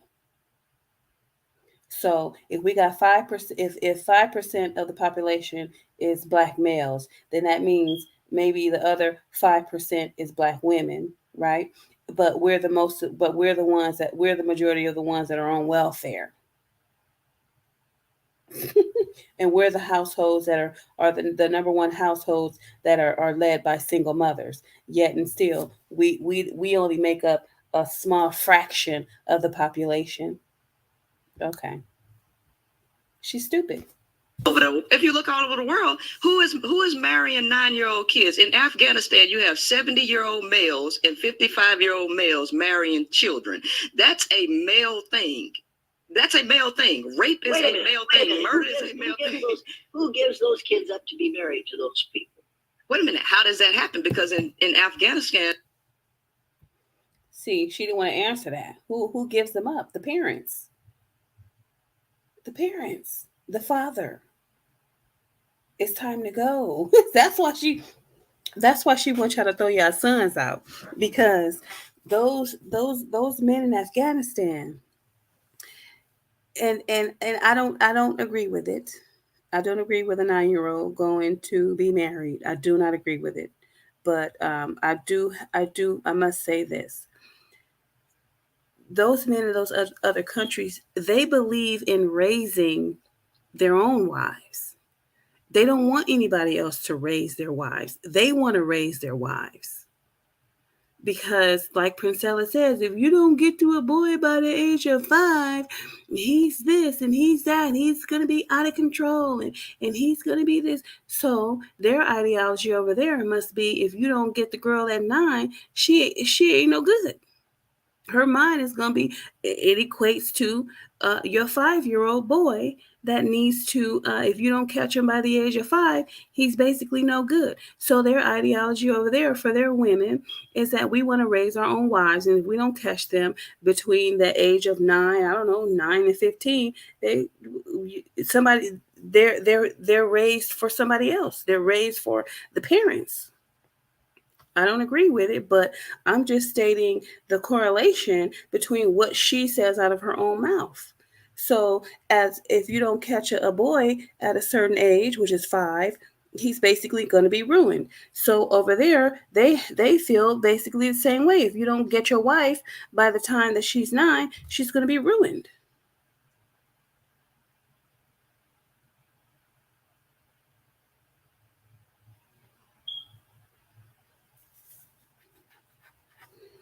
And then she wants to make it an excuse for resources. Them people in no way, shape, or form. It is not a law that the daughter must be married at 9. That is the decision that the parents make. They don't have to marry her off at all. But what is she going to do at home? He has a wife.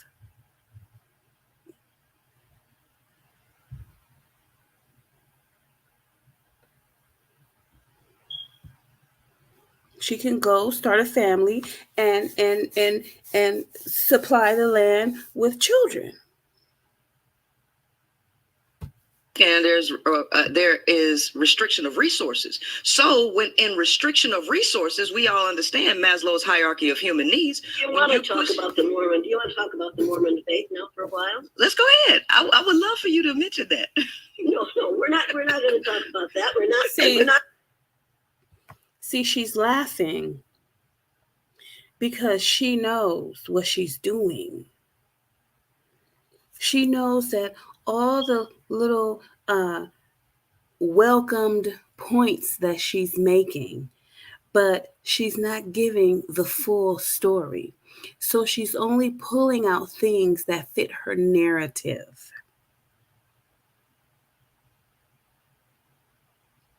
She's only pulling out things that fit her narrative. Let me see.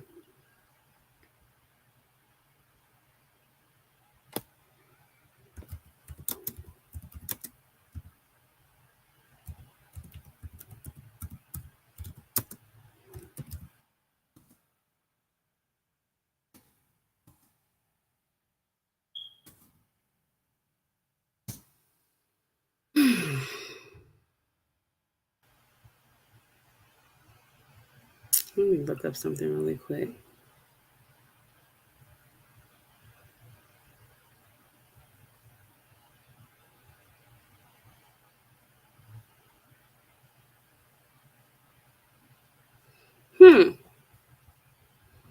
Okay, so I know what she's referring to. She's referring to that video that she showed on one of her lives that showed a 9-year-old, a young girl. I don't know, we don't even know how old she was. She was pretty young. She was being married off to an old man because the family was starving and couldn't feed her. They couldn't. They didn't have any money. The family was so broke, the father had no way of making money. So, in order for them to save the majority, they had to let their 9-year-old daughter go. I mean, it was just like shit. Either we marry her off and get the dowry, or we all starve and die. I remember that. I don't agree with it, but those were the circumstances. That family was going to starve to death. And so it's like, hey, you little mama, you little girl, or whatever, you're going to have to start your life a little bit earlier than anticipated. But anyway, let me share this because I just looked up this since she mentioned that. I went ahead and decided to look it up. So let's see.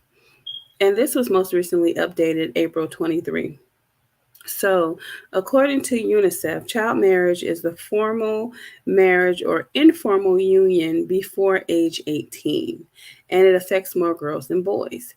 In Afghanistan, up to 57% of girls are married before they are 19. The most common ages for girls to get married are 15 and 16. Factors such as gender dynamics, family structure, cultural, political, and economic perceptions, ideologies, all play a role in determining if a girl is married at a young age. Yeah, basically, it's like, boo, I'm sorry, but you're going to have to start your life a little bit earlier than anticipated. At 15 and 16, we already know in black women and white girls, they hot tailed at 15 and 16 anyway. We all got babies and shit at 15 and 16. So why not go ahead and fucking get married? It is what it is. Why not go ahead and you're screwing, you're pregnant. Why don't you just go ahead and get married? 9 times out of 10, the guy is in his 20s anyway, while you 15 and 16. Why don't you just go ahead and get married?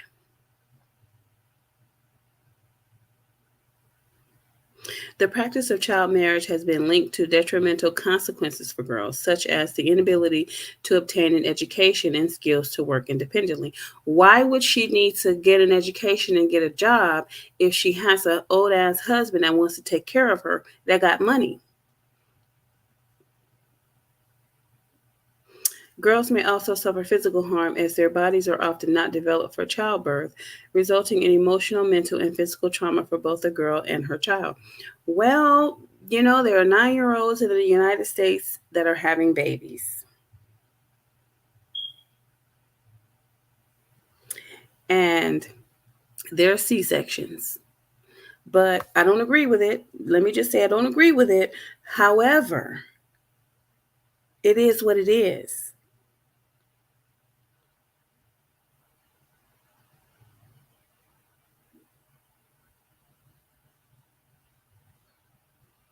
So, according to Afghan Civil Law Article 40, marriage is a contract between a male and female for the establishment of a family. Article 70 sets the legal age of marriage to be 16 for females and 18 for males. So that's their law. Their law is that they can be married at age 16. So that video she showed, that was some illegal shit that was going on wherever the hell it was. They were showing that. Yeah, that was some illegal stuff that was going on. So they basically sold their daughter, and that was illegal. But they had to eat. So, I mean, Article 71 gives girls marriage rights to her father or guardian before the legal age of 16, and marriages for minors under the age of 15 are not allowed under any circumstances. Despite the establishment of civil law, regional customs take precedence over national law, as well as Sharia law. Due to shortcomings in the implementation of the civil law, child marriages are still prevalent. While new laws are being introduced progressively, the UN Development Programme's annual Gender Inequality Index still ranks Afghanistan as the sixth worst country for female equality in the world. Statistics from the Afghan Independent Human Rights Commission showed that about 60 to 80% of the total marriages in Afghanistan are forced and or underage marriage.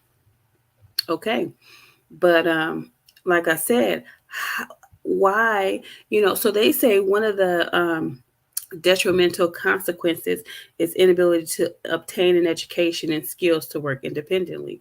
Why would they need to be working independently if they're getting married to a old ass man or a man that can take care of them, that has money?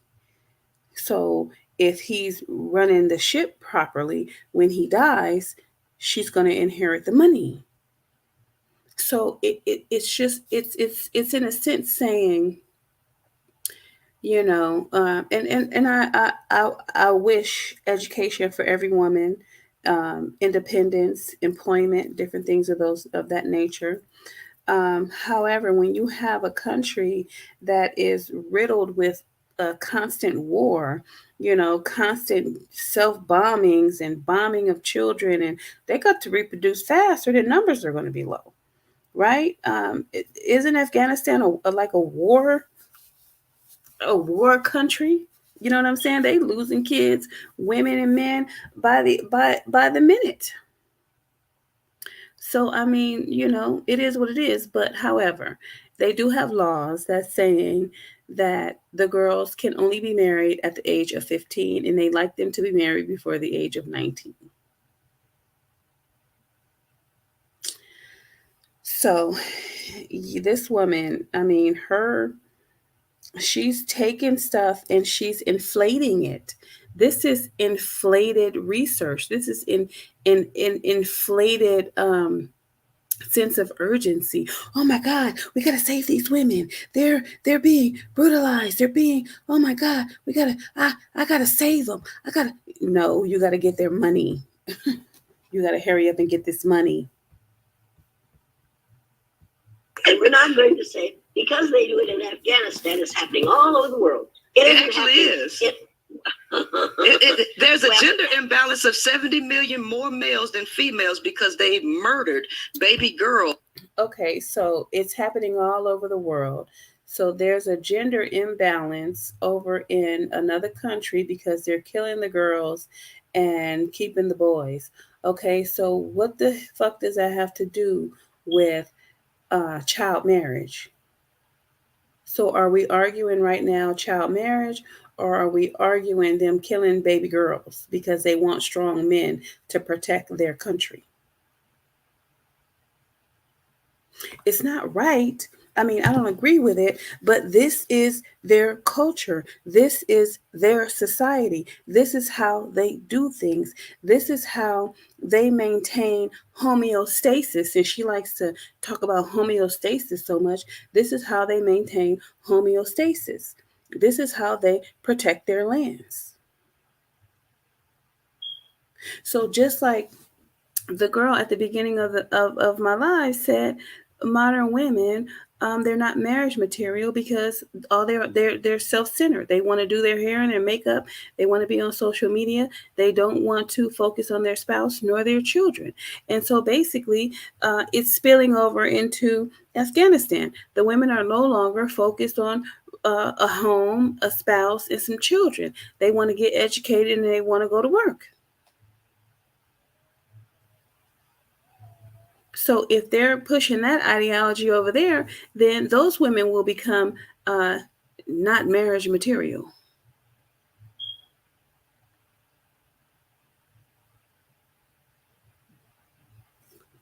Which will result in a decline in their numbers. I mean, it is what it is. It is what it is. Girls in Asia and in India, okay? And so because of that imbalance that's causing a ripple effect across the globe, you have an increase in violent crime. You also have an increase in sex trafficking. How is it causing a ripple effect across the globe? How is that causing a... Because they don't have women over there. They got more men than women. How is that causing a ripple effect across the globe? What the fuck? What does she mean? What? What does she mean, a ripple effect? America doesn't kill a baby because it's a girl and we don't want girls, we want all boys. They have what they have. They get what they get and they don't throw a fit. What is she saying? It's a ripple effect. That would mean that a ripple effect would mean that because one country is doing it, that means all countries are doing it. No, these other countries have specific reasons why they're doing what they're doing. And they will tell you in China, they do it because they need men for their army. They don't need a bunch of catty bratty bitches. They need strong men to fight. They have something to maintain. They have something to secure. And this is what this broad doesn't understand. Because, see, black people, we don't have our own land. We ain't got shit to protect. We in somebody else's house. We're in somebody else's house. So she doesn't understand the root of these things. She doesn't understand the root of what she's saying. And this is why Jane Elliott was like, bitch, bye. You're stupid. You're stupid, because there's a reason for everything that is happening all over this world. There's a reason for shit that's happening in the United States. There's a reason for things that happen in China. The reason for things that happen in Afghanistan. There's a reason for things that happen in Japan. There's a reason. They have their reasons according to how they run their government and the necessities, the things that they need, the resources that they need. Don't ever forget, people are a resource. And don't ever forget, see, she's forgotten that men are a resource. Those men can get any woman of any race pregnant. That baby belongs to him. That baby is what he is, not what she is. So if China wanted to redo their whole race with black women's babies or babies by black women, they can do that because those babies will still be Chinese. If Afghanistan men wanted to impregnate a bunch of white women, those babies would be Afghanistan babies.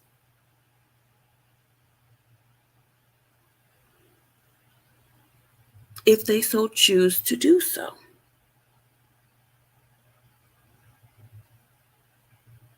But see, she all up in everybody else's business. And she knows the reason why. But this is what she's what was that word? What was that? Let me look that up. What was that word she was talking about? Obfuscating. She's obfuscating the truth.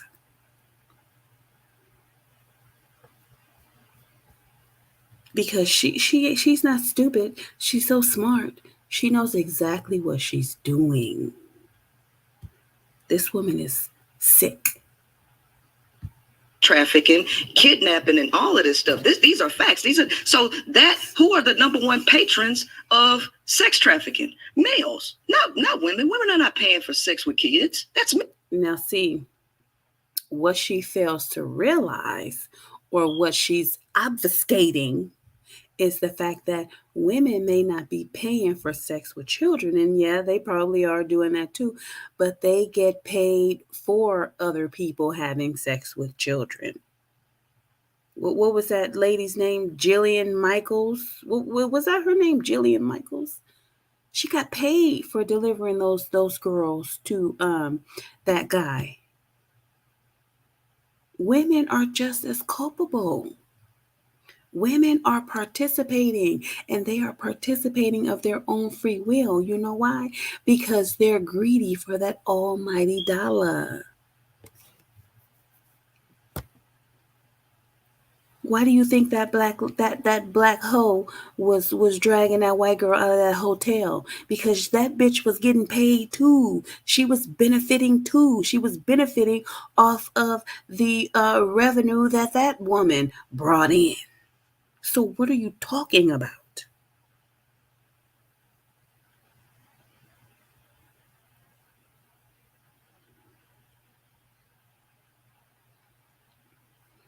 See how she's y'all better do y'all own research. Quit listening to this broad, but they're not. They it's a feel good.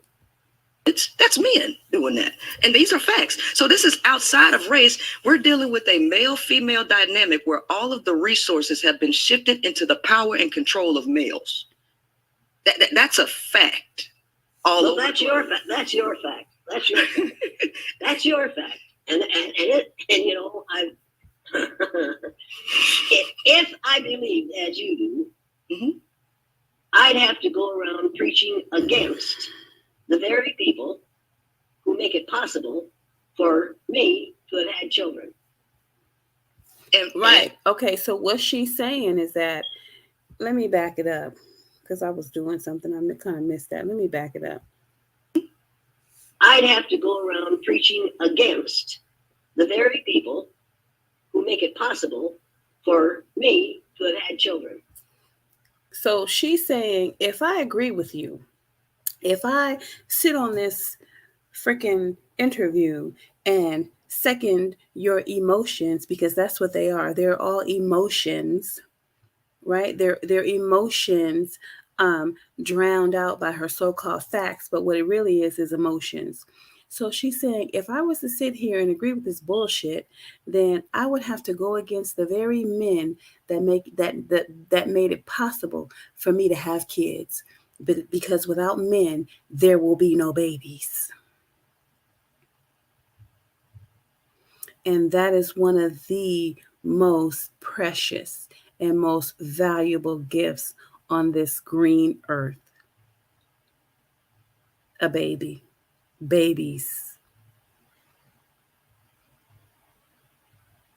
So I don't know, maybe, I don't know, just because she don't like her daughter, or I don't know, maybe she don't appreciate the fact that, you know, she was given a beautiful daughter. That ain't got shit to do with everybody else. Why we gotta suffer because she's so mean and views men as her enemy? That sounds like a her problem. A her and her audience problem.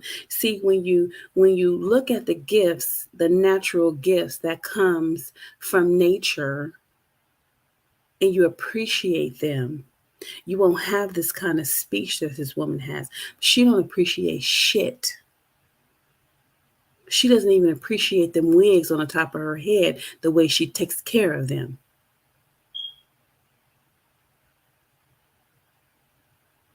She does not have an appreciation for anything but a dollar. That's the only thing this woman appreciates is money. That's it. Because she can't see the beauty in anything. Women are stupid. They don't know no better.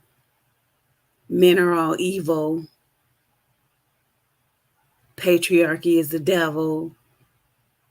She don't see the good. And even though she promotes matriarchy, why would you go back to a matriarchy with a bunch of dumb bitches?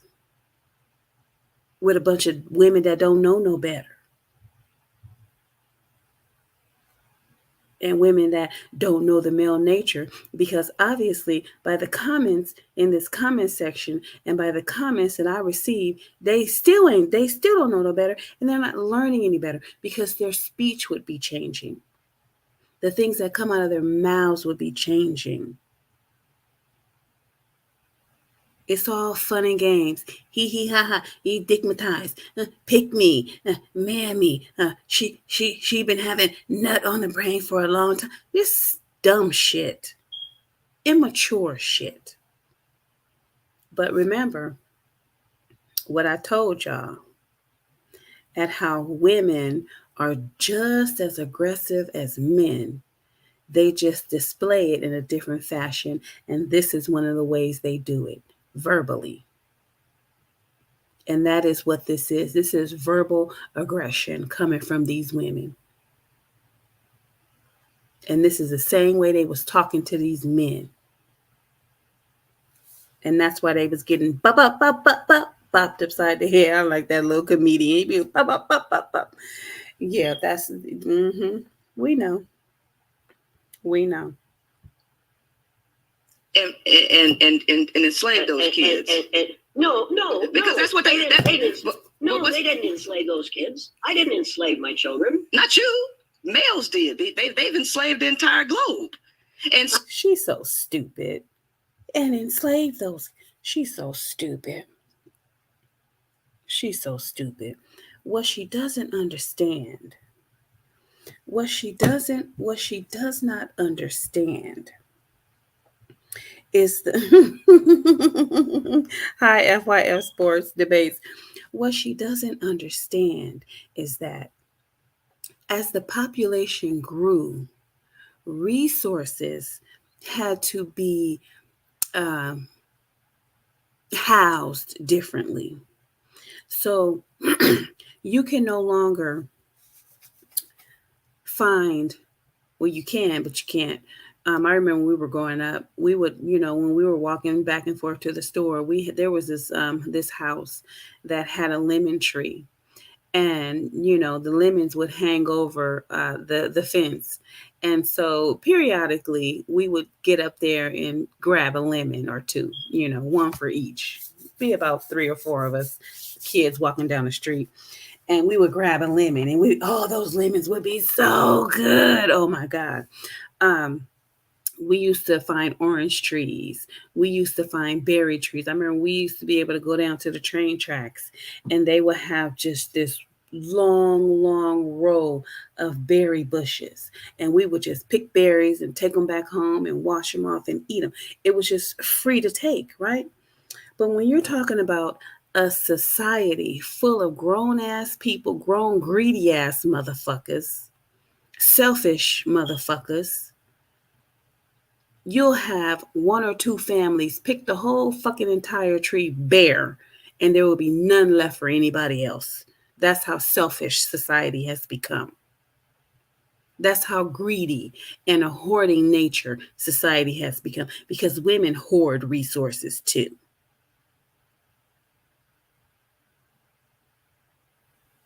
Women hunt too, hence the female lion. Hence the female hyena. Women hunt too. So you can no longer just leave resources out, because people will take more than what they need. Hoarding.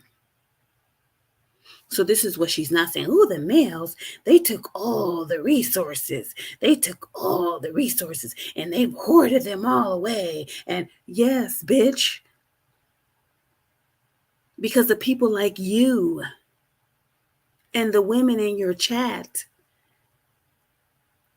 Do you think these women will be thinking about anybody but themselves? At this point in time, there's a lot of women that are not even thinking about their children. These children being found in the middle of the goddamn street by themselves in diapers. Getting out the house, running in a damn road. People got to drive by and tell a dumbass motherfucker, your baby's in the road. What are you doing?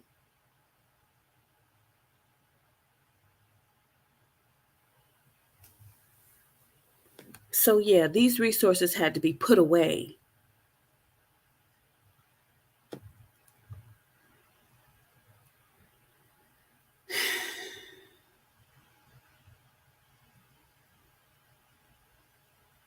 Right, and that's what I said. That's what I said. This is exactly what I've been saying the entire time. Princella is an admitted salesman. She's found a niche, I've said that, and is selling propaganda with no end goal, strategy, or real results. That is exactly what I said. It's exactly what I'm saying. But let's look at this really quick. Let's look at this really quick. Let me share this. Let me share my screen and let's look at this really quick because this is basically what I'm saying. But this is the reason why you won't get through to these women. I'm gonna tell you why. Because she has a strong hold on their minds. They're just too dumb to realize it. But let me share this really quick with you guys and go over it with you guys. So remember, we're talking about the demoralization of men and the women that listen to her. It is a demoralization. And the only way she could get into their pockets and get back at men was to demoralize the both of them. So while they think they having a good old time, hee hee ha ha, you digmatized, you got none on the brain, this, that, and other, there are consequences. They just have no foresight and they can't see them coming. There are consequences to this. So here we go. This was at let me find it because I just want to get right to the point. I don't even want to go into a whole bunch of okay, so it says, let me just go ahead and read. In 1984, Bensmanoff gave an interview to G. Edward Griffin, from which much can be learned today. His most chilling point was that there's a long-term plan put in play by Russia to defeat America through psychological warfare and demoralization. And this is what we're talking about, the demoralization of men, preferably black men and women, because white men ain't listening to this bullshit. They already know what the fuck is going on. They I don't know why they haven't smacked her across the face and pulled this shit down, but there's consequences coming. It's a long game that takes decades to achieve, but it may already be bearing fruit. It's not taking long with these women because they're weak in the mind, right? Americans are pretty strong in the mind. We'd be like, no, fuck that. I'm an American. Fuck you. Kiss my ass, motherfucker. This is our country. It's hard to break through a mind when people are talking like that. And that's how Americans talk. Kiss my ass. I'll kill you. You know what I'm saying? This is our country. Get the fuck out. Get away. You know, it's hard to break people like that. So it takes a long time for the demoralization to come because you have to do it in spurts. You have to do it in waves. You have to make it believable. You have to put all kind of propaganda out there. You have to put movies out there. And they're evaluating, okay, how many people read this? How many people saw this movie? How many people? And then they're going to look at the behaviors as a result of this propaganda that's put out there. That's the only way you can tell that demoralization is working, by the behavior of the people.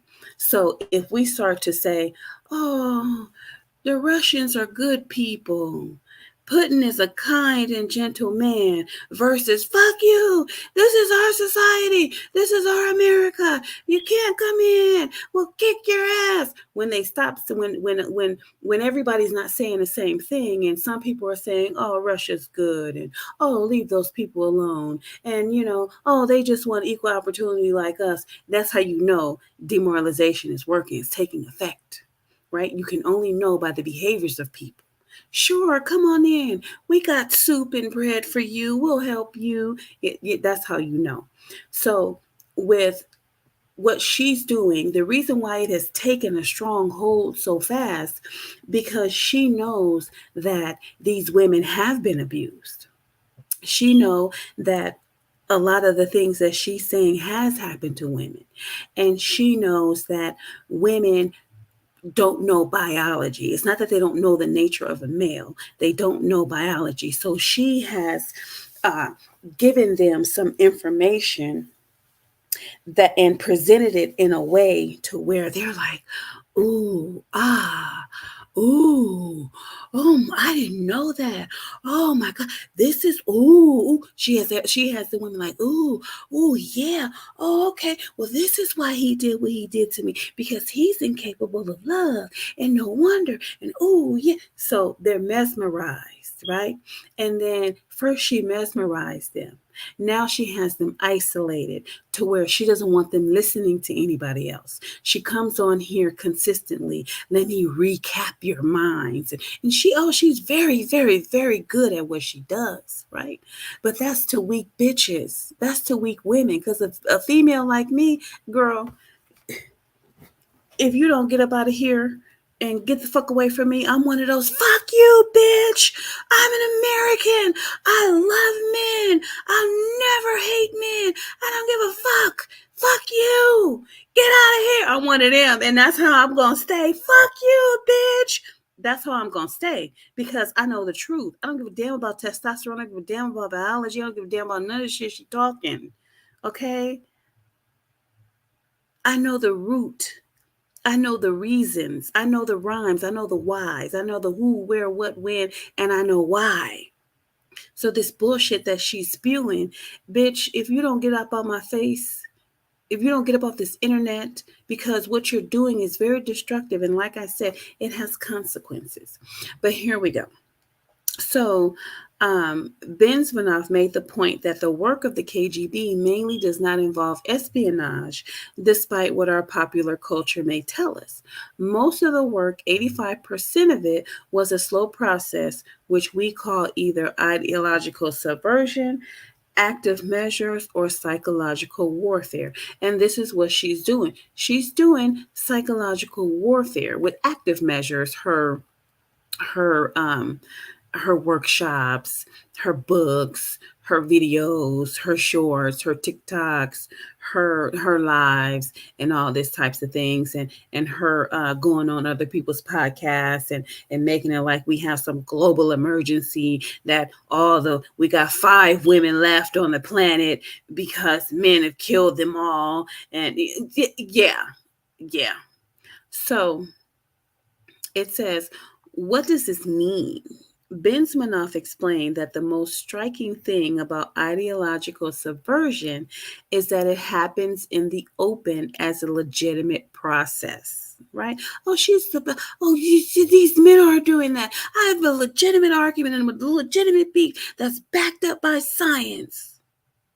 You can see it with your own eyes, he said. The American media would be able to see it if it just focused on it. And this is what I'm doing. I'm focused on it because I can see you, bitch.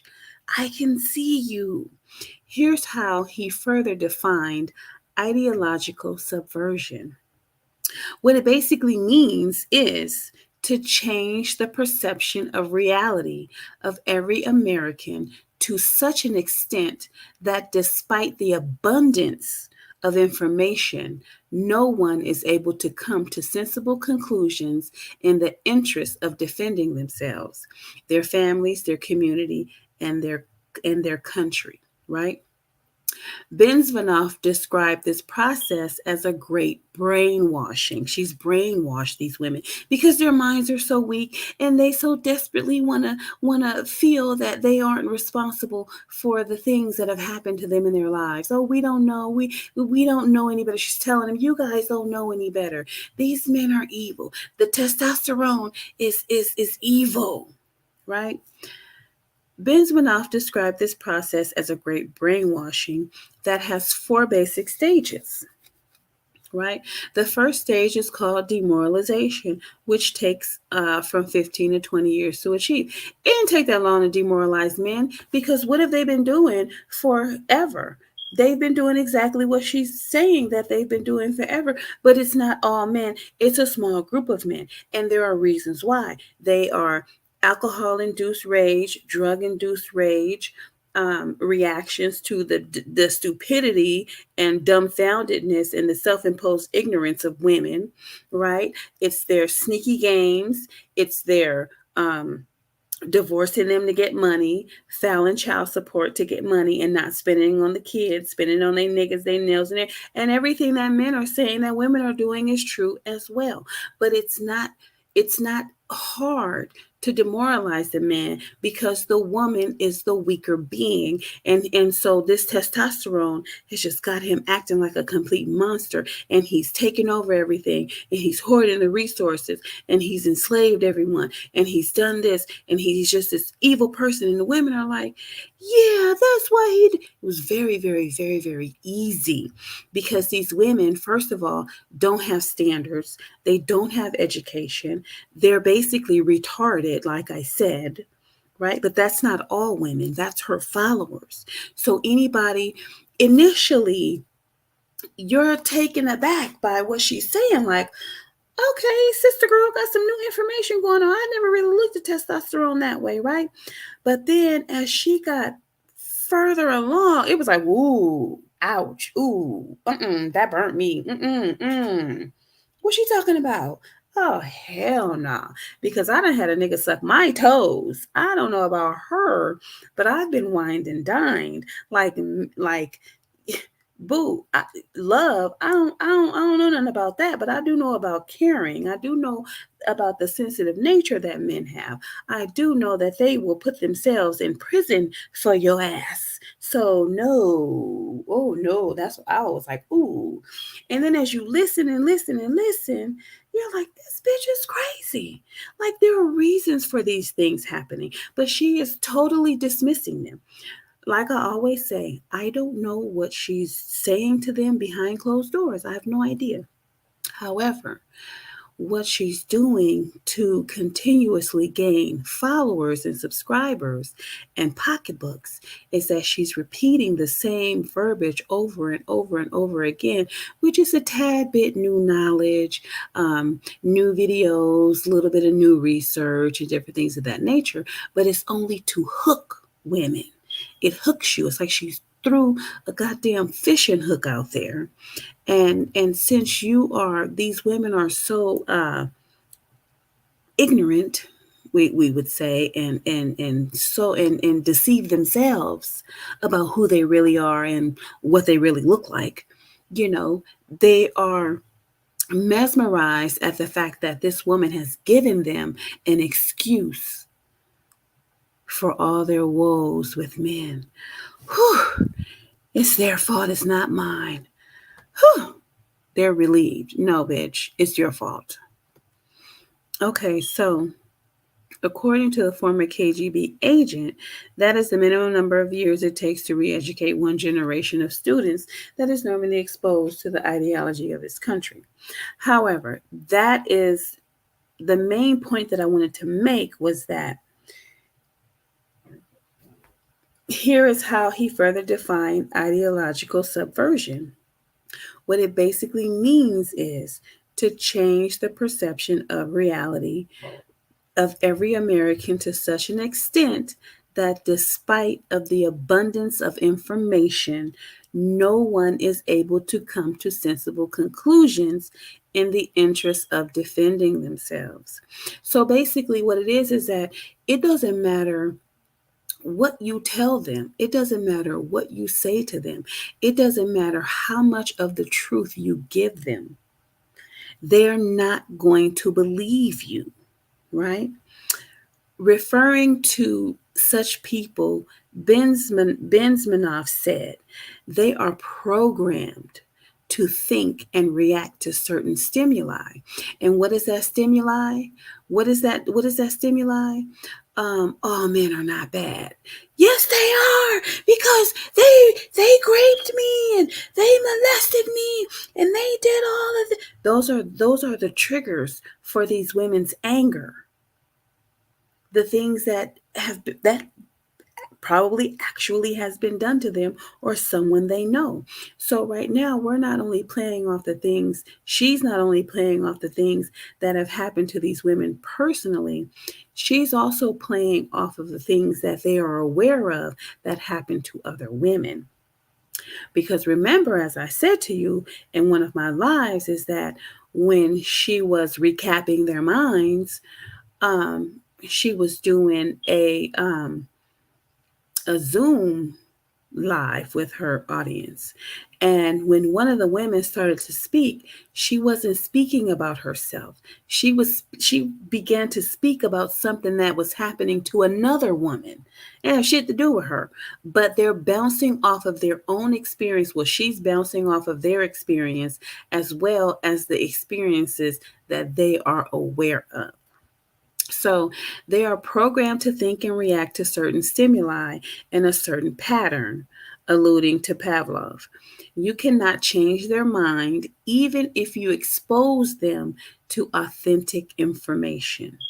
Even if you prove that white is white and black is black, you still cannot change the basic perception and the logic of behavior.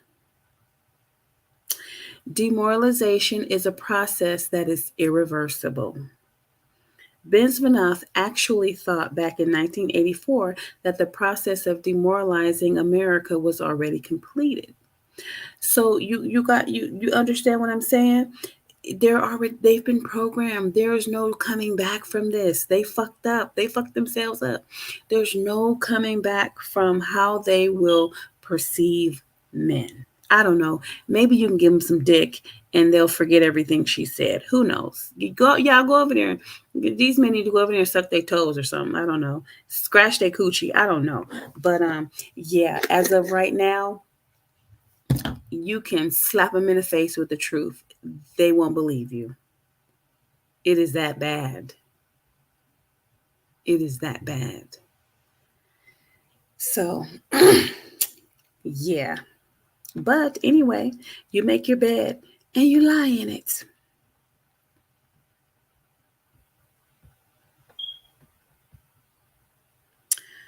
All right, so here we go. And so what is it? But they have. They have. I don't agree with that. Contend. Okay. So how are we able to talk on the phone? Because we have child slaves in Africa, right? Digging for Contend. That's that. Okay, so now here's the thing with that. I looked that up as well. They are working on that. They are working on, and Donald Trump worked on that. I should go ahead and pull it up, but I'm going to just tell you what I read. Donald Trump worked on that. He made a process to where they would not accept minerals unless they were authenticated, basically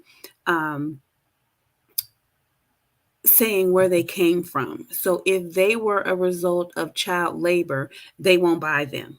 So they had to be authenticated for the place of origin. Where did they come from? Did grown folks dig this and get paid for their labor, or did children dig this stuff up and didn't get paid? Right? So they're working on that, right? She ain't gonna tell you that because you have to do your own research. She just wants you to blindly listen to what she's saying and not do your own research. But everything that comes out of her mouth, we need to be researching. Right? And we need to be putting the information out here because this woman is a complete fucking nut.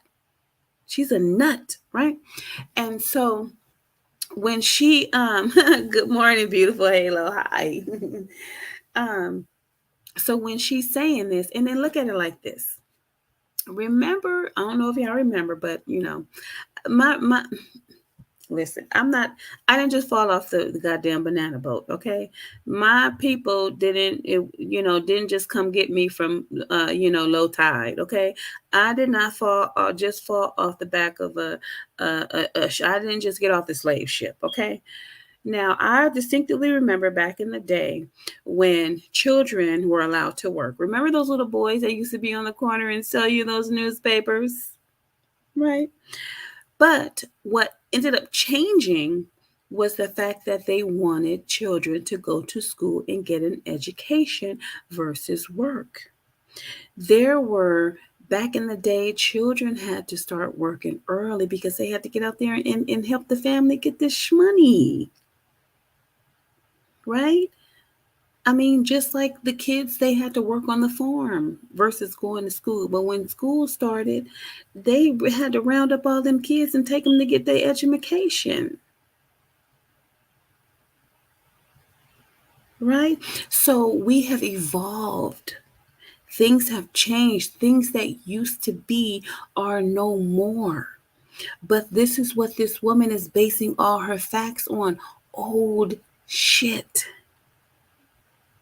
What about Contend? So you mean to tell me they don't have child labor and getting Contend? Yes, ma'am, they do, but they're working on it. They're working on changing it. Right? The very people that voted Donald Trump out before he could actually stick his foot into shit, you guys canceled him. He was working on that. Okay. Oh, as a matter of fact, let me see.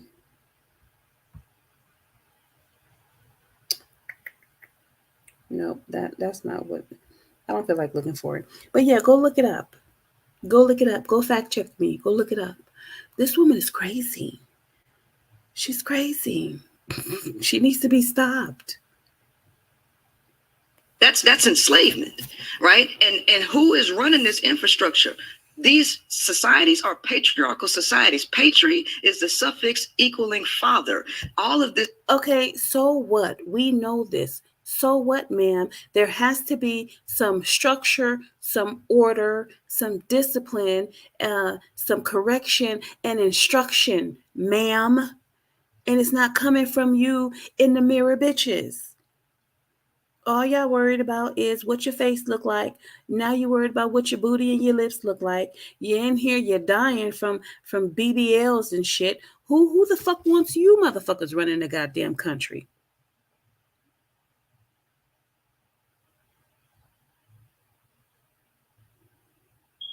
You people think the world is based on having a fat ass and some full lips.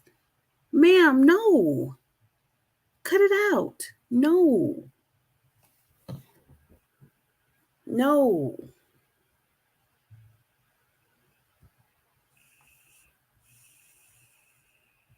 All of this is male dominated.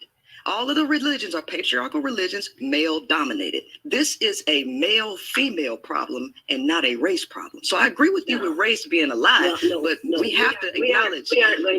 I'm not going to sit here and listen to this any longer. Right. You need to know that I do not believe that males are monsters and women are victims. I don't believe that. I won't believe that. I won't say that. I'm not saying they're victims. As I said, women are the greatest facilitators. I said at the beginning, women are the greatest facilitators of male behavior. That's a fact. You have mothers who take up for their children. That's your opinion. That's your opinion. It's not a fact. Right. It may be a fact in some country or in some community or in some household, but it is not a fact universally. And this is not a discussion that I am prepared to have. At the age of 89, I can look back on 89 years of our society going through times like this when we're looking for somebody to blame. We'll always find somebody else to blame so that we don't have to be responsible for what we say, what we do, or what we think. And I will not allow you or anybody else to say it's all a man problem, because for years we had heard that it was all a woman problem. It wasn't a woman problem. It's not a man problem. It's a human problem. Mm-hmm. And we need to start regarding one another as human beings who deserve equitable treatment under the law and who deserve understanding. And I'm not going to go with it anymore. But thank you for calling me. This interview is over. Thank you very much. Thank you. I appreciate it, but I get 50 more years. You save this for 50 years and then look at it in 50 years. Yes, and ma'am. See if maybe you might decide that, oh, wait a minute, men made a whole lot of good things happen and women made a whole lot of good men happen. I guess maybe I could have been mistaken about that. And I hope you are. I know you are. So, okay, thank you for visiting with me. I appreciate it a lot. All right? Thank you, Jane. Uh-huh. Yeah. So Jane was like, nope, goodbye. I will see you later, ma'am. That is not. Oh, hi, Antonio. How are you? Oh, hi. How are you? You did finally catch a line. I've been on here for 5 hours waiting on you, Antonio. You and Beautiful Halo and FYF Sports Debates and whoever else is listening and was listening. I've been waiting on y'all too. Um, so yeah, Jane wasn't having it. She did. She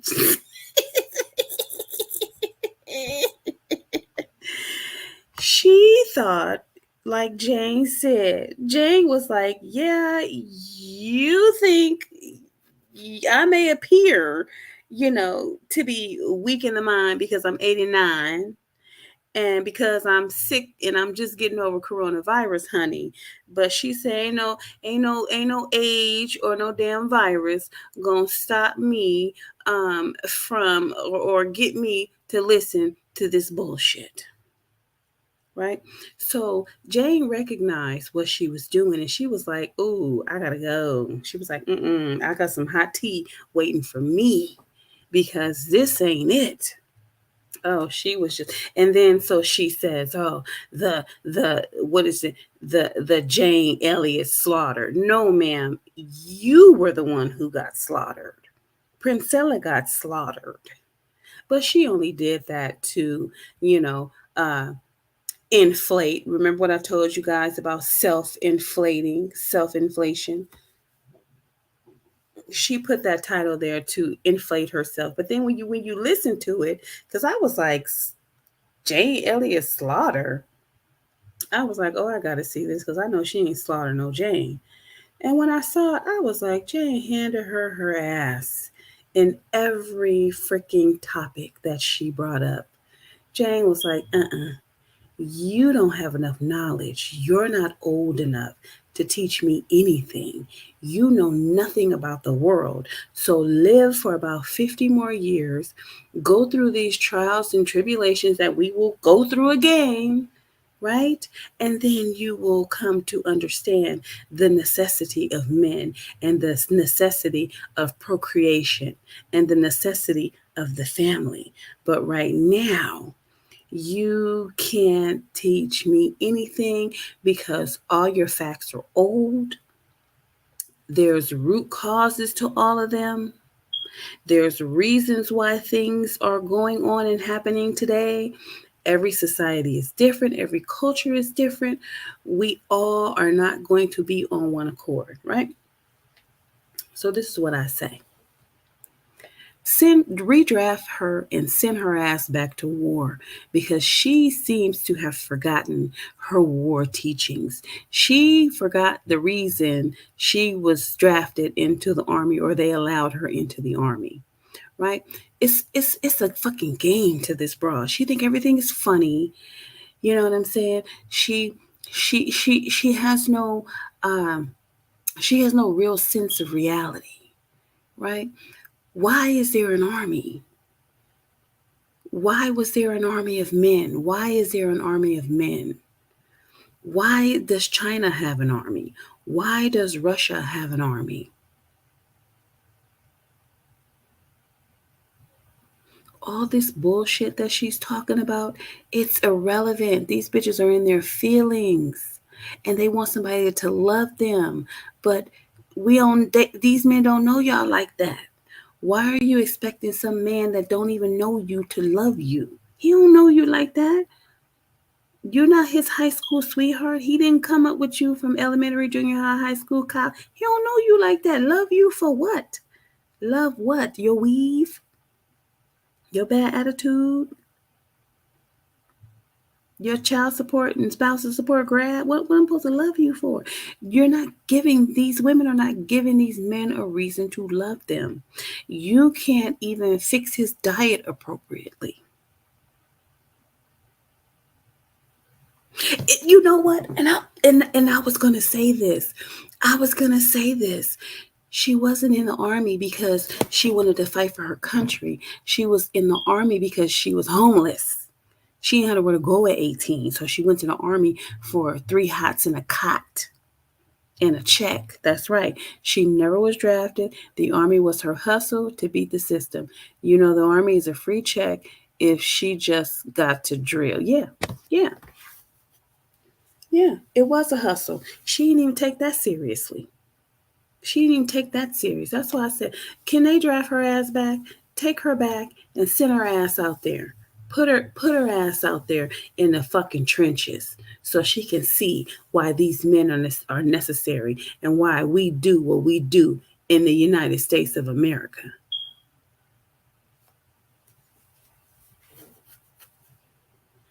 She's crazy. But anyway,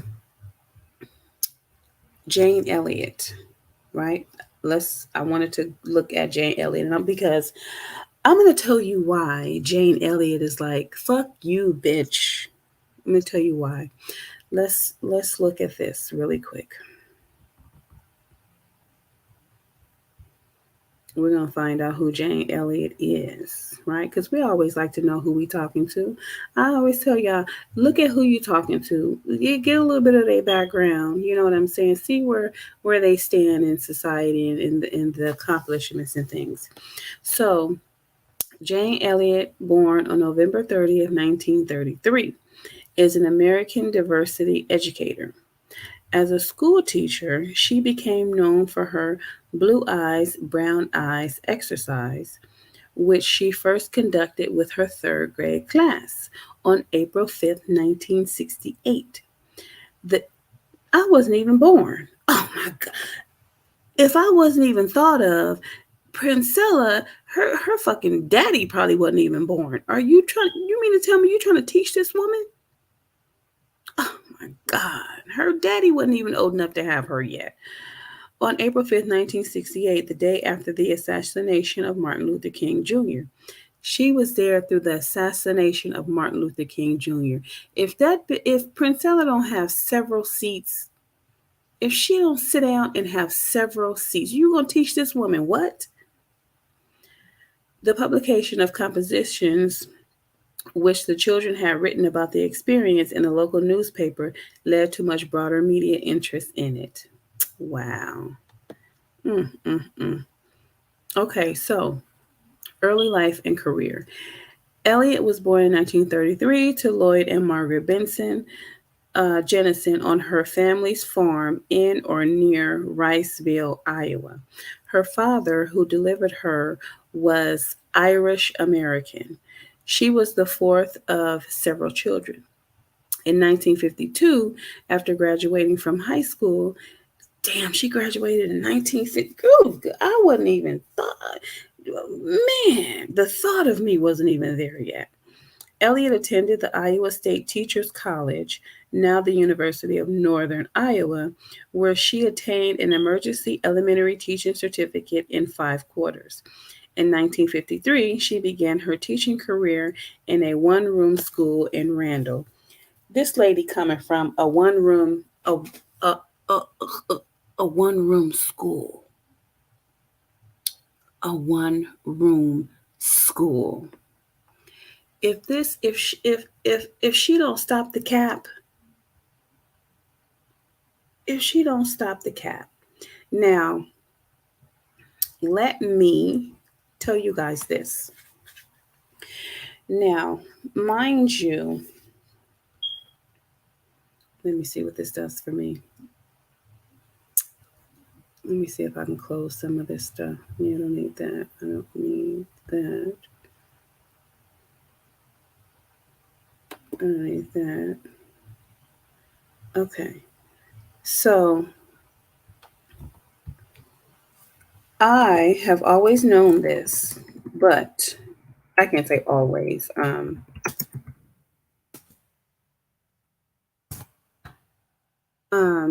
Jane Elliot.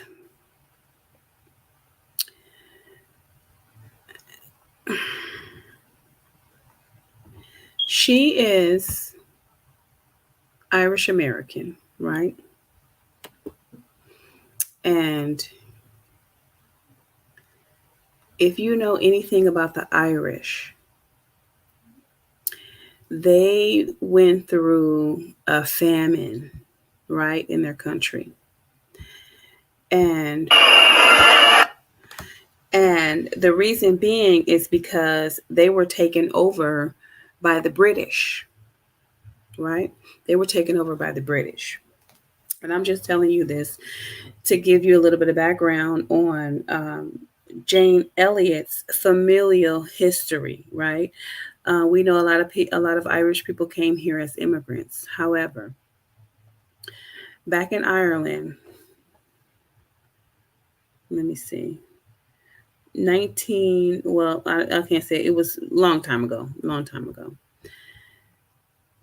They went through a famine, and here's how it started. Okay, Irish people, they grew up on and ate a lot of potatoes, right?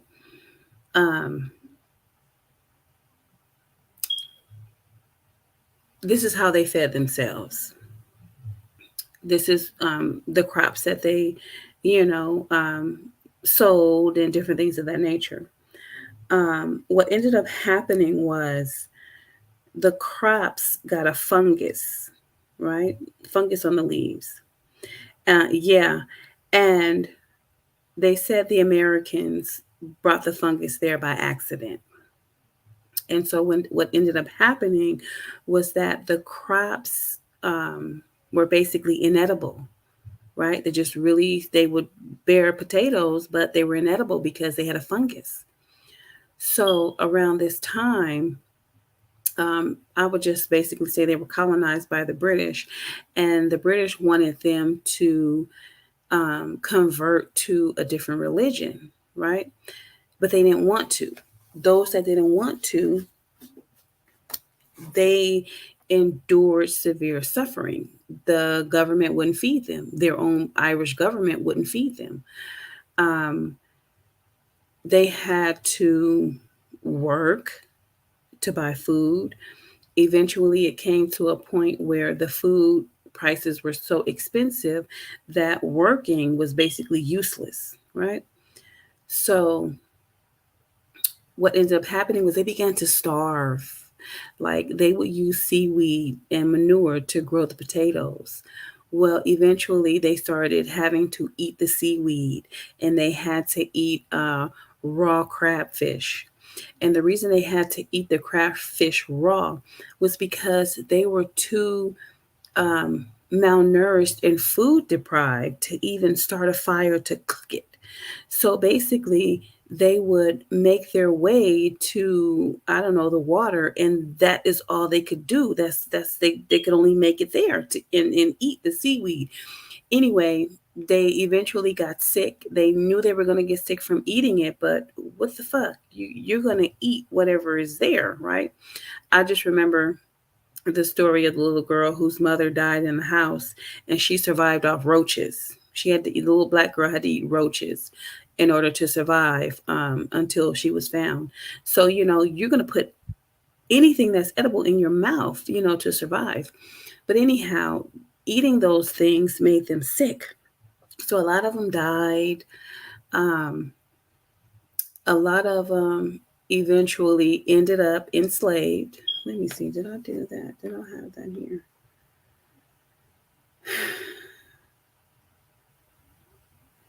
I don't have it here. But a lot of them died. A lot of them, they just really basically did what they had. They will walk miles and miles and miles to beg for food, and they will be turned away. Eventually, they couldn't pay their rent, so the property owners would pay their taxes based on receiving rent from them. And so since they didn't get any rent from them, they couldn't pay their taxes. So in order for the homeowners not to go into poverty, they had to put them out. So they basically had to, live outside, homeless, starving, dying, begging for food, couldn't get anything. A lot of them were taken into slavery to work, right? So what ended up happening was a lot of them, they didn't want to leave, right? They didn't want to leave their homeland. So they had to. So anyway, I don't know, a lot of them scraped up whatever money they can afford and got on ships and went to Canada and the United States. However, sometimes those voyages took 3 months, and of course they died. They were sick. They had yellow fever. They had black fever. They just, they were just so sick. And a lot of them died in transport, died when they got there. However, when they got to, these different places, they were discriminated against, right? They were basically described as savages, dirty people. They were considered less than a slave because slaves were property. So they just really didn't treat them or welcome them with open arms. So they themselves just had a lot of discrimination. They were considered to be drunkards and fighting. But what happens to people when they have no resources? And, same thing that's still happening to Black people today. So once the Irish people got off the bottom, Black people went back to the bottom, and now we do what they used to do: fight, cuss, drink, just act like savages, no structure, no family unit, no nothing, basically, right? So Jane Elliot knows her history. You gotta know this woman knows her history. So all this bullshit that Princella is, she's like, girl, bye. I have seen babies starve. I have seen little boys starve. I have seen men starve. She has seen men get out there and put in that work to try to feed them. She's like, girl, if you don't have several seats, you're talking about men are incapable of love and all this hogwash bullshit you're talking about. No, baby girl. I've been, my people have been in the trenches. I know it, and I'm not going to forget it.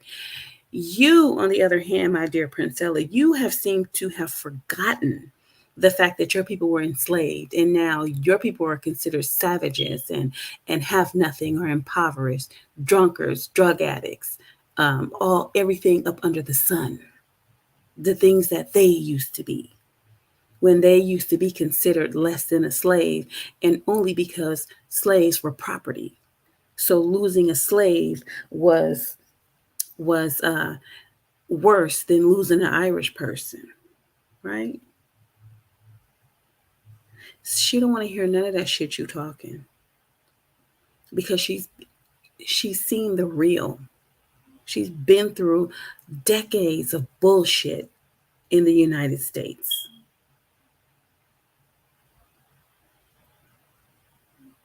So it's not that she left because she was scared, or she left because she, and they really talked about her. I wouldn't say talked about her bad, but after she left, they did have some comments to say. But it's like, no, you bitches are the dumb ones. You are stupid, because you're going against the very men that made it possible for you to be here. Remember when she said, if I talk bad about the men, and I think they're all monsters, she said, I'd be speaking against the very men that made it possible for me to have my children, the very men that make it possible for us to exist. And so even when the Irish people fled from, I won't say fled, left from Ireland, they had to get their numbers back up. So what did they do? They started procreating. They got their numbers back up. Right? So this is why you hear Irish pride, and they have parades honoring the starvation and the famine and the people that died. You know what we got parades? We got a Martin Luther King parade.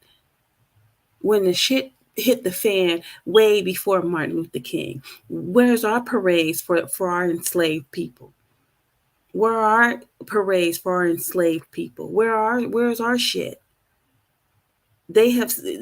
We've allowed people to apparently skip over all that shit, and Martin Luther King was the main one that mattered. No. Because had it not been for slavery and segregation and all this discrimination and racism, there would have been no Martin Luther King.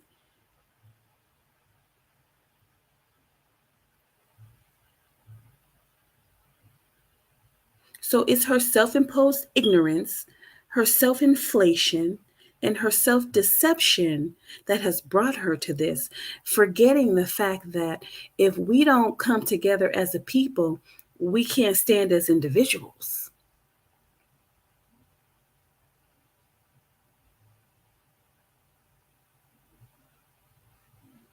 So you, bitch, nobody's coming to your aid. We get them women to come to your aid. There's consequences to this shit. She just doesn't see it because all she sees, she wants to be famous. She wants money. You're going to have all those things, honey. You have all those things right now, but there's consequences to that. There's consequences to touching a scalding hot stove. There's consequences. Yeah, she tried to use Jane for her Caucasian audience.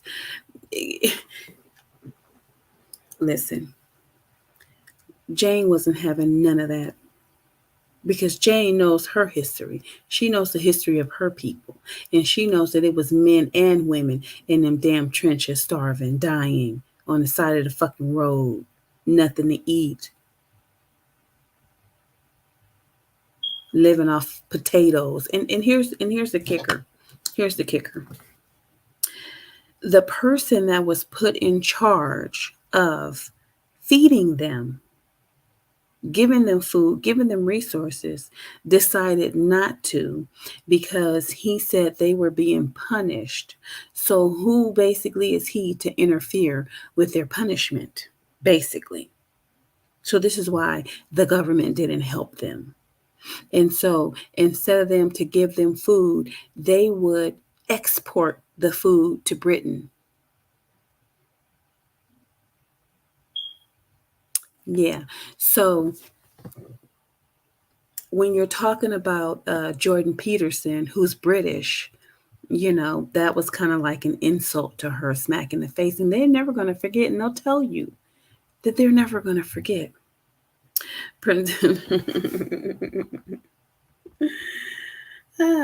has always been a scammer and looking for shortcuts in lifelong before YouTube. Lifelong before YouTube. From times of military polygamy, even YouTube, we all have met and known shady, opportunistic individuals. Yeah, but the magnitude of what she's doing is far greater than the manosphere. Okay, yeah, they mad at us, right? They mad at black women. Y'all stupid. Y'all this, y'all that. You know what I'm saying? But they ain't say the female nature makes them evil and her estrogen and her breast milk are the devil. And this is why she acts like she, because they know why we act the way we act. They know. They know. We all know. We all know that we're at the bottom of the totem pole. Resources are not divvied up equitably in the black community for black people, right? We know this. We're not stupid.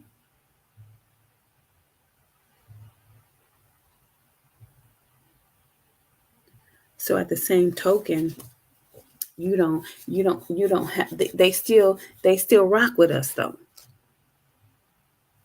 They still rock with us.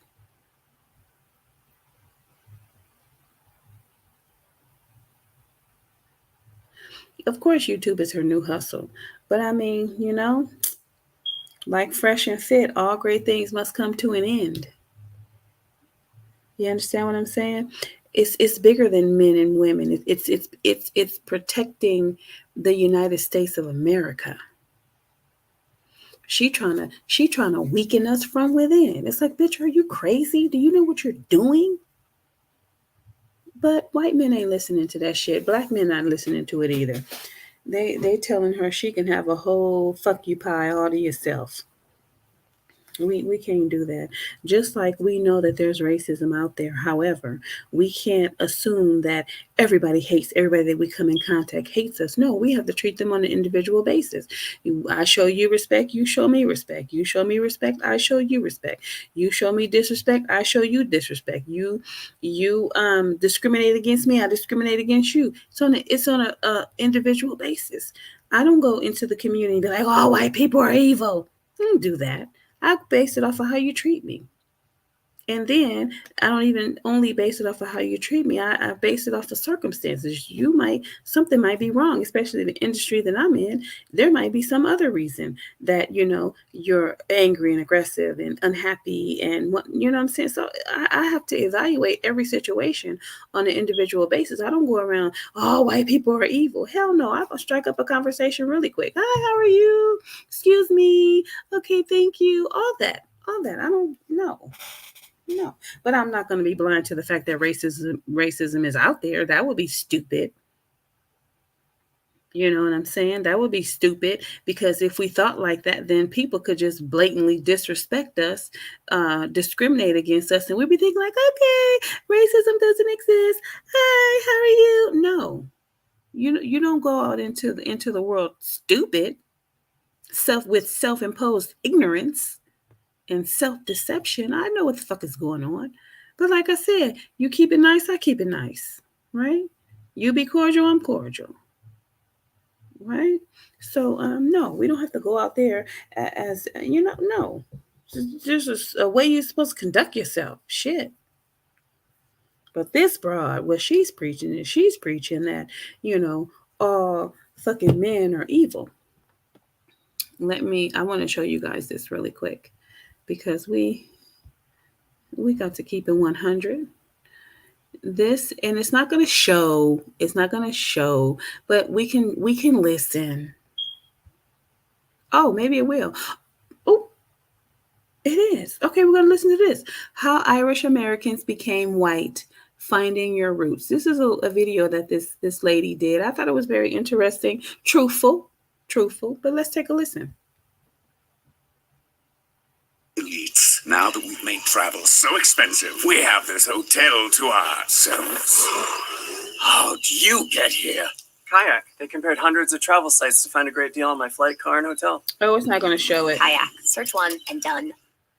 But anyway, we can listen. Bank of America recently warned its clients that all checking accounts are likely to be replaced with The white skin made the Irish eligible for membership in the white race. It did not guarantee their admission. They had to earn it. The powers that be trying to pit groups against each other along racial lines. And if we don't recognize them as patterns, we're doomed to repeat them. Hi, I'm Danielle Romero, and I'm so glad that you're here with me again on my channel, where I explore questions of hidden history, ancestry, and genealogy. Today, I want to talk about the experience of Irish immigrants coming to America and how they went from being classified as barbarians to being white. My great-grandfather, John Donnelly, was the son of an Irish immigrant who was born in Belfast, Ireland, who came over to New York City in 1881. My great-grandfather, John Donnelly, a plane engineer, was sent to Monroe, Louisiana. While he was there working, he met my great-grandmother, Lola, and they got married. My Irish great-grandfather was a little bit of a renegade for his time. His own family rejected Lola for not being white. He married her anyway. The story of how the Irish became white in America is bittersweet. My research is not to create victims or to create the us versus them. I love America. But if we want a better nation tomorrow, we need to understand why we have the kind of mindsets that we have today around race. I think America is extremely divided on race. It's to highlight the mercurial nature of racial politics here in America. Let's go to Ireland and understand why the Irish were leaving in droves for the new country. Two groups of Irish. There was the Scots Irish, from my understanding, and then there was the Southern Irish, who were not Protestant, and they were Catholic. They were not allowed to hold commission in the army. They couldn't own a horse that was worth more than 5 pounds. They weren't allowed to study law or medicine, and they couldn't speak or write Gaelic or play Irish music. The destructive consequences of the systematic oppression, as the Irish were losing their civil rights, their political agency, and economic opportunities through discriminatory laws, set the stage for their arrival in the United States. It's crucial to note that the British government, though, aimed to suppress the Irish people and their religion by creating this subordinate social class within their own country. The Great Hunger, also known as the Irish Potato Famine, was a period of extreme starvation in Ireland beginning in 1845. It was caused by a pathogen that kind of rendered the potato crop just completely inedible. The Irish were extremely dependent on potatoes. Actually, I read one source, I think from the Library of Congress, that said the average Irish peasant at that time was consuming between 11 and 14 pounds of potatoes a day. The British government, which ruled over Ireland at this time, neglected the crisis. They were exporting food out to England, and they were enforcing a real laissez-faire capitalism, and they were prohibiting government aid to Ireland. The head of the administration for famine relief during the Great Irish Famine was a man named Charles Trevelyan. His whole job was to administer relief during the famine. Well, here's how he viewed the famine. Quote, "The judgment of God sent the calamity to teach the Irish a lesson. That calamity must not be too much mitigated. Real evil with which we have to contend is not the physical evil of the famine, but the moral evil of the selfish, perverse, turbulent character of the Irish people." Ireland's population was nearly halved between the 1 million that died during the famine and the 2 million who fled the country for opportunity. Many of those refugees headed to the United States. They boarded cargo ships with little to no resources, and they were living in dark, cramped quarters, no clean water, not enough food. Disease and death were obviously rampant above what some called coffin ships. And nearly a quarter of the 85,000 passengers who left Ireland in 1847 for North America never reached their destination. In the late 18th and 19th centuries, while Britain was colonizing Ireland, the new American Republic itself was struggling to establish herself as a secure, self-sufficient nation. In 1798, the U.S. Congress passed the Alien Acts, which reflected the anti-immigrant and anti-Catholic sentiments that were just so prevalent at this time. Who counted as white? African Americans were viewed as unable to be autonomous or vote responsibly in this republic. And the same kind of beliefs were also applied to European immigrants who were coming over, albeit with some differences. The characterization of European immigrants was focused primarily on character, imparted by nationality and religion, whereas for African Americans, they believed that these undesirable characteristics were innate and immutable. According to this belief, a European immigrant with poor character or the wrong religion, like a Catholic, could be possibly molded to become an American, whereas the African American could not. A Cambridge historian named Charles Kingsley wrote a letter to his wife while he was in Ireland in 1860. Charles Kingsley was a friend of Charles Darwin, which I think is pretty evident when you hear his quote describing the Irish he saw. Quote, "I'm haunted by the human chimpanzees I saw along that 100 miles of horrible country. To see white chimpanzees is dreadful. If they were black, one would not see it so much." The Irish were thought to be the non-white missing link between the superior European and the African. In the popular press, the Irish were depicted as subhuman. They were carriers of disease. They were drawn as lazy, clannish, unclean, drunken brawlers who wallowed in crime and bred like rats. Most disturbingly, the Irish were Roman Catholic, and they were coming to an overwhelmingly Protestant nation, and their devotion to the Pope made their allegiance to the United States suspect. Many Irish immigrants found themselves at the bottom of the occupational ladder, taking on very dangerous and menial jobs that other workers avoided. In fact, there was a saying that I saw in the Library of Congress. It said that an Irishman was buried under every tie during the dangerous constructions of the railroads. The Irish were also brought to New Orleans in large numbers to build ship canals. New Orleans was really unique because it drew heavy from Irish immigration because of the peculiarities of the cotton trade. So all the cotton states that were using enslaved labor lining the Mississippi, all of that cotton was sent downriver to New Orleans, where it would be loaded onto these sailing ships, and then it would be sent up to New England's textile mills. Irish peasants who were unfamiliar with American geography were often told that New Orleans was near New York. And so once they arrived in Louisiana, they could arrange travel to join their families in New York or Boston. Even though Irish labor was more expensive to hire per day than the upkeep of the cost of an enslaved person. An enslaved person represented capital to the owner. Water work was so dangerous, men would often drown or get sick and die from the diseases in the swamps. If an enslaved person drowned, an owner lost capital.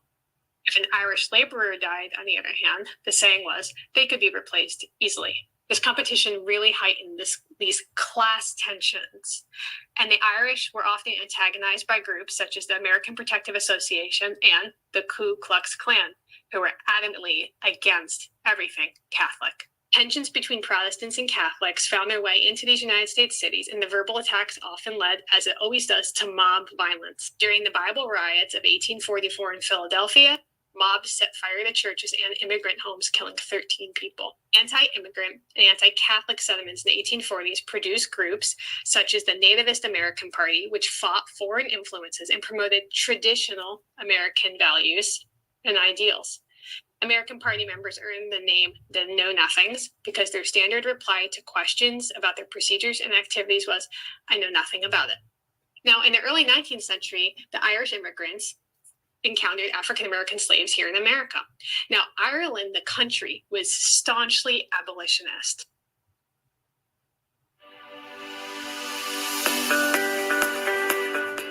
Introducing the Filter Sorb Whole House Water Conditioner. They were against slavery, but Irish immigrants to America were almost universally anti-abolition.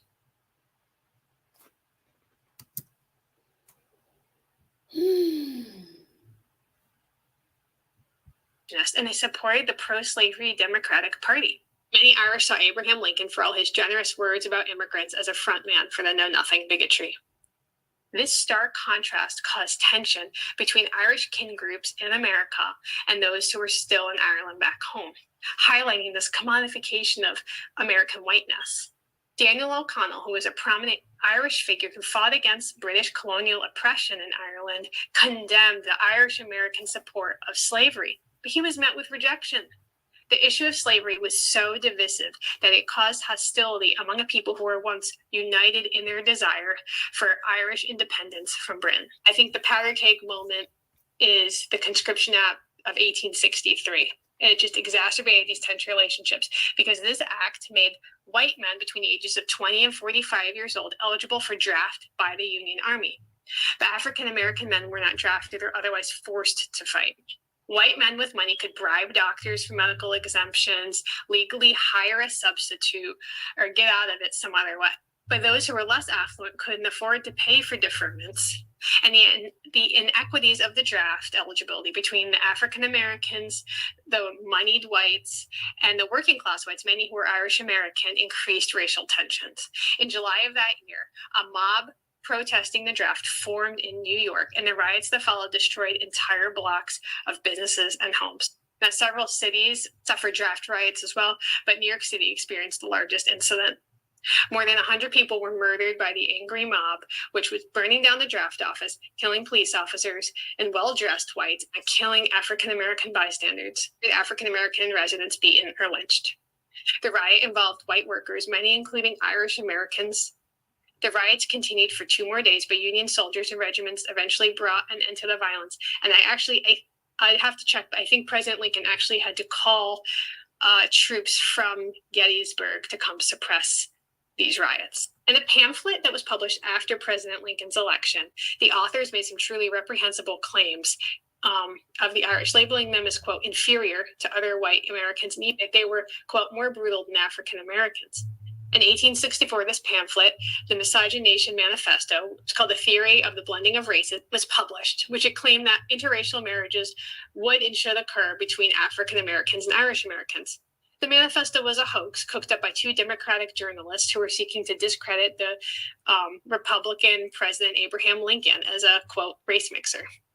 The hoaxers, one of them who was born in Ireland and was a member of a Protestant religious sect, made a special play on the race marginalization of the Irish. They hoped to mobilize the Irish vote against Lincoln by exploiting this deep-seated fear the Irish had of losing their place in America's racial hierarchy. Pamphlet attempted to use language of social science to justify these claims in an attempt to impugn the Irish, even talking about the skull of the Irish and compared to other European groups. Now, the Irish have been repeatedly denounced during the Civil War era as inferior to other white Americans, and the pamphlet had flatly said, quote, the Irishman was, quote, originally of a colored race, a more brutal race, and lower in civilization than the Negro, unquote.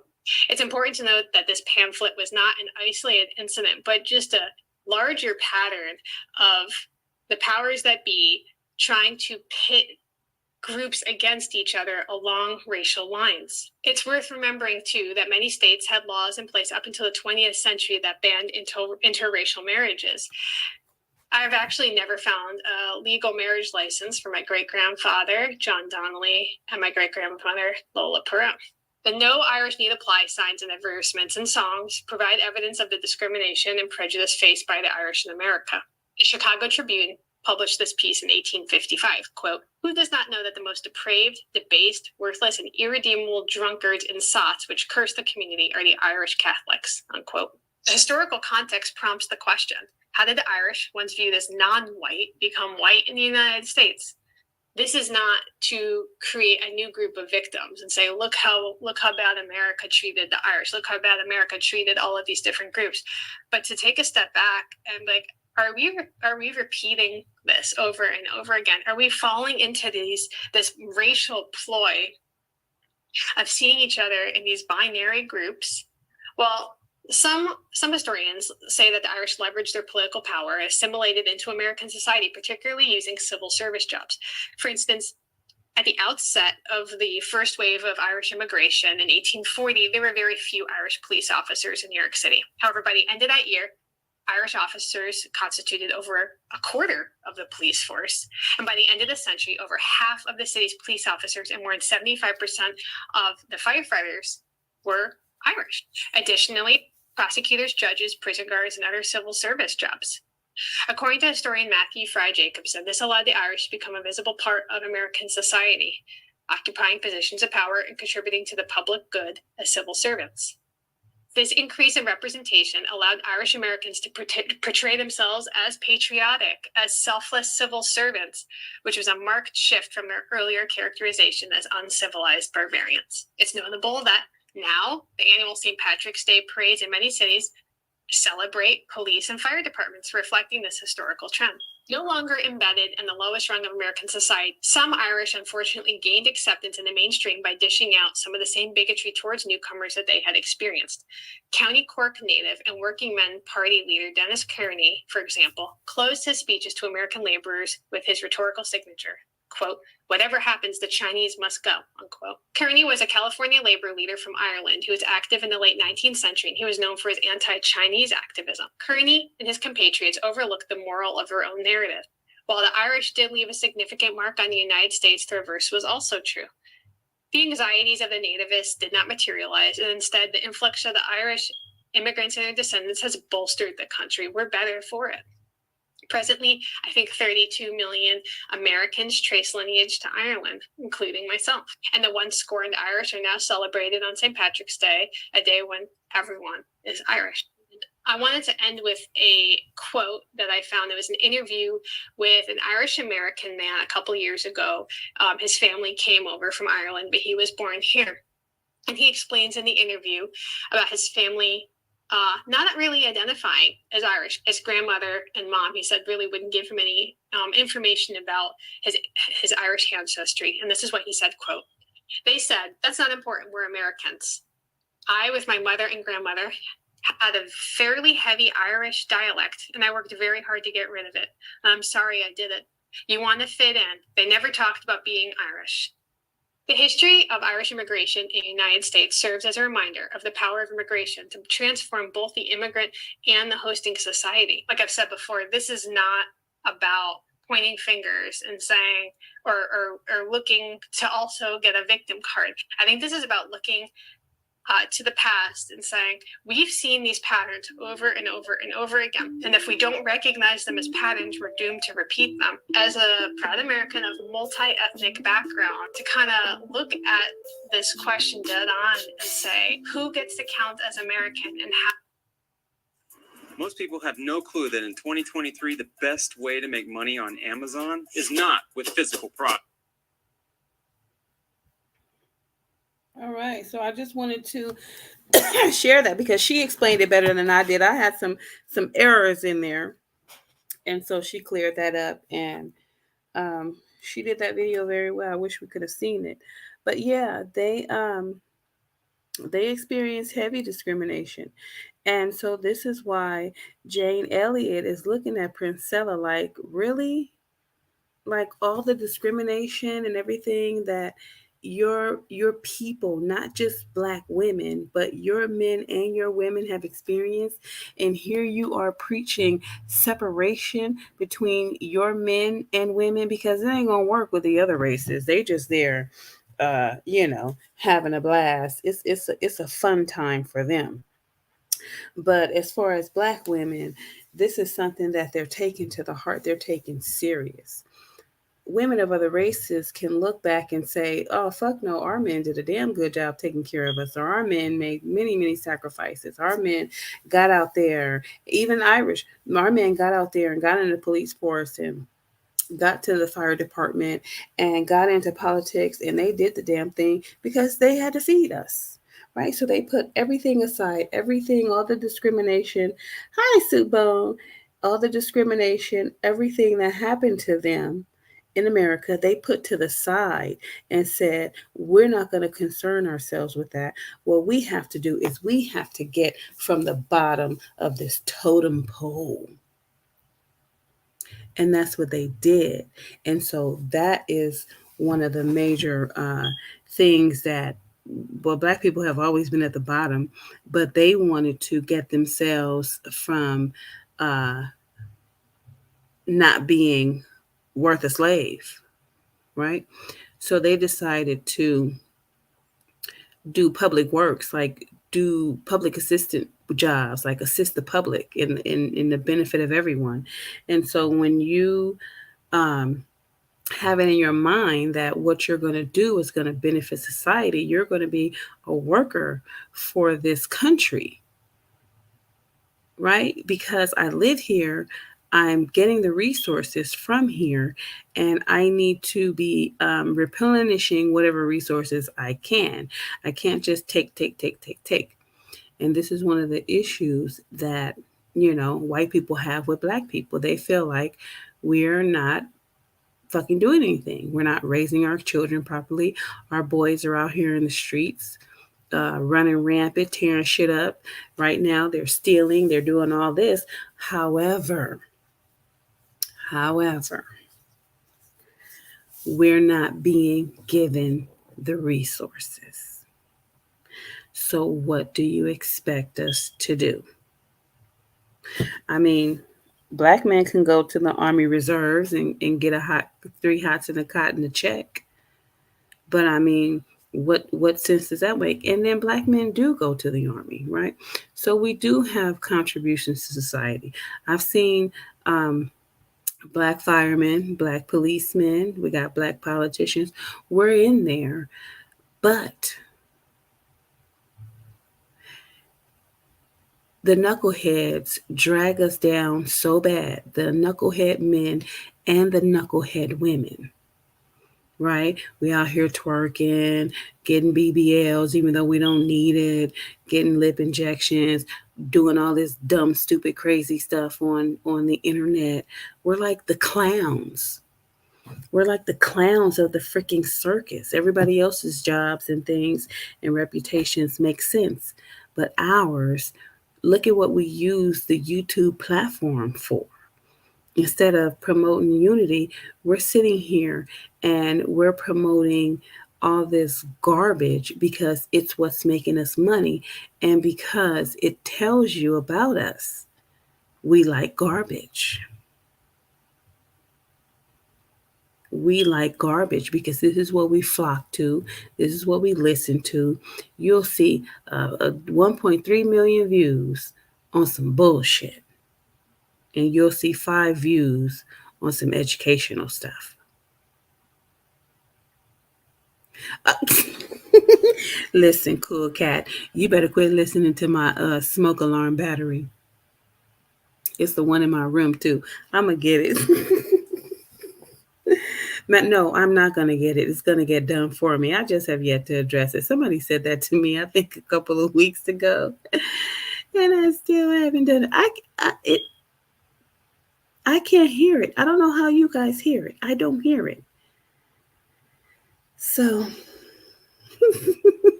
Princella is probably someone who've been damaged by a couple of bad boyfriends. Almost every assertion she verbalizes is a logical fallacy, and her echo chamber of enablers are propping her up. Of course, she has said it. All her experiences with men have been garbage because those were the men she picked, right? So, the first one, well, she had her experience at 12, right? And then then she described a mentor that she had a falling out with. Then she described a polygynous relationship that didn't work out. She said they robbed her of $40,000 in credit.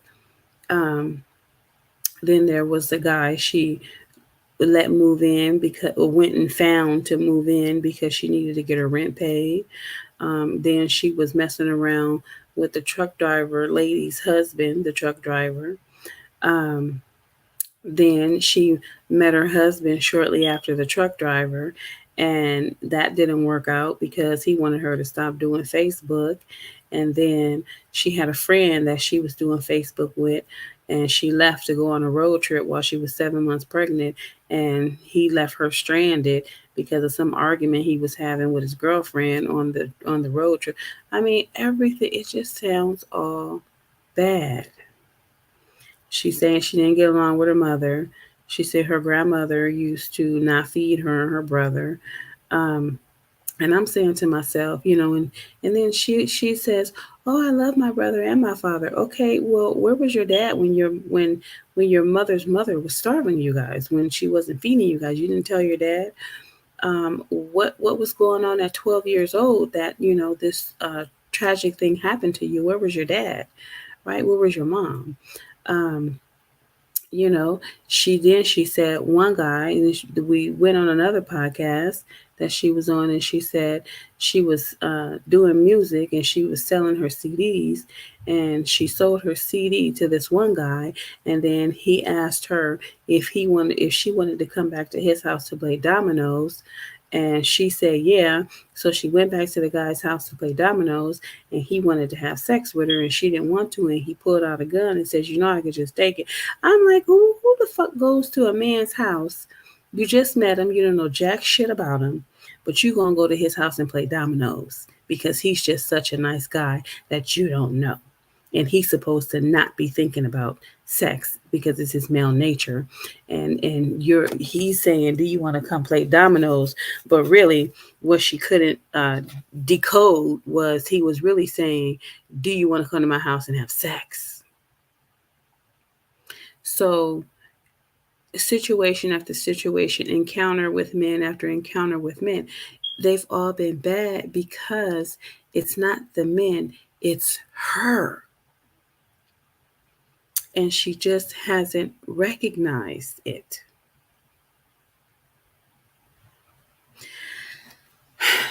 I mean, we don't know what's real and what's fake with this woman. So, I don't know. I've watched a lot of movies. I'd have to figure out what movie that came from, if it's indeed a line from a movie.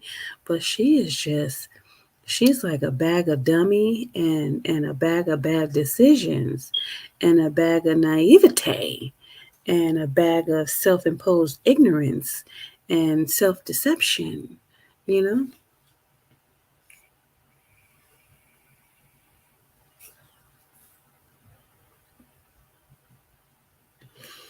Let me see. The problem with confirmation biases are the minimization of any information that disproves the delusions. It sounds like she would have benefited from a father figure to guide her and give insight. I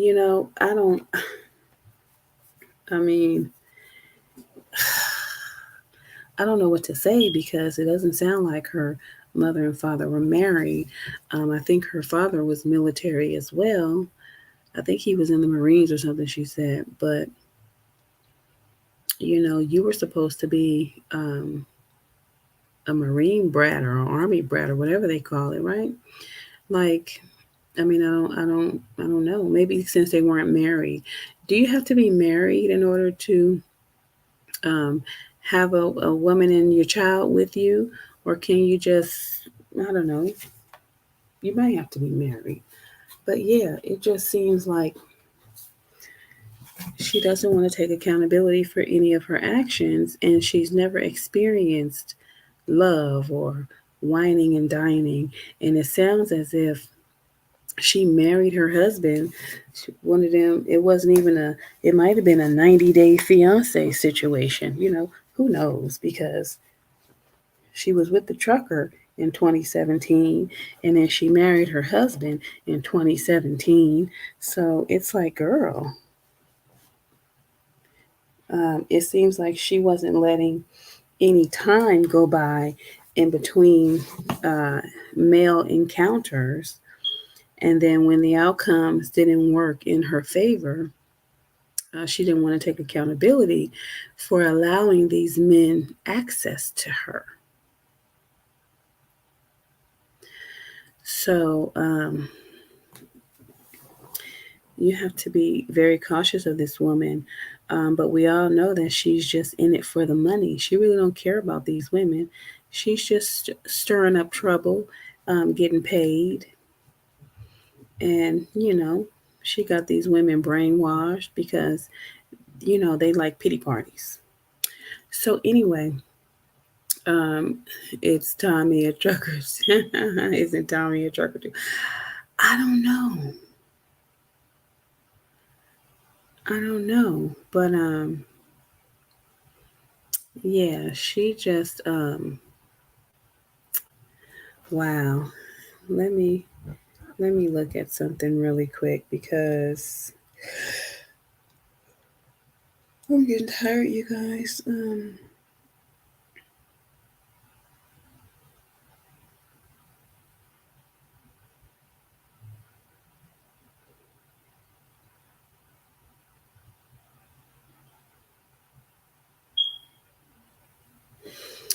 Yeah. So I think I have really went into her demoralization tactic. Now it is time to get into what's the next phase? Where is it?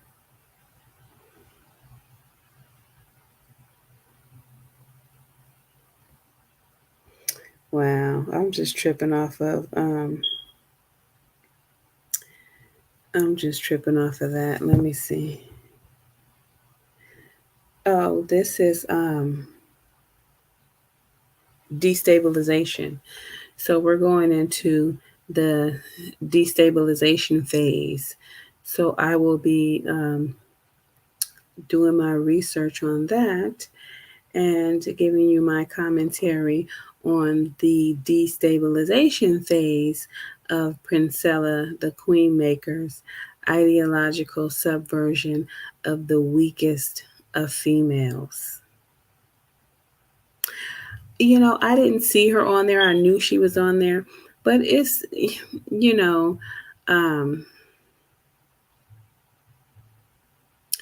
don't have nothing to say good about Tanya TKO, so I'm not going to say anything at all, right? Her platform, and even Cynthia G, even they're tactful. What I have something good to say. They're tactful, right? They are simply like Cynthia G. She has basically had the same argument for a long time. She's not saying that all men are evil, but she's saying that basically all men are like, and this is what they do. But she mainly sticks to black men and their interracial mess that they get into. So she's not saying that all men are trash and garbage and evil and testosterone made them do it, and they don't know how to love and different things of that nature. Cynthia G has her specific things that she speaks on. I like her videos that she play. I can't really do a whole lot of her voice. I don't know why. It's irritating. Tanya, sometimes her stuff is interesting. I mean, every blue moon I'll watch something. Basically, if it's just if everybody's talking about it, and then maybe think about doing a video on it. So I want to look at what everybody is saying. But I really don't watch her. I really don't watch much of Cynthia G. I mean, I know about their content already. You know what I'm saying? It's like, why would I be watching things that I already know about? The main reason why I watch them is to see the video that they're showing, not what they're saying, but to see the video and what the people are saying on the video. But otherwise, yeah, I mean, it's not that I know everything, but I've had my share of experiences, good and bad, and I'm still able to come to the conclusion that all people aren't bad, right? Everybody is just going through their own shit. Like we're all going through our own shit, but at the same time, we're not basically demonizing. We're just simply pointing out, why we have an issue. But you can't really generalize it. And so what people do is they show specific instances of what they're saying. What this broad is doing is she is just generalizing her whole argument. She's not leaving out no men, it's all men. But yet and still, like I said, everyone has a root to where everything started. And there's a reason that things are happening the way they are today. So anyway, Princella speaks of divine femininity, but never been in her divine femininity. A queen maker must at first been a queen, right? She's never been. Princella referring to what she does as education makes me cringe. Oh my God.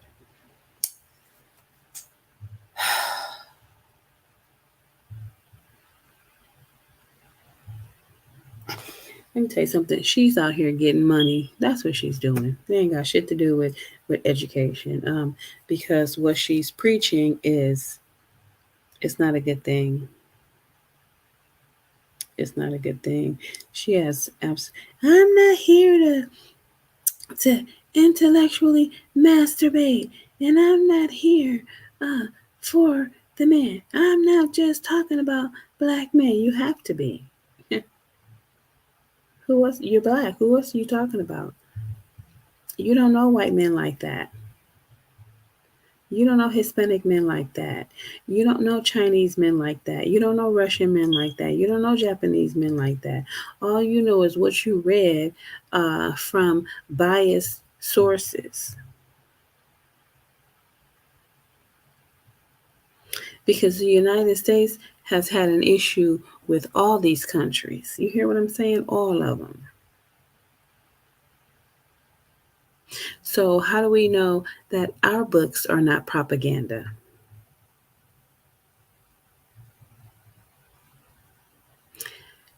I want to know where she got her testosterone article from, because I want to know who wrote it. I want to know where they came from. I want to know who's speaking. I want to know, something, a little bit about their history. I want to know why they say what they're saying. Yeah, the victim narrative is super popular right now, being so the nation that nothing is your fault, and you're a victim of someone else's plan is very attractive to some people. It is. It's very attractive. But here's the thing. When I come in my house and close my door, I see my things. I see the things that I chose to bring in my house. I see the furniture that I chose to buy. I see the candle scents that I like. I see the lamps and things that I like. Even the way I keep my house, I like it. There's nobody in here putting their ideologies off on me in my house. That I've been given a massive amount of things to choose from, and I've picked what I like. So at the end of the day, you know what I'm saying? Your home is supposed to be your castle. Your home is supposed to be your happy place. And then you go out in society and you conduct yourself accordingly. You should have no issues.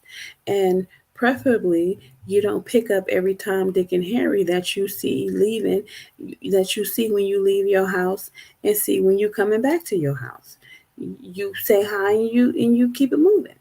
Unless, of course, you need some of their resources, right? See, because women have a reason that they talk to men as well. They want the man's resource,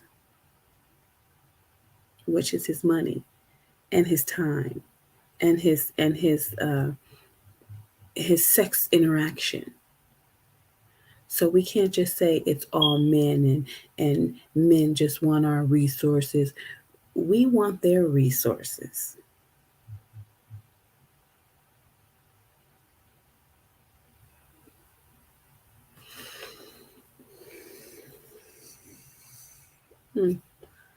So cool cat. What's systematic racism?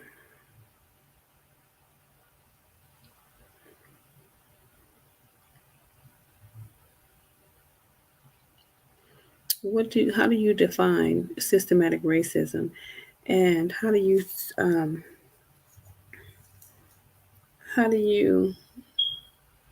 define white supremacy?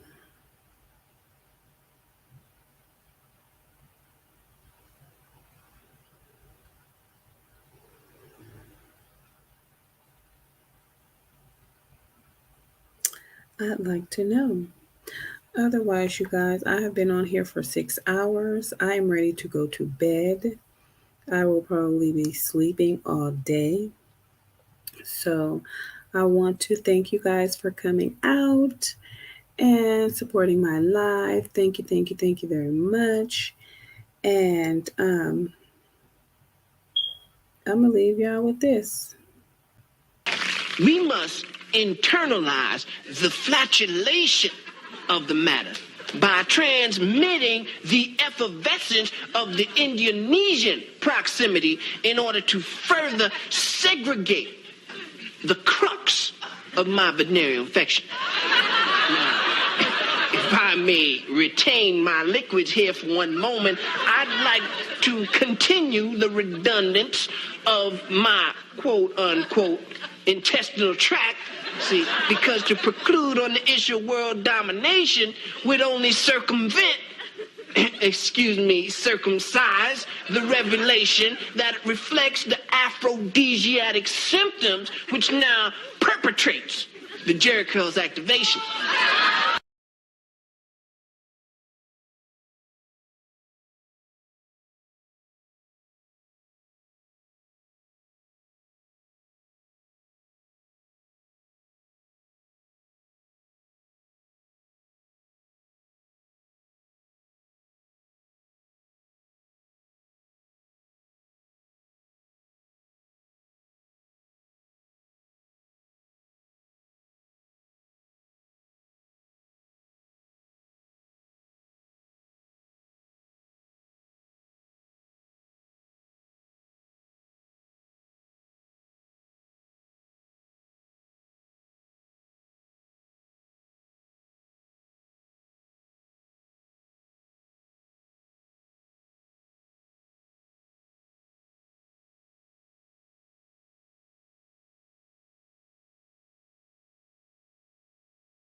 I did not know I was still, my internet cut off. I didn't know I was still on here. I'm glad I wasn't talking to myself or, cussing or something. But anyway, good night, you guys. Yeah, she's definitely preaching death. But yeah, definitely. Okay, you guys, I'm out. I'm going to bed. I've been up. And I will have a long sleep tomorrow. Bye, you guys. Thank you.